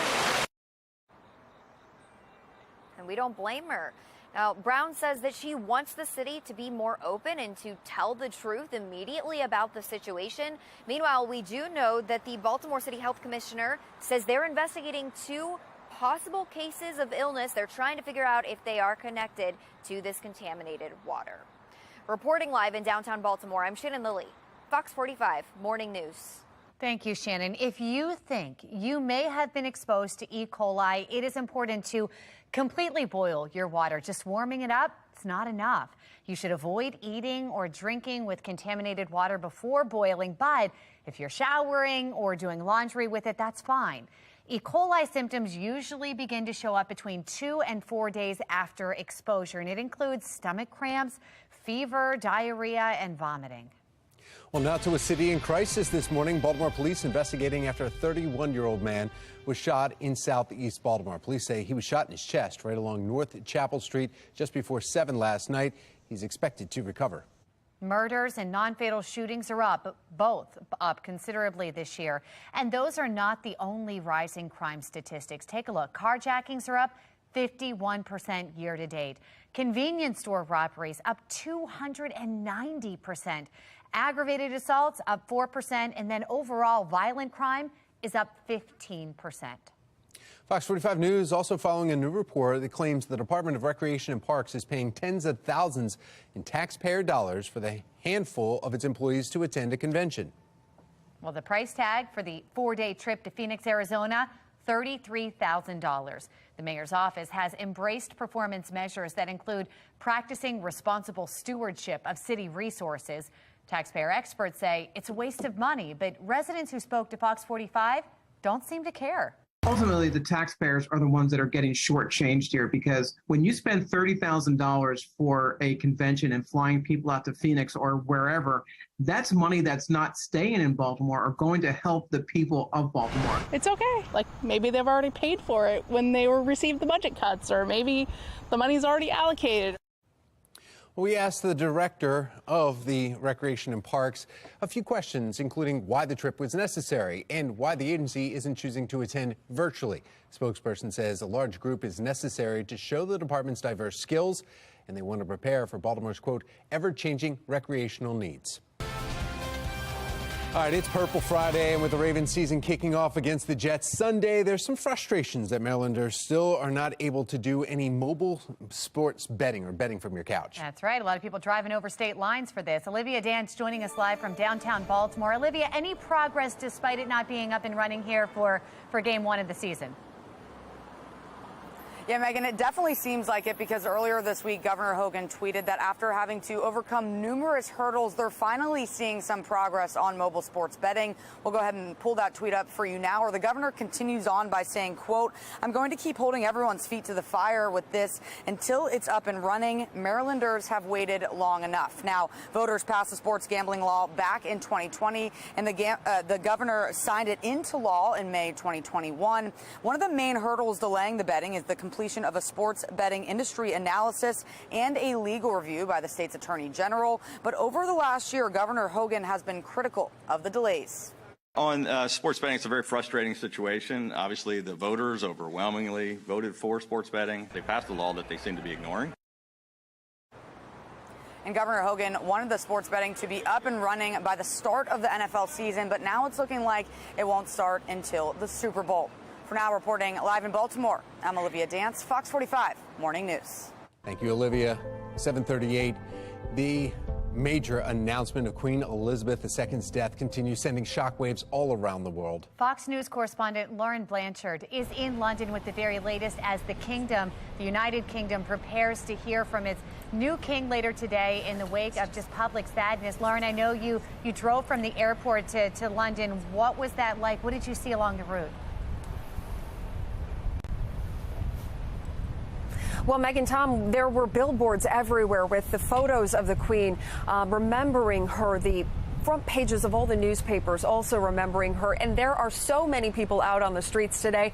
We know there are thousands who have come by Buckingham Palace to pay their respects, share their memories, lay flowers, that kind of thing. Traffic really bad in the town just because there are so many people who have wanted to show up here and remember their Queen. Now, later today, as you mentioned, we are going to hear from King Charles III. That is what he will be known by as he now takes the reins of this monarchy. We are going to hear from him in about 5.5 hours. That translates to about 1 p.m. Eastern time. From there, Megan and Tom, we're going to get a good idea of what he plans to do with the monarchy, how he sees his reign going. Perhaps we'll get an idea of some of the initiatives he'd like to take on, causes he'd like to move forward with. But really a big moment here in London for all the people here, for all of the UK, as now their queen of 70 years has passed away at age 96. Lauren Blanchard, thank you so much. We appreciate your reporting from London. A beautiful sunny Friday ahead of us, but our next weather maker already making its way towards Baltimore. Meteorologist Amy Aronson tracking those showers in her full Weather Authority forecast. Time now 7:40. You're watching Fox 45 Morning News, all local, all morning.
7:42 on this Friday. Looking nice for your Friday. Perfect night for a little bit of baseball. If you're headed out to Camden Yards, we start with sun. We end with clear skies. Temperatures will be cooling off throughout the game. I'd certainly wear a sweatshirt or a light jacket. We end up in the low 70s. Now, the rest of the weekend doesn't look quite this nice for the Orioles. I'll explain the reason why in 10 minutes.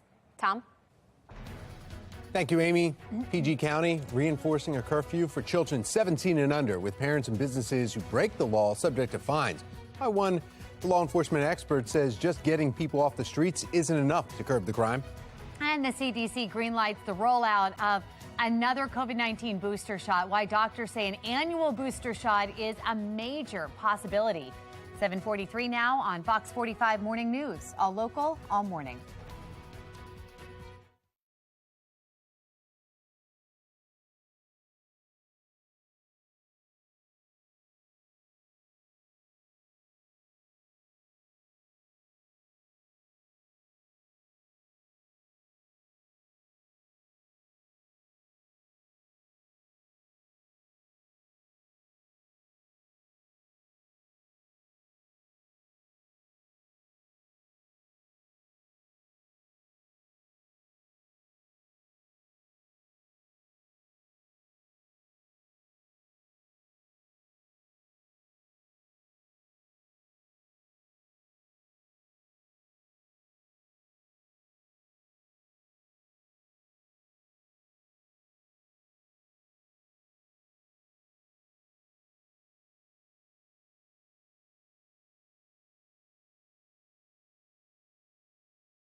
$7.46. As new booster shots become available to fight off COVID-19, the question still circling, will this become an annual vaccine similar to the flu shot?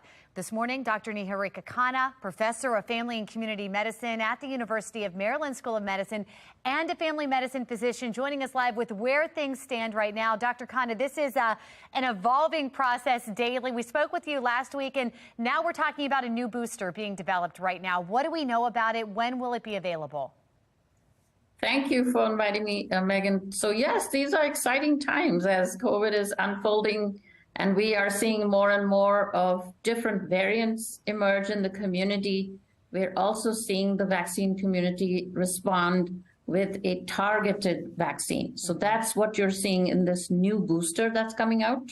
It's a bivalent booster, so it's addressing the old strain and also the new BA.4 and 5 strains that are now in the community at the level of almost 90%. So this is very exciting because they now have a very targeted vaccine right in time for the fall when we start going indoors from schools and I want to ask you this, Dr. Khanna, for those people who just recently had a booster that didn't have the two process one, are they still protected against these new strains if they had the older one? Thank you. So yes, those older boosters do protect you against the original strains. Okay. That's what those boosters were targeting. And as we have seen, this COVID, the virus that causes COVID, which is SARS-CoV-2, yes, has been changing. It's been shifting a little bit, a drift, a shift. And so the most common virus in the community now is this BA4 and BA5. And the new West booster is targeting these and the original strain. So you actually get an advantage because you get both.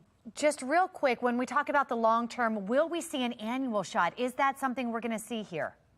I think that is absolutely the aspirational goal, because we don't want to be rolling out boosters now in July and August and all this. We want to try and make it make sense. Like, you enjoy your summer, you come back to school, you get a booster and you're protected for the fall. That's the aspiration. Okay. But again, we have to think a little bit that how much do we know about this SARS-CoV-2? So if we were to see a brand new strain appear again, then you would probably see the vaccine community get together and run around and make another booster. However, I think the idea of an annual booster is a very good one. So I would suggest everybody go and get this booster. Hope we have no more variants that emerge. Yes, fingers crossed. That evolving process. Dr. Khanna, I know we'll be talking again in the future. Thank you for your time today. Thank you, Megan. We want to check in now with meteorologist Amy Aronson. Yeah, Amy, a great weekend to be outdoors, and there's a lot of activities planned around the Baltimore region. Yeah, a lot happening. Purple Friday, first one of the season. You can see M&T Bank Stadium in the distance there. Of course, that will be empty this weekend, but come next weekend, first home opener. So hopefully, fingers crossed, the weather stays like this, right? We've got a beautiful Friday ahead of us. Bright and sunny today, highs in the low 80s. Clouds will be returning on Saturday, and then some showers will follow by the end of the weekend on Sunday. A lot happening on the weather map here. I want to point out where Hurricane Earl is. It's off our coast, and it's going to stay there. Not a direct impact for us. What's going to happen is we have a full moon heading into the weekend, plus we've got all that water getting shoved up against the coast. That's going to trigger some coastal flood warnings, and we've actually got one across the bay for the eastern shore. None locally right now. Now, we're off to a dry start. We stay dry today. Temperatures warm through the 70s into the low 80s this afternoon. It's tomorrow that the clouds return, and they stick around as we head to your Saturday. Increasing clouds actually throughout the day with highs in the low 80s. And then here comes our rain chance. Couple of sprinkles late Saturday night. Most of the rain holds off until Sunday. Sunday morning overcast with some spotty showers. The bulk of the rain comes through Sunday afternoon, Sunday evening, taking us into next week. That means most of the weekend is rain-free. Low 80s both today and tomorrow. Clouds return on Saturday, and then here comes the rain on Sunday for the end of the weekend.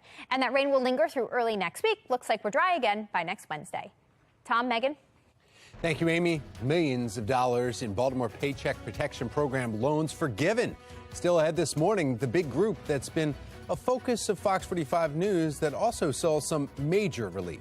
And football is back, and Fox 45 Morning News is making their predictions for the season. Stay tuned for Patrice Sanders squaring off against Mark Clark in this week's Pigskin Predictions. Oh, a lot of predictions right there. One prediction, though, that you know is going to happen very soon. We are scoring a coffee break.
Prince George's County is reinforcing a curfew for juveniles 17 and under, and parents or businesses who break the law are subject to fines.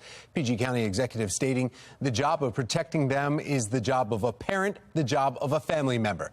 Joining us now for this week's Fox Undercover, former police commissioner and current talk show host Ed Norris. Ed, this starts actually tomorrow. Today really is when this starts. Friday at midnight, and then Saturdays. Well, it's Fridays and Saturdays by midnight. Kids need to be home 17 and under, and then 10 p.m. for the rest of the week. Do you agree? No, I'm not a big believer in curfews at all. People always seem to want them. To me, it's always the civilian solution to a police problem. Let's just have people off the streets. They don't work. And this one, I really have a hard time with, because if you're a parent and you have 3 kids and 2 of them are fine and one is just a delinquent and a problem child, you already have problems. And now you're going to punish the parents even further. I'm not saying there aren't bad parents out there that cause this, right, but I don't like this method of going about it. I just wish police would use the same tactics we use for fighting other crimes. I don't understand this at all. And frankly, it doesn't work, because there's so many logistics that go into this. If you find the kid in the street, you can't put them in jail. So what do? You're going to bring them back to the parents? Okay. What if the parents live 30 miles from where you picked them up? Right. How do you do this at 2 o'clock in the morning? And then you're off patrol, or you bring them to a catch center. Who mans that? There are so many problems about this logistically. It seems like there's desperations. Prince George's County Executive Angela also Brooks coming out publicly saying that she's being criticized. A lot of the same points that you're using from family members too. But she says, remember, we're using this tool after suffering the single deadliest month in history of Prince George's County. So it's necessary for us at this point to take our children and bring them inside. Well, shouldn't you be doing that anyway? The problem is, I just think people forget this, is that people that are engaged in violent conduct, if they're going to carry guns and they're willing to shoot other people, they're not really going to be worried much about your curfew, because they're willing to break the law anyway. And it's just never worked. And I get that, are you going to keep victims off the street? Right. But a lot of this is driven by bad kids carrying guns who should be stopped anyway. And just the basic policing. Well, then, Ed, is this more of a political threat then, just to kind of get the education out there? The parents, you need to start parenting better? Yeah, but yes, I think it is. But the fact is, the village idiot knows this. This is the biggest problem we have in crime in this country, is the lack of parenting. That's why these kids are on the street. Single parent homes that are, problematic in very tough communities. This is a problem. We all know it's a problem. I don't know how this highlights it more, except, it sounds like a nice political ploy. So you agree with that statement, but just not executing it, because it's not going to be, it shouldn't be falling on the police to execute this. Yeah, because I like hearing the police department. I know from running 3 police departments, it doesn't work. It's very hard to actually do this in practical, in the real world, it doesn't work. It sounds great. But as I tell people all the time, the last time curfew worked was in Italy in the 1930s. Hasn't worked since. Yeah. Well, we'll find out if there's any change in Prince George's County over the weekend, or any other jurisdiction that has these curfews in place for young people. Thank you, Ed. Thanks. Now, you can hear Ed Norris every Monday morning through Friday, Sports Radio 105.7 The Fan from 6 to 10 a.m.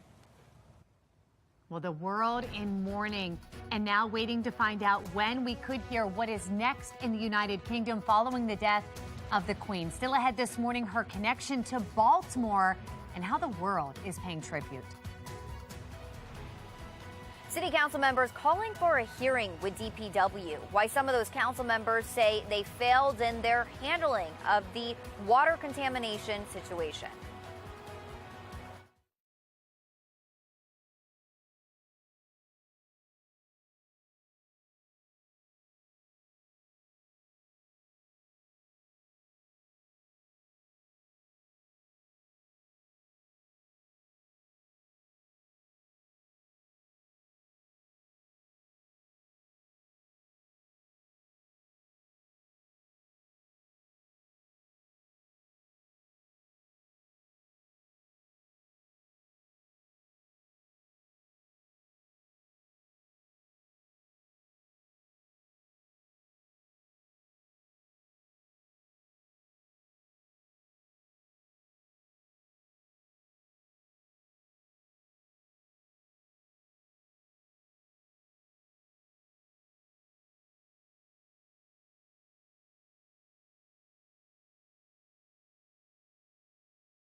Live from WBFF in Baltimore, this is Fox 45 Morning News.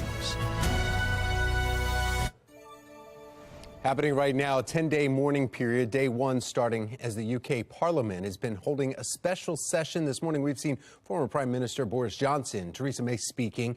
It's all to pay tribute to Queen Elizabeth II, and we are hearing now that it looks like we will hear from King Charles III at about 1 o'clock this afternoon, speaking for the first time as king out of London, and as everyone continues the mourning.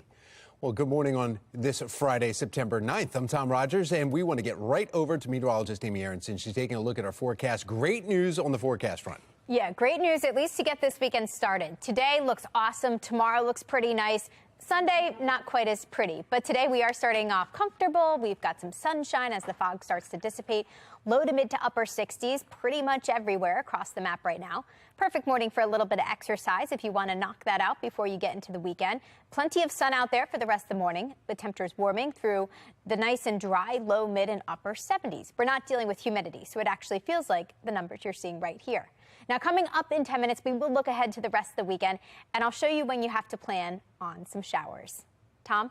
All right, thank you, Amy. And taking a look at your Lens Solar traffic network around the area here, not bad. There's one camera on the right-hand side that's blocking 695 and 150. It looks like there's multiple vehicles now in the median, and that's causing some slowdowns at 695 and also at 150 if you're heading on the outer loop there.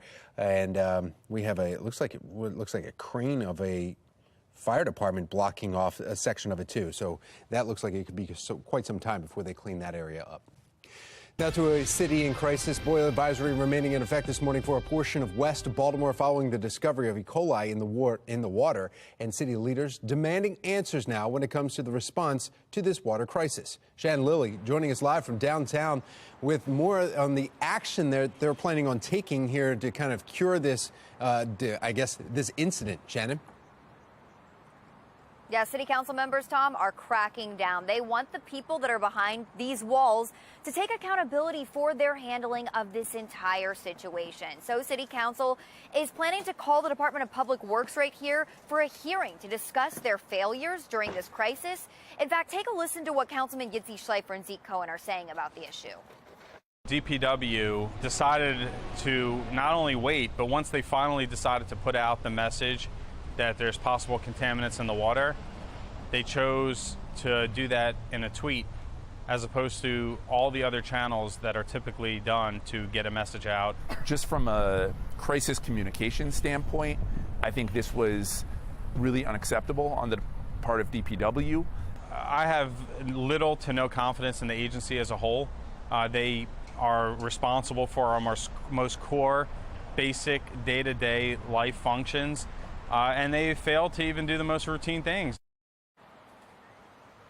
Well, Jason Mitchell, who you're looking at right here, came to Baltimore last year to lead the Department of Public Works and is one of the city's highest paid officials with a yearly salary of $245,000. So we asked the mayor what action, if any, he plans to take against Mitchell, and he essentially ignored our question. A spokesperson for the mayor's office, though, says that they do have confidence in Mitchell. Meanwhile, that hearing, we're learning from city council members, could be called as early as the next city council meeting. Reporting live in downtown Baltimore, I'm Shannon Lilly, Fox 45 Morning News. All right, thank you, Shannon. This morning, city spokesperson is now responding to Fox 45 News' exclusive interview with an unidentified employee at DPW. The employee told us the results of the recent water test may not tell a complete story and that water samples are not always randomly tested. Compare it to doing a poll. If you're always polling the same people, you tend to get the same answers. Well, that spokesperson for the mayor's office defended the process, writing, quote, "The 90 locations are statistically located based on the hydraulics of the system to capture the performance of the entire distribution system." She went on to write, "Maryland Department of Environment certifies DPW labs to ensure standard protocols and procedures are followed." DPW's budget is more than $600 million to provide essential services to the city and beyond. However, we've seen several failures and mistakes come from that department. In March of this year, state environmentalist officials, they came in and took control of the city-owned Back River wastewater treatment plant in Dundalk. Residents complaining about the solids, as you see in this video right here, just floating in the Back River. Well, state investigators also say they have received reports of staff just sleeping or sitting around and watching TV while on the job. Fox 45 News has heard from several residents over the past several years, though, with water bills in the thousands of dollars with no clear reason why. The city has said some of the residents have past due bills, but the majority of the residents that we spoke with point to broken pipes. Well, there are still people in West Baltimore under a boil water advisory. You see that right here on the map on the screen. For a full list of the impacted areas and the water safety recommendations, you can visit our website. That's foxbaltimore.com. From the water crisis to the crisis within Baltimore City schools, the system is facing even more legal trouble, but this time it's involving violent attacks within the schools. Olivia Dance has more from downtown Baltimore on what is the big concern within this lawsuit. Olivia. The lawsuit will officially be announced at 11 this morning behind me at attorney Stephen Thomas Jr.'s office. And during that announcement, Thomas will present surveillance footage from July 2019. On that day, he says Sarah Dixon, an IEP specialist and special needs teacher with Baltimore City Schools, assaulted his client. At the time, the special needs student was only 9 years old, and Thomas says other teachers sat and watched the assault. The lawsuit was filed against the Baltimore City Board of School Commissioners and Sarah Dixon. And Thomas says that public schools are meant to be a safe place for students to learn without fear of violence or attack. For now, reporting in Baltimore, I'm Olivia Dance, Fox 45 Morning News. Out to London from the live center this morning, and you are looking at some of the cannons that are firing right now in London. It just hit pause because there's so many people that are actually on this feed here. They're taking different shots as we speak, but a lot of different cameras showing the gun salute. 96 guns throughout the entire country are firing because of each year of Queen Elizabeth II's life. So that's what's happening right now. The bells already tolled across their country. We're entering a 10-day mourning period, day one today, because of the loss of Queen Elizabeth II. And this has continued to go through as this is underway right now. You're taking a couple different live shots here. This hour, the exact date of her state funeral at the Westminster Abbey has yet to be confirmed by Buckingham Palace. It's expected to be held, though, within the next 10 to 11 days. Every detail of the events have already been carefully choreographed and approved by the monarch herself, beginning with those gun salutes that are happening now throughout, especially at Edinburgh Castle in Scotland, Hyde Park in London. A service will be held at St. Paul's Cathedral later today, which will not be attended by the royal family. This is actually a moment for the public to remember their queen. The Abbey is the historic church where Britain's kings and queens are crowned, including the Queen's coronation and where she married Prince Philip in 1947. Now today, King Charles will make his first public speech about 1 o'clock our time as king, alongside with Britain's new prime minister of just a few days, Liz Truss. And Charles, the oldest person to assume the British throne at 73, is expected to be officially proclaimed king tomorrow at St. James Place in London, even though he is the king now. Now, taking a live look from the White House this morning, as flags at the White House are now lowered to half staff in honor of the Queen's passing. It wasn't just the White House either there, too, as President Joe Biden issued the proclamation directing all federal public buildings and grounds across the country drop the U.S. flags to half staff until sunset in her honor. And make sure you check out foxbaltimore.com for more stories about the Queen and the royal family. You can scroll through pictures of the Queen's visit to Maryland. There's also a story about how a Baltimore-born divorcee shook up the monarchy. The clock is ticking this morning. Latest fight in the battle over classified documents found in Florida and the new deadline for the former President Trump's attorneys. And our rain chances will increase this weekend heading into next week. I'll explain exactly when the first showers arrive in a couple of minutes. It's 8:09. You're watching Fox 45 Morning News, all local, all morning.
8:12 on this Friday morning. As we look ahead to what to expect for the weekend, today's actually going to be the most comfortable and the driest. From here on out, it's only going to get muggier and more humid. And by Monday, downright soupy. And that's as our next weather maker moves in. Coming up in 10 minutes, I'll let you know exactly when we see some rain because of that system. Tom? All right, thank you, Amy. Dozens of Baltimore City programs with millions of dollars Paycheck Protection Program loans forgiven. Just ahead, the program seeing the most relief and why. It's Fleet Week, and we're in the bridge of the USS Minneapolis. We're going to talk to some sailors who are from Baltimore. That's coming up, Fox 45 Morning News, all local, all morning.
A loan forgiveness for the Paycheck Protection Program with small businesses totals $500 million in Baltimore alone. The list of forgiven loans totaling $8 to $9 million include law offices, crane companies, even $7.3 million for a debt relief company.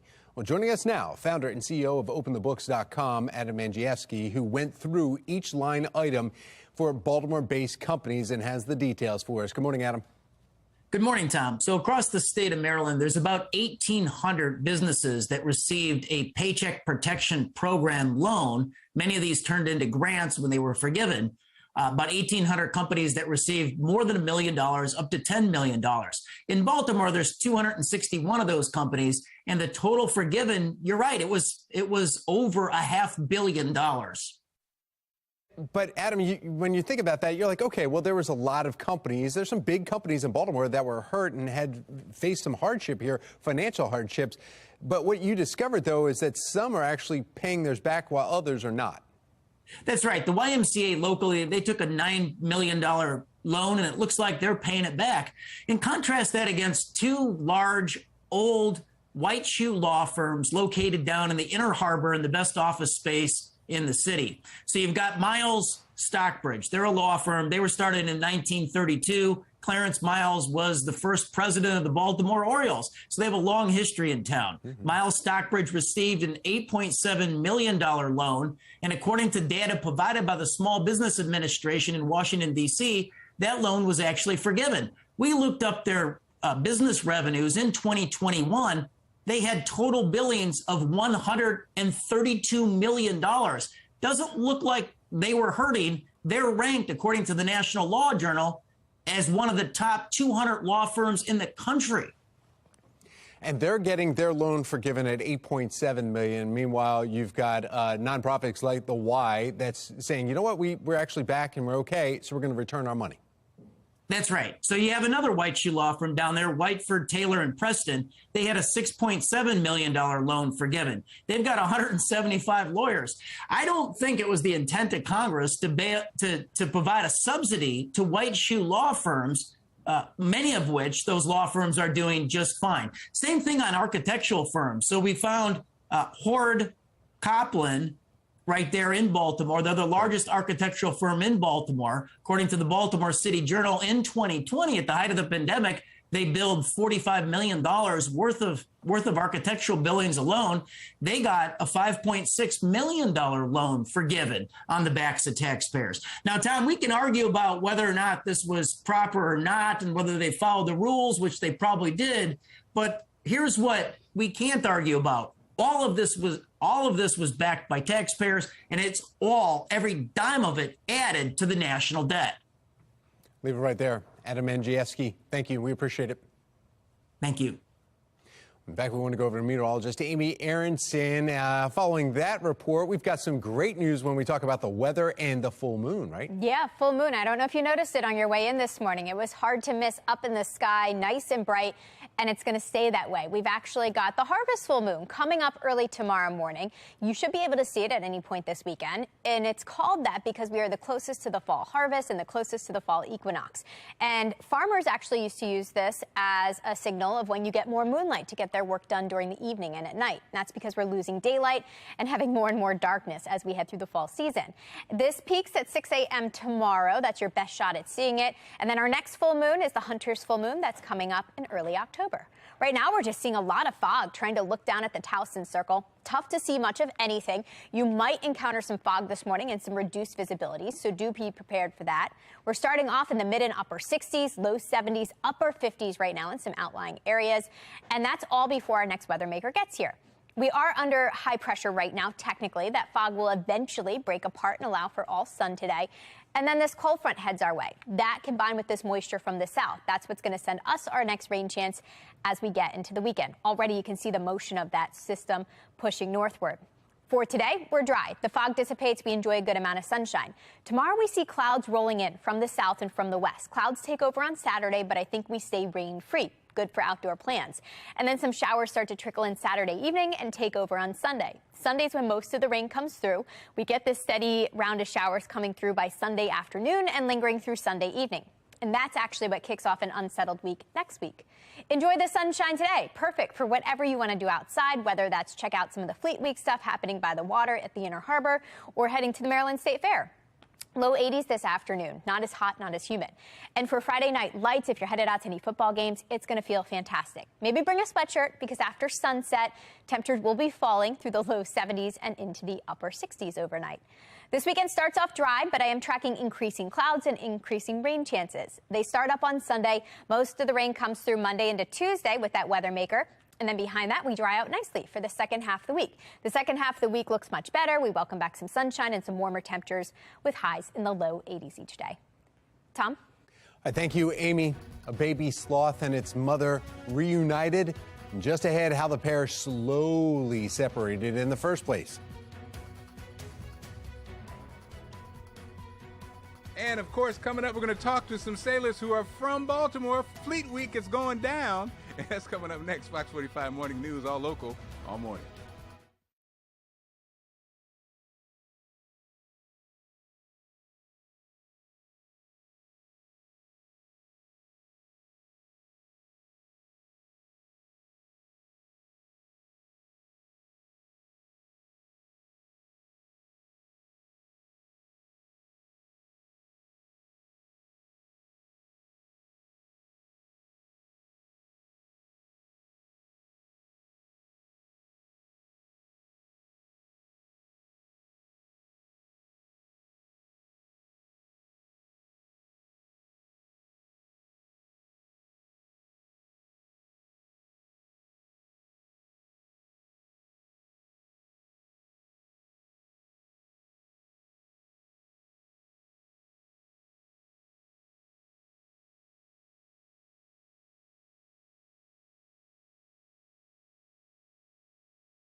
8:24, and we're talking about from the water to the air. It's So Baltimore this weekend. Spend more time learning about our military with special events, some tours, activities, all displayed along the Inner Harbor.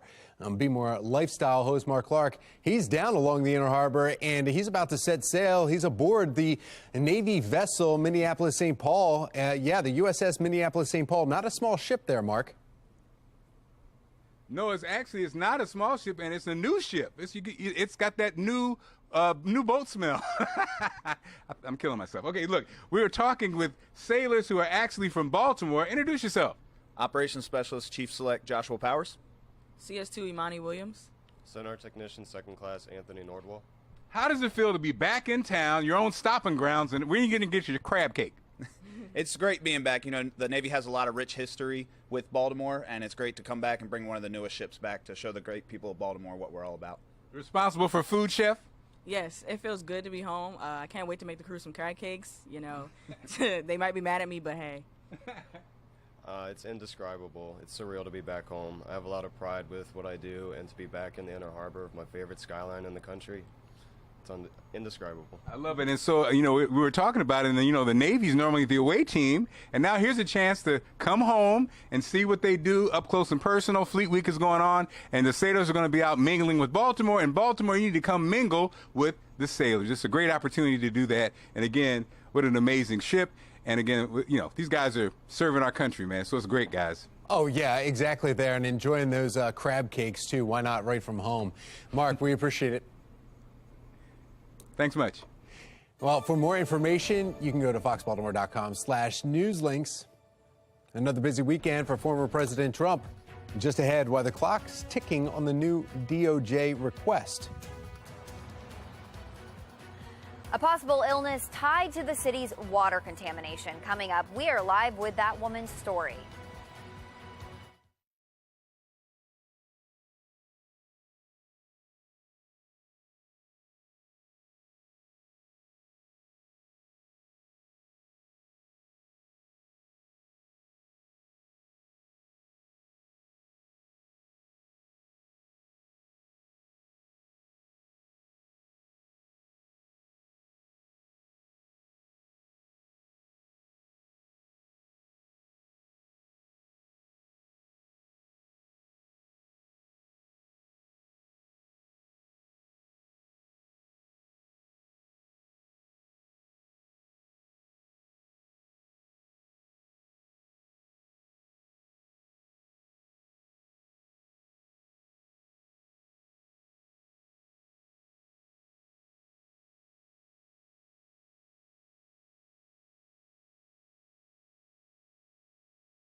Live from WBFF in Baltimore, this is Fox 45 Morning News. Good morning, everyone. Thank you for joining us on this Friday, September 9th. I'm Megan Gillen. Let's check right in with meteorologist Amy Aronson, who is tracking our forecast as we head into the weekend. Amy. Yeah, busy weekend ahead of us. Lots happening and lots happening weather-wise. We're starting off pretty perfect today, but then things are actually going to go downhill as the weekend continues, unfortunately. But that means enjoy the sunshine we have ahead of us. A little bit of fog out there this morning. Be careful of that, depending on where you're traveling. Mid and upper 60s to start things off, pretty comfortable. Dew points not too far off from the temperatures, and that's why we've got the fog, but they are low. That means it's dry air in place, not humid, not sticky, not muggy. Perfect day to check out the Maryland State Fair if you plan to do that. Plenty of sunshine, not too hot, not too cold. Actually, just right today with highs ending up in the low 80s. Now, coming up in 10 minutes, I'll let you know exactly what to expect for the rest of the weekend. Megan? All right, Amy, thank you. Now to the Len Stoller Traffic Network, where we have put the brakes on. Look at this on the Beltway there. 695 at Maryland 140. We've got slow-moving traffic there. Good news, we're moving. When you look at the Beltway there on right by Maryland 41, you can see just a lot of volume out this morning, even some red when you look at the map here. Give yourself some extra time before you head out here this morning. It is 8:30, and we have some breaking news right now. Mayor Brandon Scott, we are hearing, is set to hold a news conference with an update on the city's boil water advisory boundaries. He's going to be joined by DPW officials. Again, we just got word this is happening. Stay with Fox 45 Morning News for coverage of this news conference. Again, we will bring it to you live as it happens, expected to happen in our 9 o'clock hour. Continuing coverage here this morning, many in West Baltimore are still under that boil water advisory that we were mentioning because of the ongoing water contamination. The Department of Public Works first told the public of this E. coli contamination on Monday. Still not clear where it came from. We are hearing about a possible illness tied to the contamination, which goes against what DPW and city leaders claim. Shannon Lilly joining us live downtown with more on this story. Shannon, what are you hearing? Well, that West Baltimore woman we spoke to, Megan, is demanding transparency from the city. She firmly believes that she got sick from this contaminated water, despite city leaders saying that at this point no one has gotten sick. Well, Denise Brown says her symptoms started on Tuesday and they have persisted throughout the week. Take a look at these documents that she shared with us from her visit to Mercy Medical Center on Tuesday. It shows that she was dealing with abdominal pain, vomiting, and diarrhea. Now, the medical notes do write that, quote, E. coli is the less likely cause, but Brown believes otherwise. She lives just a few blocks from the city's Western District Police Station, where that fire hydrant continues to flush water down the street, and city leaders say this is the spot to test positive for contaminants twice within the last week. And before Brown knew about that, she was definitely using the water. For cooking, bathing, brushing my teeth, washing dishes, cleaning. Not now. I'm boiling all my water or I'm using bottled water. I'm scared to use the water, even to bathe in. And we don't blame her. Now, Brown says she does want the city to be more open and to tell the truth immediately about the situation.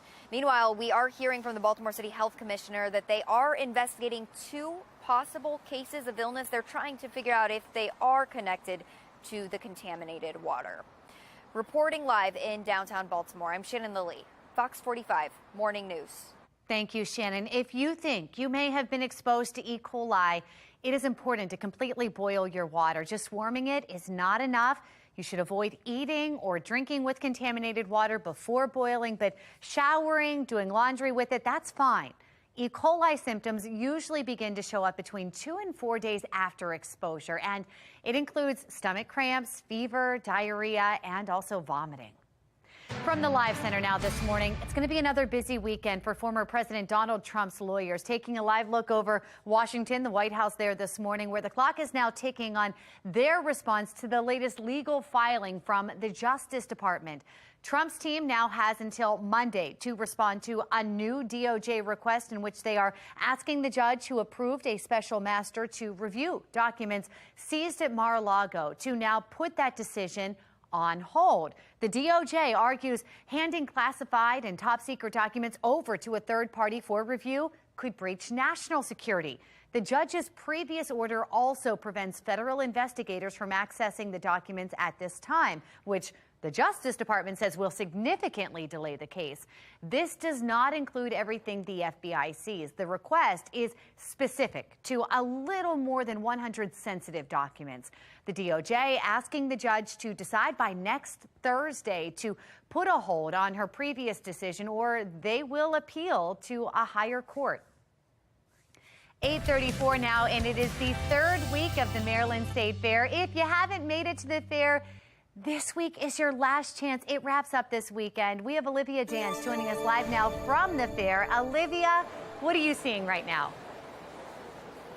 Good morning, Megan. I have the best assignment of the day. We're hanging out with goats, and right now I'm joined by Ned Davis. He is the Goat Show superintendent. We also have two very special guests, Emily from Carroll County and her adorable goat, Mara. So, Ned, tell us a little bit about this background on Mara here. Mara is a senior kid. Emily is a 4-H'er, so she has to show in what we call the open show and the 4-H show. And the breed of goat she's showing is Alpine. Okay, she is just adorable. And what can people expect from the Goat Show this weekend for the last weekend of the fair? There's going to be a lot of goats here the next 2 days. Then they have the 4-H show the following day on Sunday. Then that'll be the last thing for the 4-H'ers. But there's over 800 goats entered. So, wow. Yeah, there's a lot of goats here. That's impressive. Yes. And we're surrounded by a lot of those goats right now. Where do most of these goats come from? We have a percentage from Maryland, but we have a lot of out-of-staters too. We have a lot of Pennsylvania goats. We also have a farm from Indiana came in this year. Look at Mara. She is getting her close up. Smile. And then also over here we have a ton of ribbons. Talk to us about these and what these are all about. Each breed, we have 8 breeds here today. So each breed will get a champion ribbon. All the milkers will show today. And then tomorrow, all the young stuff, all the kids get shown tomorrow. Wow. So we do the ribbons, and we pick a grand in reserve for each breed, and they're awarded that. This is all very exciting. So, again, this is the last weekend of the Maryland State Fair. If you want to see the Goat Show, you can stop by this Sheep and Swine Bar. And let's get one more close-up of Mara here. What a cutie. Thank you all so much for speaking with us, and thank you, Emily and Mara. But I'll send it back to you. Oh, how much fun. Olivia, thank you. If you go to the fair this weekend, we'd love to see what you're seeing, what you're doing. You can send in those pictures and videos right to our website, foxbaltimore.com/chime-in, or very easy, just use your FOX45 mobile app.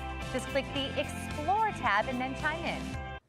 Well, the trip to the moon is back on after 2 failed attempts. Still ahead this morning, the dates NASA is eyeing for the Artemis launch. Plus, a dry Friday ahead. How long will it last? Meteorologist Amy Aronson's going to let us know when the rain returns. 8:37 now. Beautiful start. You're watching Fox 45 Morning News, all local, all morning.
8:40 on this Friday morning. If your Friday night plans include heading out to Camden Yards, it's going to be a beautiful night for some baseball, starting with sunshine at first pitch and temperatures in the mid-70s. But after sunset, it's going to cool down quickly. I would bring a sweatshirt or a light jacket, with temperatures ending up in the low 70s by the end of the game. Now, coming up in 10 minutes, I'll let you know when we are expecting rain later on in the weekend and what it means for the rest of your weekend plans. Megan? All right, Amy, thank you. Now to your consumer news. A new report says inflation has not only adjusted regular living, but it's changed holiday seasonal shopping. According to Bankrate.com, holiday shoppers won't wait for Thanksgiving this year. They're going to be buying by October 31st. 2 in 5 say that inflation is impacting those shopping decisions. 14% of holiday shoppers say they're going to get a jump start this month. This is September, 107 days away from Christmas. 25% say they're going to start shopping in October. More than 2,400 people participated in this survey. Well, the country's lead official for transportation says the federal government will have your back during holiday flying season. Pete Buttigieg says worries like what travelers have experienced in a bad summer flying season will be much smoother, and he's pressing airlines to make sure of it. Buttigieg says the new pressure and DOT website for complaints has moved airline guarantees from 0 to 8 out of 10, committing for hotels and meals over problems in their control. Well, the FDA is closing its investigation into Lucky Charms after some consumers claimed it made them sick. In a statement, the FDA said it could not find any cause of the self-reported illnesses after testing the popular cereal. The FDA started its investigation back in April. The Post says at the end of the investigation, more than 550 people reported feeling sick to the FDA. General Mills, the maker of Lucky Charms, says it cooperated with the agency and did not find any evidence of illness linked to its products. The world is mourning for longtime British monarch Queen Elizabeth. Just ahead, we're going to take a look at some of your reactions online. And the third time, maybe it's the charm. Just ahead, when NASA is planning on launching Artemis. Time now 8:42, and you're watching Fox 45 Morning News. All local, all morning.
It is 8:45 this morning. The world is mourning the loss of an icon. Longtime British monarch Queen Elizabeth II has passed away. She ruled for over 70 years. Just imagine that.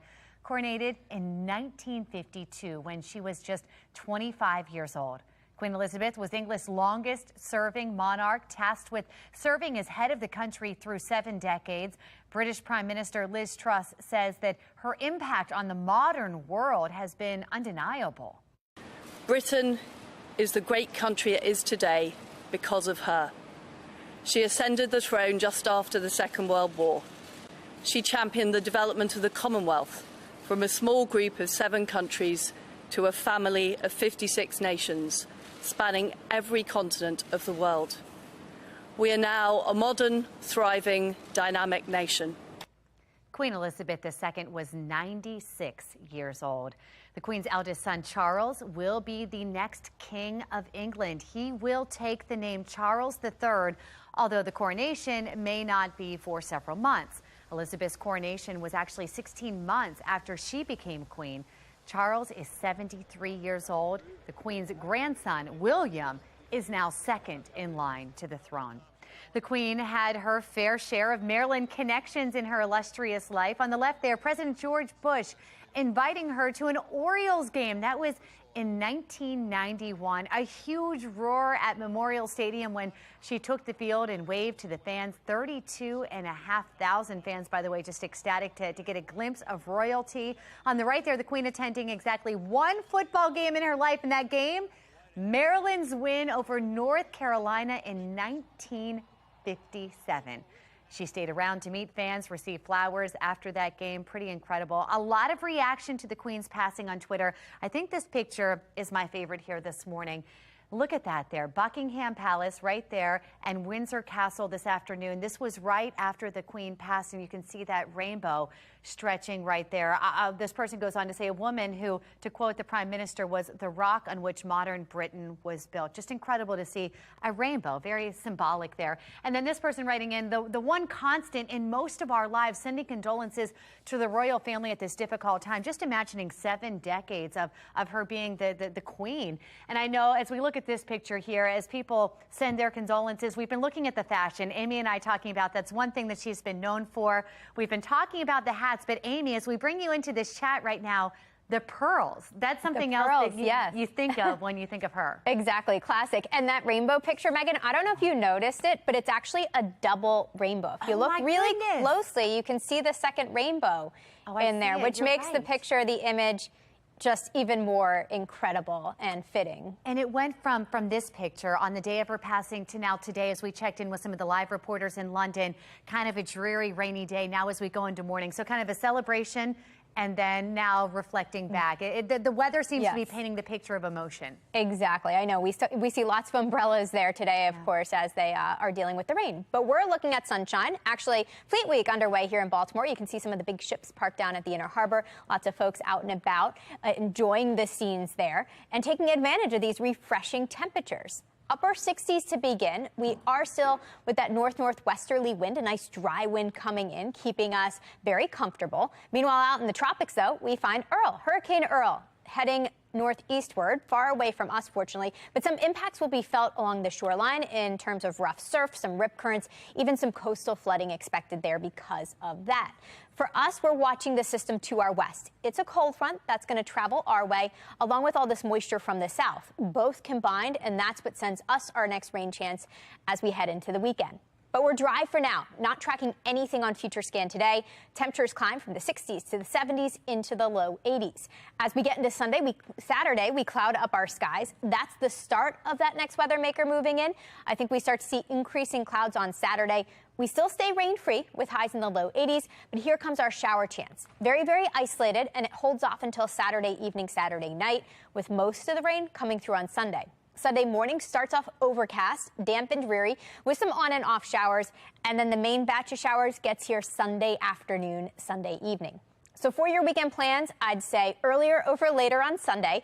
Today and tomorrow just look fantastic. No issues at all, with highs in the low 80s each day. But as we head through the end of the weekend, that next weather maker moves in. Not quite as hot because of that. Temperatures backing off into the upper 70s.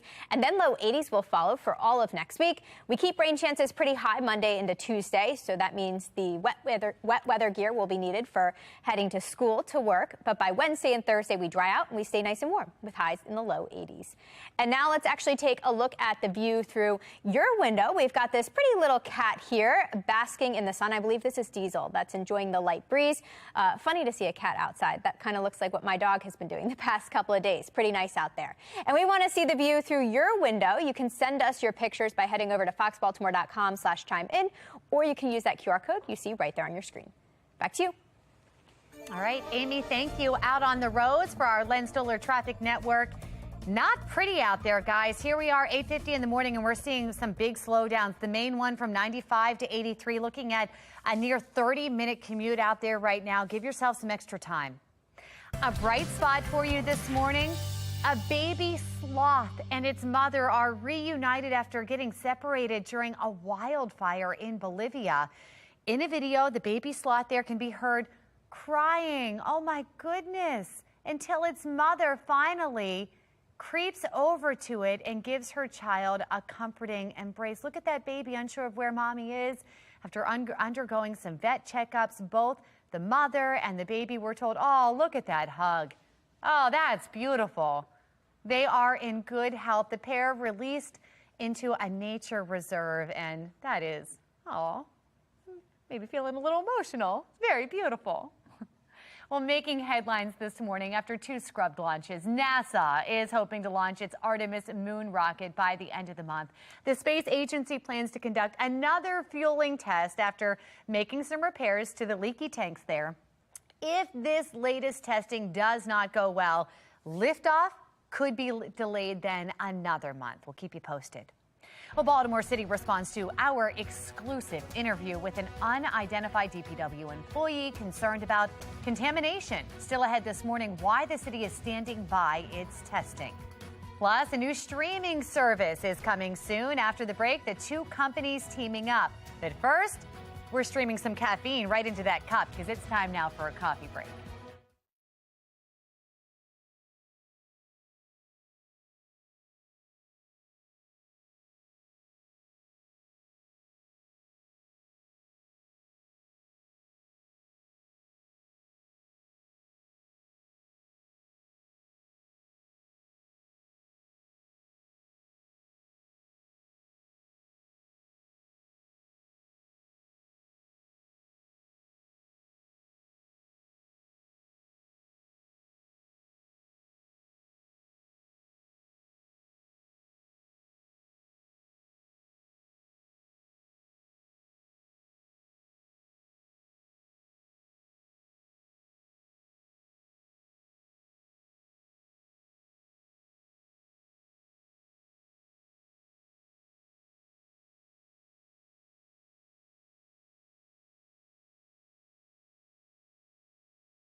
8:55, topping your morning business report. Amazon is telling workers at its corporate offices they do not have to return to in-person work.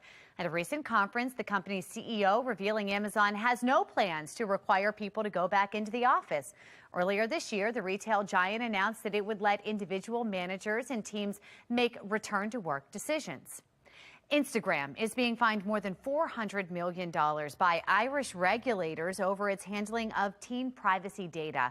According to investigators, the platform failed to keep teen user phone numbers and emails private when they were allowed to operate business accounts. This is the second biggest fine issued under the EU's strict privacy rules.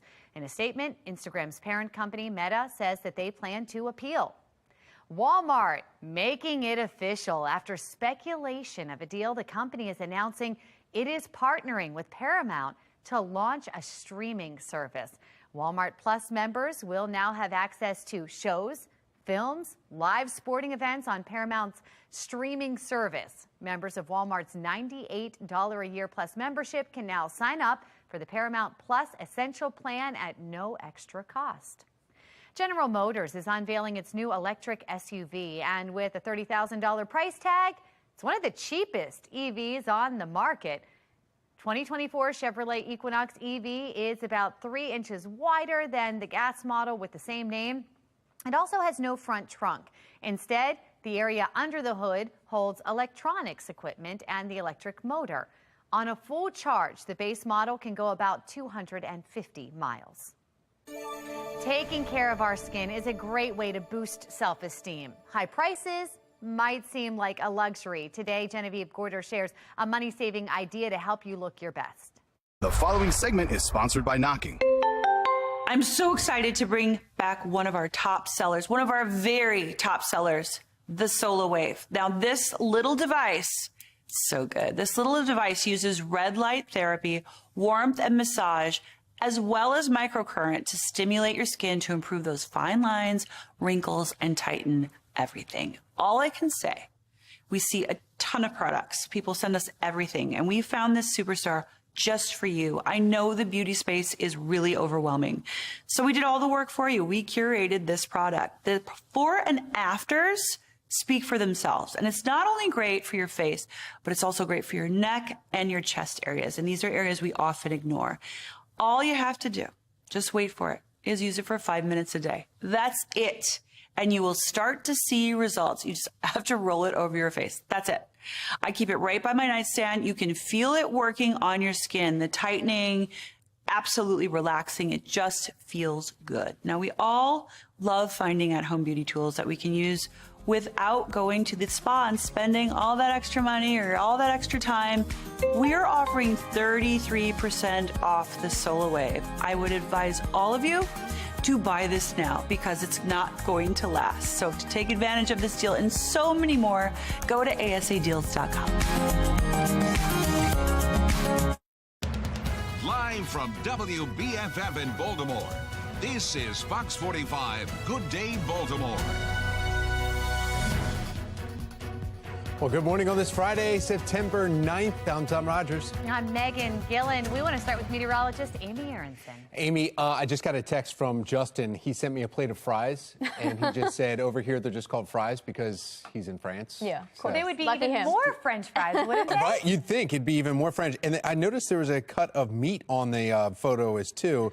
And so I asked him, how's the steak? And he said, the fries. Good. Yeah. Oh my goodness. And what time is it there now? It's clearly not 9 o'clock. This was at 8:39, 8:49 is when he actually sent it. So yeah, breakfast. We'll be sure to send him our fair food on Sunday. That pickle pizza. Yeah, we'll send him a picture of that, and I'm sure he'll be missing us. Hopefully he brings something back from France for us. We should make our request now, Tom. Oh yeah, I'll send him croissants. Yeah, he's missing out on some pretty nice weather here, though. It's a beautiful day to get the weekend started. We have 60s, low 70s to begin. Temperatures are starting to warm. Yes, we're seeing a little bit of fog out there, but not a bad morning for some exercise if you want to squeeze that in before we get into the weekend.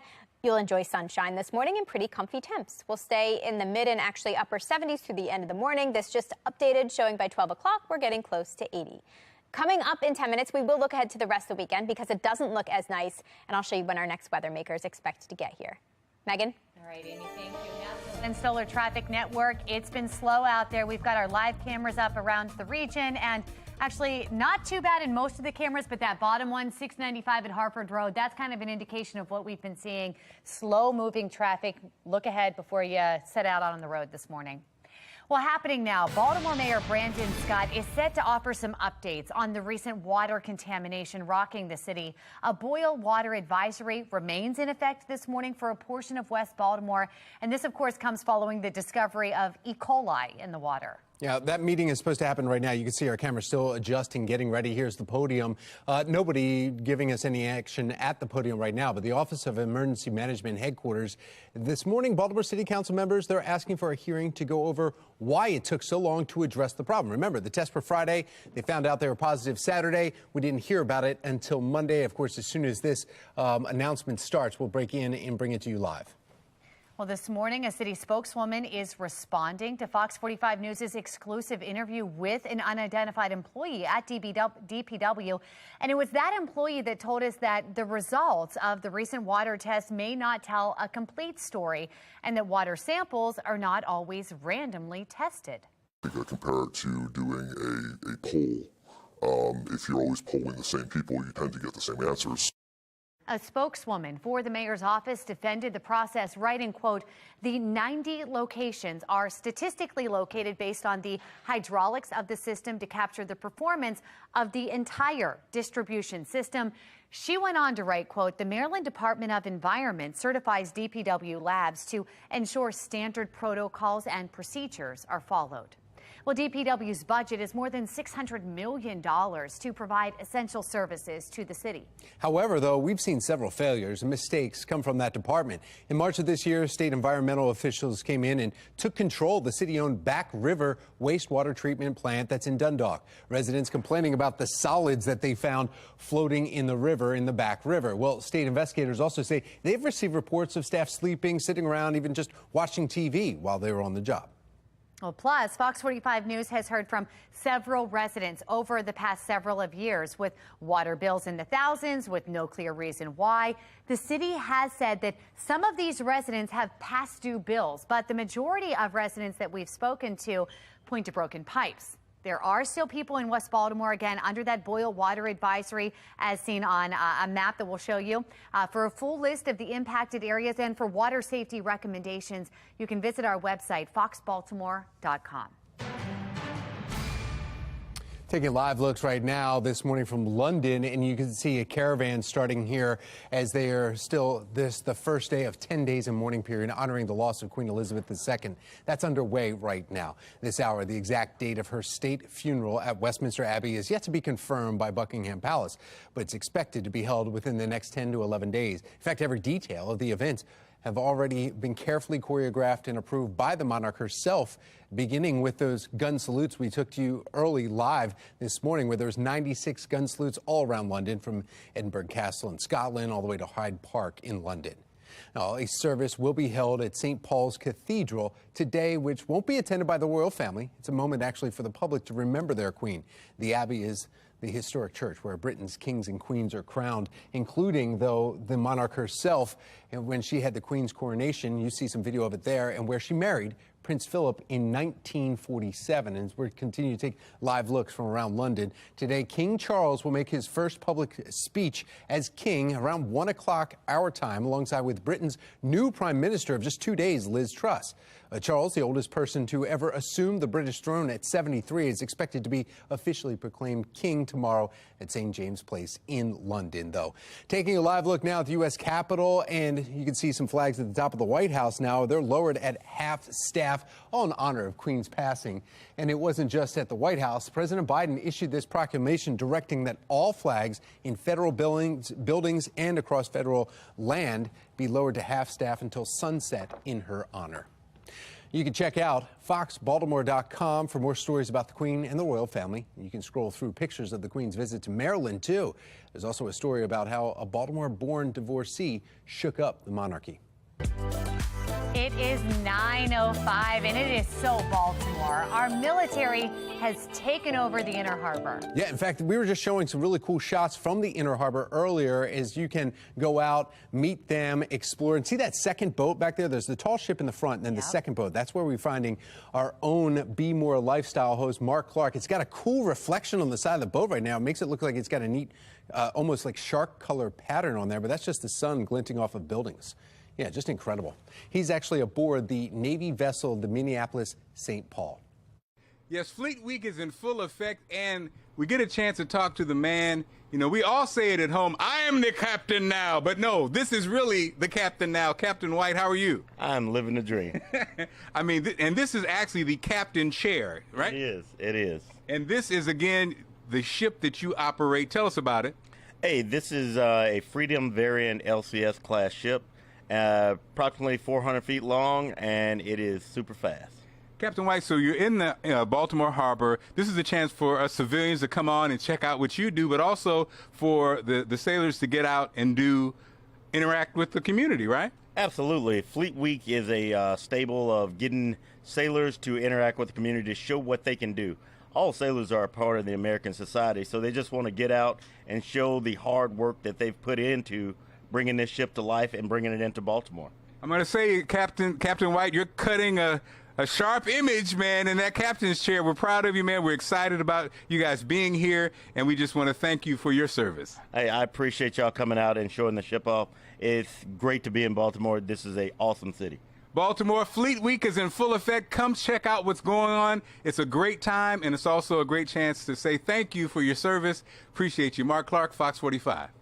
There is a lot from the Inner Harbor where he is all the way to Port Covington to Martin State Airport. A lot going on this weekend. You can tour the ships. There's the flyover. And then I was just reading now a crab soup cook-off they're having today, too, with some of the chefs from the naval ships and the restaurants in Baltimore competing against each other. Oh, incredible, so this is just, it's Baltimore themed, but a way to appreciate our military. Yeah, and we've got some beer gardens all around Fort McHenry. And, of course, the weather is going to be perfect for this weekend, whether you're on the water or looking up in the air. Yeah, exactly. At least to begin. Things do go downhill as the weekend continues, but just plan around the rain. We have a dry day today. Today is perfect for whatever you want to do outside. Tomorrow is even mostly dry. Just throw in that 20% chance for a late day shower. By Sunday, rain chances increase. They become more scattered. And then most of the rain actually moves through Monday into Tuesday with that next weather maker. Coming up in 10 minutes, I will walk you through an updated future scan hour by hour to show you exactly how the rain is going to impact your Sunday plans. Tom, Megan. All right, Amy, thank you. From Fleet Week to the third week of the Maryland State Fair. If you haven't made it out to the fair, this week is your last chance because it wraps up this weekend. Yeah, and Olivia Dance is joining us live right now from Timonium at the Maryland State Fairgrounds. And it looks like are you deep frying? Are you making a pickled pizza? No. I know that. That's the ice cream area. Oh, Megan and Tom, no, we're in the ice cream area right now. We're in the dairy bar, and I know it's early, but it's always the right time to eat ice cream. The gates for the fair are officially open. They opened at 9 a.m. And like I said, right now we're in the dairy bar. This is Parker Welch from the Maryland Farm Bureau. Tell us a little bit about yourself, and also thank you for speaking with us. Yeah, so my name is Parker Welch. Grew up on the Eastern Shore of Maryland on a dairy farm. Nice. So I work for the Maryland Farm Bureau now, and for the 13 days of the Maryland State Fair, I manage the dairy bar. Cool, and right now we are in the dairy bar with lots of ice cream flavors. Ice cream's my guilty pleasure. So I heard you have a flavor of the day. This is the last day for the flavor of the day. Let's give it a taste and tell us about this flavor. Today's flavor is from Rocky Point Creamery, which is in Tuscarora, Maryland, in Frederick County. Look at this. It is salty caramel pretzel. It is always one of our most popular flavors of the day. Gotta get the toppings in there. Come on. That's good. I think that's the same face everyone makes when they eat a scoop of that ice cream. You have to try this. You have to come down to the dairy bar. You have to try this.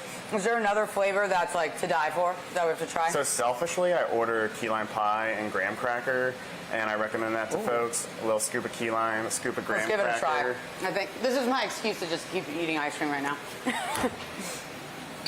So this is your favorite flavor? This is my favorite flavor. This is so good. And these are both actually from Keys Creamery, which is in Havre de Grace. Look at that. That's so cool. This is like an interesting flavor. I've never tried something like this. What? Yeah, that's we want to break in right now. green. We think Olivia's having little trouble, and green, a I'm little going to leave graham. now and go You're help going to go her. make sure Yeah. you have some problems? I think she You know needs what? I some think help. she needs some support too. So maybe all three of us could be out there making sure we can go through all the different flavors. Oh my The anchors God. want to come down and try. Come on. We'll be have to here. come down. All this ice cream is from locally in Maryland too, right? Yeah, all the flavors. So we actually partner with Hershey's, and they source from Maryland Virginia Milk Cooperative. So the Hershey's ice cream is also very local. But then, like I said, we feature an on-farm creamery every day. So for the last 2 days, we'll have a whole bunch of different flavors from on-farm creameries. Cool. Well, thank you so much for speaking with us. Make sure you check out the dairy bar, and I'm going to go eat the rest of this ice cream now. Back to you guys. I like the vanilla that they have there on top of the peach cobbler. That's my favorite. Yeah, that ice cream. Warm cobbler, cold ice cream over top. So good. All right. This is when it gets exciting. It's the fair at the Timonium Fairgrounds. This is the last weekend. If you're heading out, we'd love to see what you're enjoying. Maybe some of the ice cream. You can send in your pictures and videos to our website, foxbaltimore.com/chime in, or use that Fox45 mobile app. Just click the Explore tab and then chime in as you see happening right there.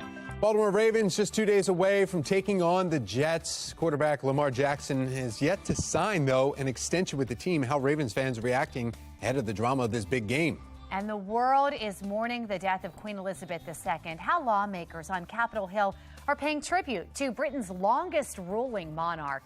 It is 9/11 on Fox 45. Good day, Baltimore.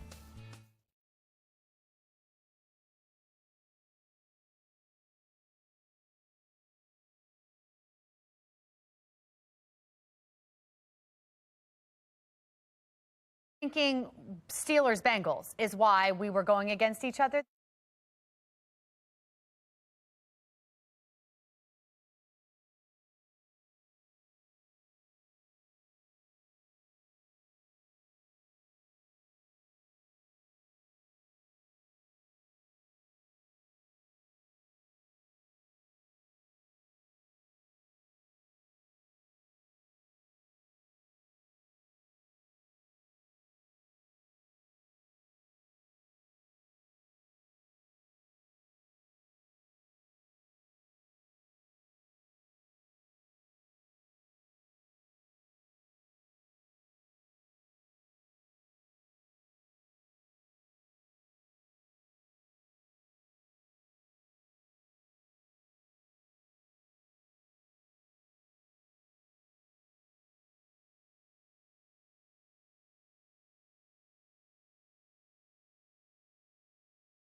(9:14) and topping your national news headlines, the Department of Justice is now challenging parts of a federal judge's order to grant former President Trump's request of a special master to review what the FBI took from Mar-a-Lago last month. National correspondent Atra Al-Nashar is joining us live. So, Atra, why does the DOJ say that it would put national security at risk? Yeah, good morning, Tom and Megan. So the DOJ is taking issue with the part of Judge Aileen Cannon's ruling that halts their ability to go through classified documents, the documents they took from Mar-a-Lago. while Trump's special master reviews them. They say it would get in the way of an effective national security risk assessment and therefore any remedial steps that may be necessary. And keep in mind, there are bipartisan requests from members of Congress, heads of the Senate Intelligence Committee, to be briefed on exactly that by the DOJ. Now, the DOJ also says they need to regain access to those classified documents because it could inform them about whether there are still other sensitive materials out there that haven't been found yet. The DOJ is also asking the judge to reverse her decision that would allow the special master to review more than 100 classified documents, but that would still leave many other documents open for that review. They just basically don't want her to see this or him this classified information. Now, the DOJ tells the judge that if she doesn't grant the request by this coming Thursday, they are going to bring their appeal to a higher court. Atra, also in Washington this morning, flags, as we know, flying at half-staff after the passing of Queen Elizabeth II. How are leaders there on Capitol Hill paying tribute? Yeah, well, we're also learning some breaking news as NBC was first to report that President Biden will be attending the funeral of Queen Elizabeth II. We do not know yet when that will be. According to the palace, the date will be announced, as they say, in due course. But it was a big question about whether or not President Biden would be part of the U.S. delegation. But it's also possible former U.S. presidents will go. We know the Obamas formed a very close relationship with the Windsors during their time in office, particularly with Princes William and Harry. But, you know, back here in D.C., both President Biden and Speaker Pelosi exercising their authority to order flags at public buildings, including Capitol Hill, at half-staff. I can tell you, driving into work this morning, you could feel it, you know, seeing all the flags at half-staff, the stillness, knowing that Queen Elizabeth II has passed. It's a different world this morning. And President Biden and the First Lady say in a statement that the Queen was more than a monarch. In their words, Tom and Meghan, they say she defined an era. The president also recalled the first time he met the Queen back in 1982 as a senator, and then again just last June. And, you know, as the United States comes up on this 21st anniversary of 9/11 on Sunday, the president recalled of the moments that the Queen demonstrated this close bond between the U.S. and the U.K. The days after 9/11, when she said, "Grief is the price we pay for love." Certainly something that rings true again this morning. Back to you. Yeah, we're just getting reports King Charles III just arrived at Buckingham Palace, first time as king now. All right, national correspondent Atra El-Nashar, thank you. Today's number of the day, 46. That's the percentage of voters who favor a congressional investigation into Dr. Anthony Fauci's actions during the COVID pandemic. Scott Rasmussen, national survey finding 39% are against the idea. This survey also shows a significant party divide, with Republicans more in favor of an investigation than Democrats. 9:17. Time now to get another check of your forecast. Yeah, in fact, we have Amy Aronson here. And Amy, you're going to be busy Sunday too, right? Well, all weekend. All weekend, I'm going to Fells Point tomorrow morning to check out Fleet Week activities there. And then Sunday morning, I'll be up at Martin State Airport before heading to the State Fair. I'm doing all the things this weekend. And it is going to be mostly dry for everything happening, with the exception of the very end of the weekend. But right now, the fog is gone. The sun is out, shining down on the Towson Circle, looking fantastic to get things started. Feeling pretty nice, too. Mid-60s in Columbia, but everybody else reporting low 70s right now. And we're going to stay nice and dry and nice and comfy today based on that dew point. But come tomorrow, little muggy, little humid by Sunday, and then soupy by Monday as our next weather maker moves through the area. And here's where it's coming from. It's currently cutting across the northern plains, heading our way. It's going to combine with this area of low pressure to the south. Both are going to spread our way, and that's going to increase our moisture as we head through the weekend. I also want to point out where Hurricane Earl is, spinning through the Atlantic, traveling away from us. I think the only impact that will be felt will be along the coast, some coastal flooding possible there, along with some rough surf and some rip currents. But closer to home, we stay dry today and tomorrow, thanks to that area of high pressure to our north. But look at all this moisture spreading our direction. We cloud up our skies tomorrow now. It's not going to be a bright and sunny start to the weekend, more clouds than sun, but still dry, at least until Saturday night. At that point, we see a couple of stray showers, and then most of the rain holds off until Sunday. We get on and off showers starting Sunday afternoon, I'd say by 12 o'clock, and then continuing through the afternoon into the early evening hours. And the rain will actually linger through early next week. That means enjoy the sunshine while we have it. Today is the nicest day out of the next three. Not only is it going to be bright and sunny, it's going to be warm with highs in the low 80s. Looking fantastic also for Friday Night Lights games happening tonight. Very comfortable. I bring a light jacket, a sweatshirt with you because after sunset, temperatures will be dropping through the low 70s and into the upper 60s. I am throwing in rain chances starting on Sunday. They become more likely Monday into Tuesday. Looks like we'll now dry out by midweek and stay nice and warm with a long stretch of the low 80s that takes us through week's end. Tom, Megan. All right, Amy, thank you. Planning on flying during your Christmas holiday? Why Secretary of Transportation Pete Buttigieg says he has your back. Well, football is back. Patrice Sanders squaring off against Mark Clark in this week's Pigskin Predictions. 9:20 and you're watching Fox 45. Good day, Baltimore. Fox 45 News, winner of 17 2022 Regional Emmy Awards, more than all other Baltimore news stations combined.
Our Health Commissioner, Dr. Terraza, Emergency Management Director, Chief Wallace, our Borough here, Chief of Water, Wastewater, Joseph Cavetta, and Marsha Deppen with the Maryland Department of Emergency Management.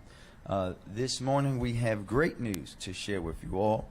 With the results that we received overnight Thursday, DPW has received clearance from MDE to lift the precautionary water boil advisory for residents, business, and other facilities in the impacted areas of West Baltimore. We have found no further evidence of contamination and can assure our residents that water is now safe to use throughout the small advisory area and the initial impact zone.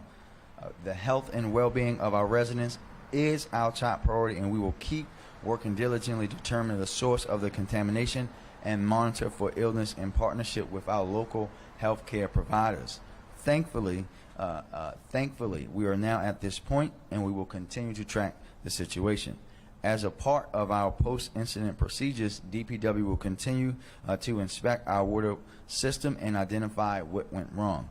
I am very proud and want to say very, very loudly of the efforts of our city employees, thankful to our state and regional partners from MDE, from the Maryland Department of Emergency Management, from all of our surrounding counties who have been here with us since we opened the Emergency Operations Center, and the business community who came to support our residents in Baltimore in this time of need, and community-based organizations and just regular citizens who worked in hand in hand, side by side, to make sure that we were providing clean water to residents during this deep time of need. I'll let Chief Wallace go into more detail about that in a second, but we will also continue to distribute water to impacted communities for a period of time. I want to remind our residents that we need them to properly flush their system before resuming water usage, and I reiterate that we understand what our communities have been going through, and in light of that, want to remind everyone that we are instituting a 25% discount citywide on water bills for the next billing cycle as we help to compensate residents for being without water and to help cover the cost of increased usage during flushing. And thank you, and now I will turn it over to Director Mitchell. Thank you, Mayor, and all city agencies for assisting with this. I want to say DPW proactively tests 90 locations throughout our city. And those locations, we proactively do it to identify any issues. As you know, September 2nd, we identified one location for positive E. coli. Over the last 3 days, we began to flush our system and tested over 100 locations within our city, and we've seen negative results. We want to just thank everyone for their hard work, MDE and Howard County and Waddell County, and all of our partners who help test. All these individuals are state certified testers, and our DPW labs is a state certified lab, and they have been working tirelessly throughout the last 96 hours to test over 100 locations to ensure that the water is drinkable and quality water here for our residents. I do want to thank the residents for being very patient with us as we go through this process. We also want to, again, remind people to continue to flush their systems. We want them to turn on their cold water at all of their taps, flush their system for a minimum of 15 minutes. You want to start at the lowest point of your home and go high to the highest point of your home, and you want to ensure that you do that for at least 15 minutes. Again, I want to thank everyone. Going forward, we are looking at root cause. So our focus now within the Department of Public Works is look at root cause. Again, some of our key areas that we are looking at is our construction projects that are within the impact zone. We're looking at water main breaks that could have caused some things within that impact zone, as well as any valve repairs or adjustments. We also looked at the line that was coming from Ashburton Reservoir, and we had tested in coordination with MDE 3 random sites. Those sites have all came back negative. So we are really focused on our effort, as we said in the beginning, the root cause within said impact zone. So we hope to continue that work, and definitely until we can nail down some parameters around how this was caused. But again, our team is working definitely hard, and we want to thank everybody for their effort. Again, thank you all. Good morning. I'm Deputy Chief Wallace, Director of the Office of Emergency Management. I want to build upon and expand upon the Mayor's comments with regard to thanks to community groups, private partners, private sector, and just the average citizen who stepped up and really pitched in to help us get through this event. Our Emergency Operations Center is still active and will remain active until further notice. As Mayor Scott has said, this has been a truly collaborative effort from involving city, regional, and state agencies. I want to express my gratitude specifically to the following agencies and emergency management personnel within those agencies: the Maryland Department of Emergency Management, the Annapolis City Office of Emergency Management, the Anne Arundel County Office of Emergency Management, the Baltimore County Office of Emergency Management, the Harford County Office of Emergency Management, Howard County Office of Emergency Management, Planners that we have in our EOC right now from the Montgomery County Office of Emergency Management, and planners that assisted us from the Baltimore Metropolitan Council. This was truly, in the emergency management realm, a collaborative effort that has occurred over the past few days. Staff from these agencies have worked daily, collaboratively, and will continue to work until this incident has been resolved. In addition, this planning staff has put together a plan that has managed water distribution at 3 sites throughout the 2 sites in the city and 1 in the county that as of this morning at 9 o'clock have distributed over 103,000 gallons of water. With the partial lift that's being announced this morning, we're going to shut down 2 sites at noon today. Those 2 water distribution sites that will be discontinued at noon today are the site at the Lansdowne Library and the site at Middle Branch Park. They will shut down at noon today. However, the Harlem Park Middle distribution site opened at 9 a.m. this morning and will stay open until 8 o'clock tonight. That site will reopen again tomorrow morning at 9 a.m. and will shut down at noon. I again want to stress how hard everyone has worked, both city agencies, our state partners, our private sector partners, and the citizens of Baltimore to help resolve this issue. Thank you. Good morning, everyone. Earlier this week, I shared that there were 2 cases being investigated for potential E. coli infections. I want to reiterate that the most common cause of stomach bugs are actually viruses. Therefore, further examination is needed to determine if a patient's gastrointestinal or GI symptoms are caused by E. coli bacteria that normally occurs in our gut. So here's what we know so far about those 2 cases. The guardian of a minor self-reported that the minor had GI issues that began on August 30th, but had resolved by September 2nd. At this time, there is no conclusive link to the contaminated water, and in this case, the symptoms self-resolved, and to our knowledge, this minor was never tested for E. coli.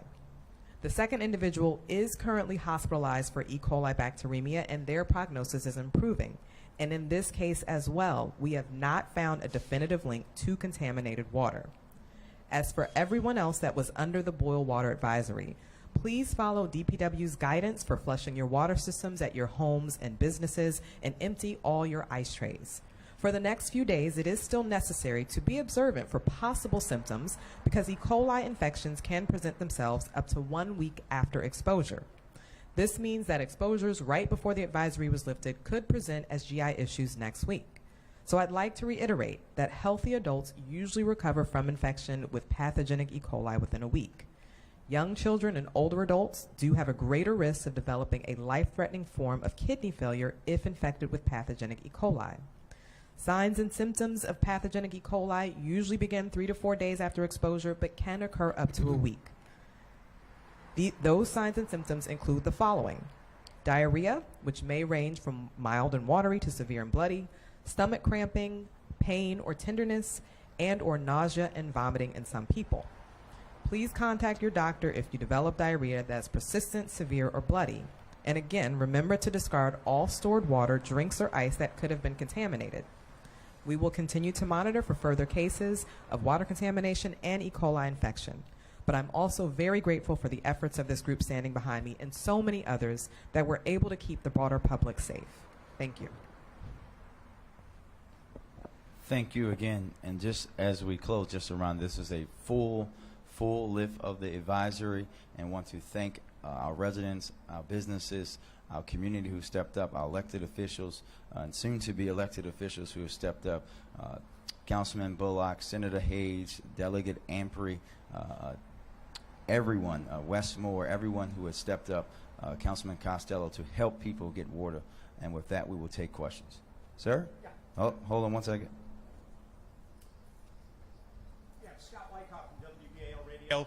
Moving forward, how concerned are you about how difficult it is to find the source of a contamination like this? Yeah, I'll let Director Mitchell talk about the details of that. But what I'll say, Scott, is that this is why we have such a robust testing thing, because we want to make sure that our water is consistently tested. Just as a reminder for everyone, for your listeners, this was something that we caught as a part of our routine testing that we do to make sure that the water that we are sending out is safe for consumption.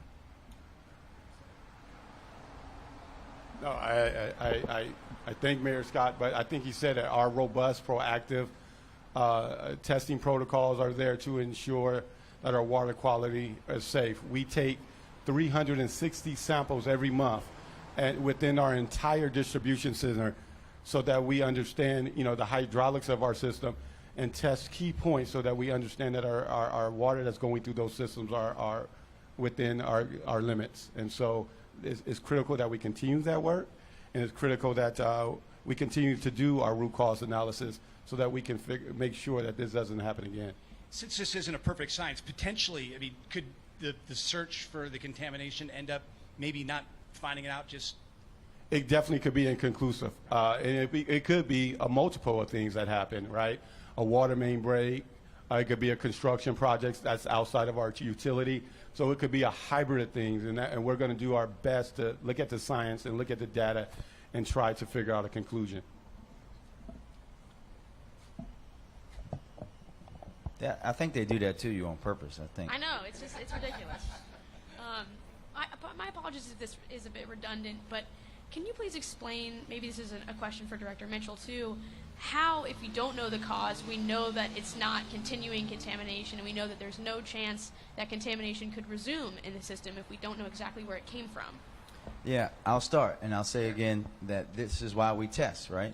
When you talk about we are following the protocols, again, we had to get clearance from MDE to do this. We have tested now not just that area, but across the whole system, and there have been no positive tests across the system as we go and test through this. This is why this is there. This is why we do it, why we have been following the protocols to the T, because that is what is laid out for us and how we can make sure that it's not continuing to happen. And thank you. And as well, we monitor our water facilities. And so every hour, every 2 hours, we're monitoring the quality of chlorine, pH, and other things that's in our system to ensure that contaminants cannot exist. And so we do that on hourly and every 2 hours and assess our systems. Yeah, I wanted to ask additionally about kind of restoring public trust after something like this. I mean, DPW is an agency that, we're having difficulties at the wastewater treatment plants. We're having difficulties picking up everybody's recycling on a weekly basis. And, now this. So can you talk about kind of trying to restore public trust after all this? Yeah, this is about, and we've talked about this, this is about also now making sure that we're sharing this kind of information of testing and stuff on a more regular basis. We know when you talk about solid waste, for example, that issue is an issue that is the case in cities around the country, right? And we know that not just governments, but actually large companies. One of the first things that I asked Director Mitchell to do when we realized that we were struggling with this is a people issue when you talk about picking up recycling, was to call our private partners. And they said to us, we can't take any more routes because we have the same problem that we do. I think what we all need to do is understand that the world has changed, and we have to understand that this issue around worker shortage is impacting every single business or entity that is hiring people. There is no one safe from it. Not even the big bad NFL is safe from needing people to step up for jobs, and we're going to continue to provide service. I want folks to, again, understand how hard those women and men that work for DPW work when they're cleaning up your alleys, when they're picking up your trash, when they're picking up your recycling. And for folks who may be sitting at home and may be looking for a new line of work and want to help DPW restore trust, come and restore it yourself with us. We're hiring. We want you to come. We want to bring people from the city. We want to get younger people involved in the agency because we know that this agency is one where people can live make long careers and make good money for their families. Thank you. Yep. Mackenzie? The microphone is at my height. Thank you. Kind of going along that same lines, we know that the Department of Public Works has a massive budget in terms of agencies. It's a large department and it has a lot of different responsibilities. Yeah. But it seems to be that it's a department plagued with problems, perhaps mismanaged. And I know that a lot of people we've talked to say that they want to see some sort of accountability when it comes to how this, especially this situation, was handled. Communication seemed to be bungled. How do you plan to make sure that the community sees that someone is held accountable for this? So again, Mackenzie, there was no misbundling of communication. You weren't here the other day, but we laid that out, that we follow the protocol of how you communicate and how you have to, MD has to say to DPW, yes, you can say this at this time. That was followed. We're going to follow every rule and every regulation. And when you're talking about an issue like this, again, this wasn't something that DPW mismanaged. They found out the water had this in it because they did the testing. This wasn't someone else telling us. This was DPW having the systems in place to say, we're going to make sure that our water is going out safely, consistently, over and over and over again. And that's how we caught this. And that's how we brought all our regional partners in and our state partners in. And that's why we've been working in constant communication with everyone around the region about how this issue was going on and how we were going to resolve it. When you're talking, we know that these kind of things unfortunately happen. It happens all across the country, but the way that they handle it was within regulation, within code, and we're going to continue to make sure that we improve on the great work that they were doing. That's what comes after this. How can we make what happened, if this happens again, how can we improve and be better than we were the first time? And that's what we do each and every day. So you're satisfied with how the situation was handled top to bottom from everyone involved? So I haven't even had a chance to breathe yet, Mackenzie. You should ask me that question in about 2 or 3 days as I go back and do analysis of myself, because as you know, I'm an athlete. I'm going to critique every single detail, including everything that I did or said. And we have protocols for after action things on things like that so that we make sure that we're better the next time. I'll hold you to that in 2 to 3 days. 2 to 3 days. Okay, and just one more question. Just don't ask me when the Ravens are playing on Sunday. I can promise I won't do that. The majority of our viewers have said that they don't believe that you are equipped to handle a crisis like this. How do you respond to that criticism? I don't respond to unscientific polls, period. What if they're your constituents? Can you tell me who they are? They're unscientific polls. What I say is I've handled many crises, and I handle them with dignity and respect. I don't get shaken. I don't get stirred. I'm sturdy. Growing up in Baltimore, living what I had to live through, having guns pointed at my face, have prepared me from crises that people who do not live in this city and may be clicking a button over and over again on your voting poll do not and will not ever understand. Fern?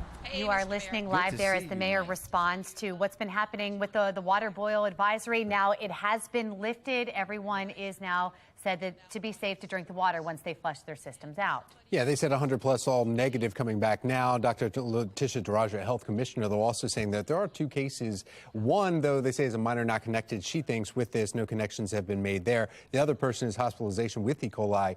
And then she warned, watch out, because still 5 to 7 days you could come back with this because it can take up to a week before you get it. However, the big question is they still don't know the cause. Right. They still don't know if the positive test that were actually, and why Mackenzie was asking the bungled relationship or the response was, they came in positive. They tested Friday. They knew that Saturday morning that they were positive tests. We didn't hear anything about official comments until Monday afternoon is when they actually made the announcement. And then there was hours of discrepancy. He brought up Wes Moore, a candidate for governor. Wes Moore saying great response. Then 3 hours later, blasting the response, saying that people aren't having water here. Baltimoreans are going without water for hours, and there's not a very good response there. So that's what ties in with why Mackenzie was asking about this bungled response that a lot of people are talking about, even, as he said, Wes Moore himself tweeting that, and that's on his Twitter page. And as we now look for what happened, why this happened, where maybe the E. coli might have come from, again, what all of you watching at home need to understand is the boil water advisory has been lifted. And when they talk about flushing the system out, what that means is turning on the cold water, as they mentioned,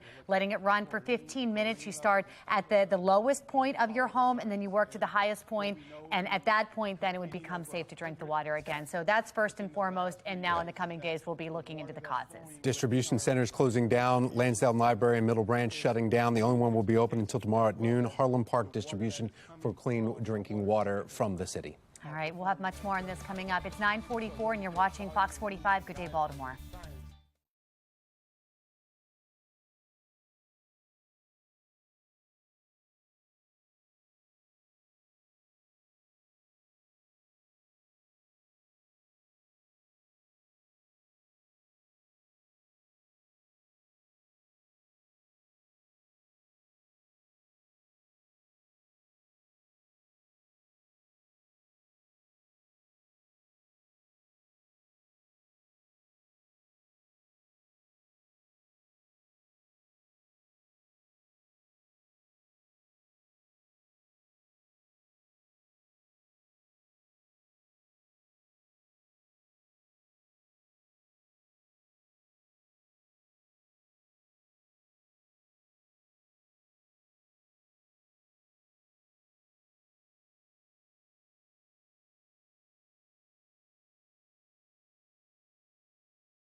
You want a big reveal?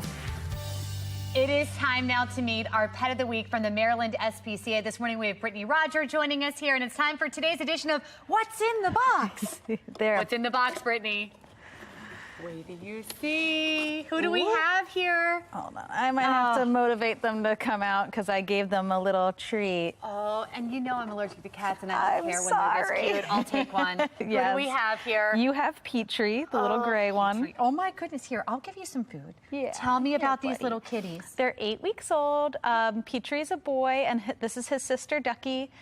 She's a girl, and they were spayed and neutered yesterday, and they are ready for adoption. They're teeny tiny. I know. Oh my goodness. They're 2.2 pounds. Oh, and their personality is super laid back. Yes, they've been like this all day since I met them. Ever since I met them, they've just been gently pawing at me, gently playing, gently purring.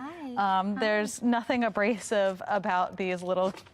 What'd you find? They just want to go back and hide. So here's my tell for everyone at home. Again, I have a little cat allergy. If I'm holding a kitten, that's how you know they're super cute and very good little guys. Look at this little face here. And they're looking for a good home. And you've got lots of kittens right now, don't you? That's right. So we, if you miss out on these guys today, because these are the only Ducky and Petries available, so we will have the kitten adoption van at the Festival for the Animals in 2 weeks. That's right. It's at Padonia Park Club from 10 to 2. Registration's on our website, mdspca.org. So you can apply for pets there and register for the festival. And if you miss out on these precious little babies, you will get another shot at the festival. Oh, I just took this one out of the shot to cuddle with it. Let's put some airtime on the kitties and not me playing with the cats.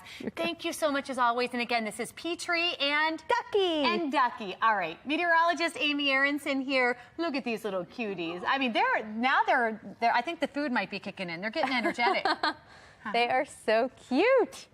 Look at them, they're so cute.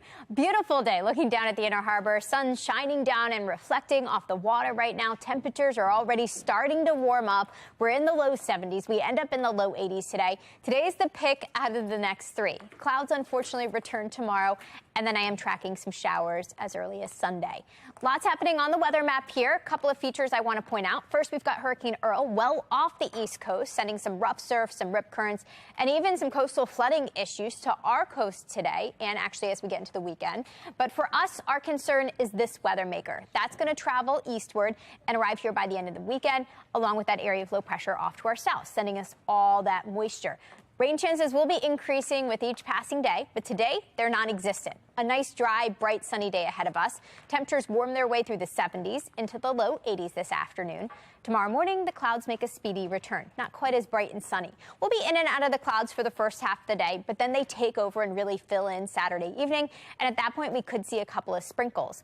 Most of the rain holds off until Sunday. Sunday starts off with a few scattered showers. Rain increases in coverage as we head after midday towards the early evening hours on Sunday, and then rain sticks around through early next week.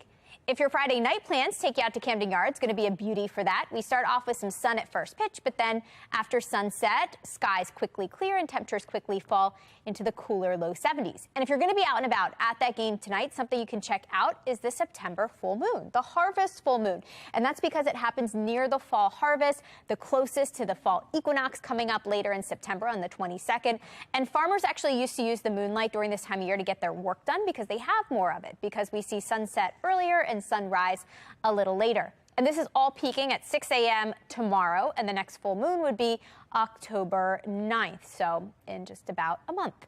If we take a look at our weekend forecast, looks awesome for the next 2 days. Tons of sun, highs in the low 80s. Sunday, not quite as nice because I'm tracking the clouds, increasing chances for some showers. Plus, it's not going to be quite as warm for the 2 reasons I just mentioned. We'll spend Sunday in the upper 70s. And rain chances will stick around through early next week. Coming up in just a couple of minutes, we'll take a look at exactly how long they stick around in your full 10-day forecast. Back to you. All right, thank you, Amy. Taking a live look at M&T Bank Stadium this morning. Yes, and the Ravens are on their way up north to New Jersey, taking on the New York Jets for week 1 of the regular season. That's Sunday at 1 o'clock. The Ravens look to start the season strong against the Jets, and it will be the first of 4 AFC East opponents they'll face in the first few weeks of their regular season. The game will be at MetLife Stadium this Sunday, kickoff 1 o'clock in East Rutherford. Now, the Ravens are favored in the game, and they will also be going against a familiar face. Former Ravens QB, Super Bowl MVP Joe Flacco will be starting for the Jets against number 8 Lamar Jackson. He will be in place the injured QB Zach Wilson. This is the first time Flacco will face the Ravens since he was traded at the end of the 2018 season. And then, remember, Lamar Jackson took over for Flacco, Megan? Yeah, I remember. And actually, Tom, on our smart board, so many people remembering that as well. Check this out. 3 years ago today, the Ravens demolished the Dolphins. Remember this, Tom? 59-10. That was week 1 in what would be the first game of Lamar Jackson's unanimous MVP season. And that's what we saw him doing all the time, just taking it in. So here we go. 3 years later, back on. But you mentioned Joe Flacco there, and there's some people remembering this. Remember Flacco starting for the Jets against the Ravens in week 1, only right to bring back this incredible Super Bowl run, which I don't know, it's weird. It's going to be weird seeing Flacco not in purple there as they're playing against the Ravens. Just an interesting moment there. But feeling all the feels here, the Ravens putting out this video right here, showing that it is game time. They are ready for football. So have to watch this entire thing. But it's going to get you fired up right here. Look at this. Some highlights to get you going here, Tom. Just days ahead. And actor Josh Charles in there, too. That was great. Well, we've got a beautiful start to the weekend. Feeling a little like football weather, though. A little chilly right now. Coming up in the 10-day forecast, meteorologist Amy Aronson is going to update us on any potential showers or storms over the next few days. It is 9:53 on Good Day Baltimore.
(9:56) on what a pretty Friday it has turned out to be.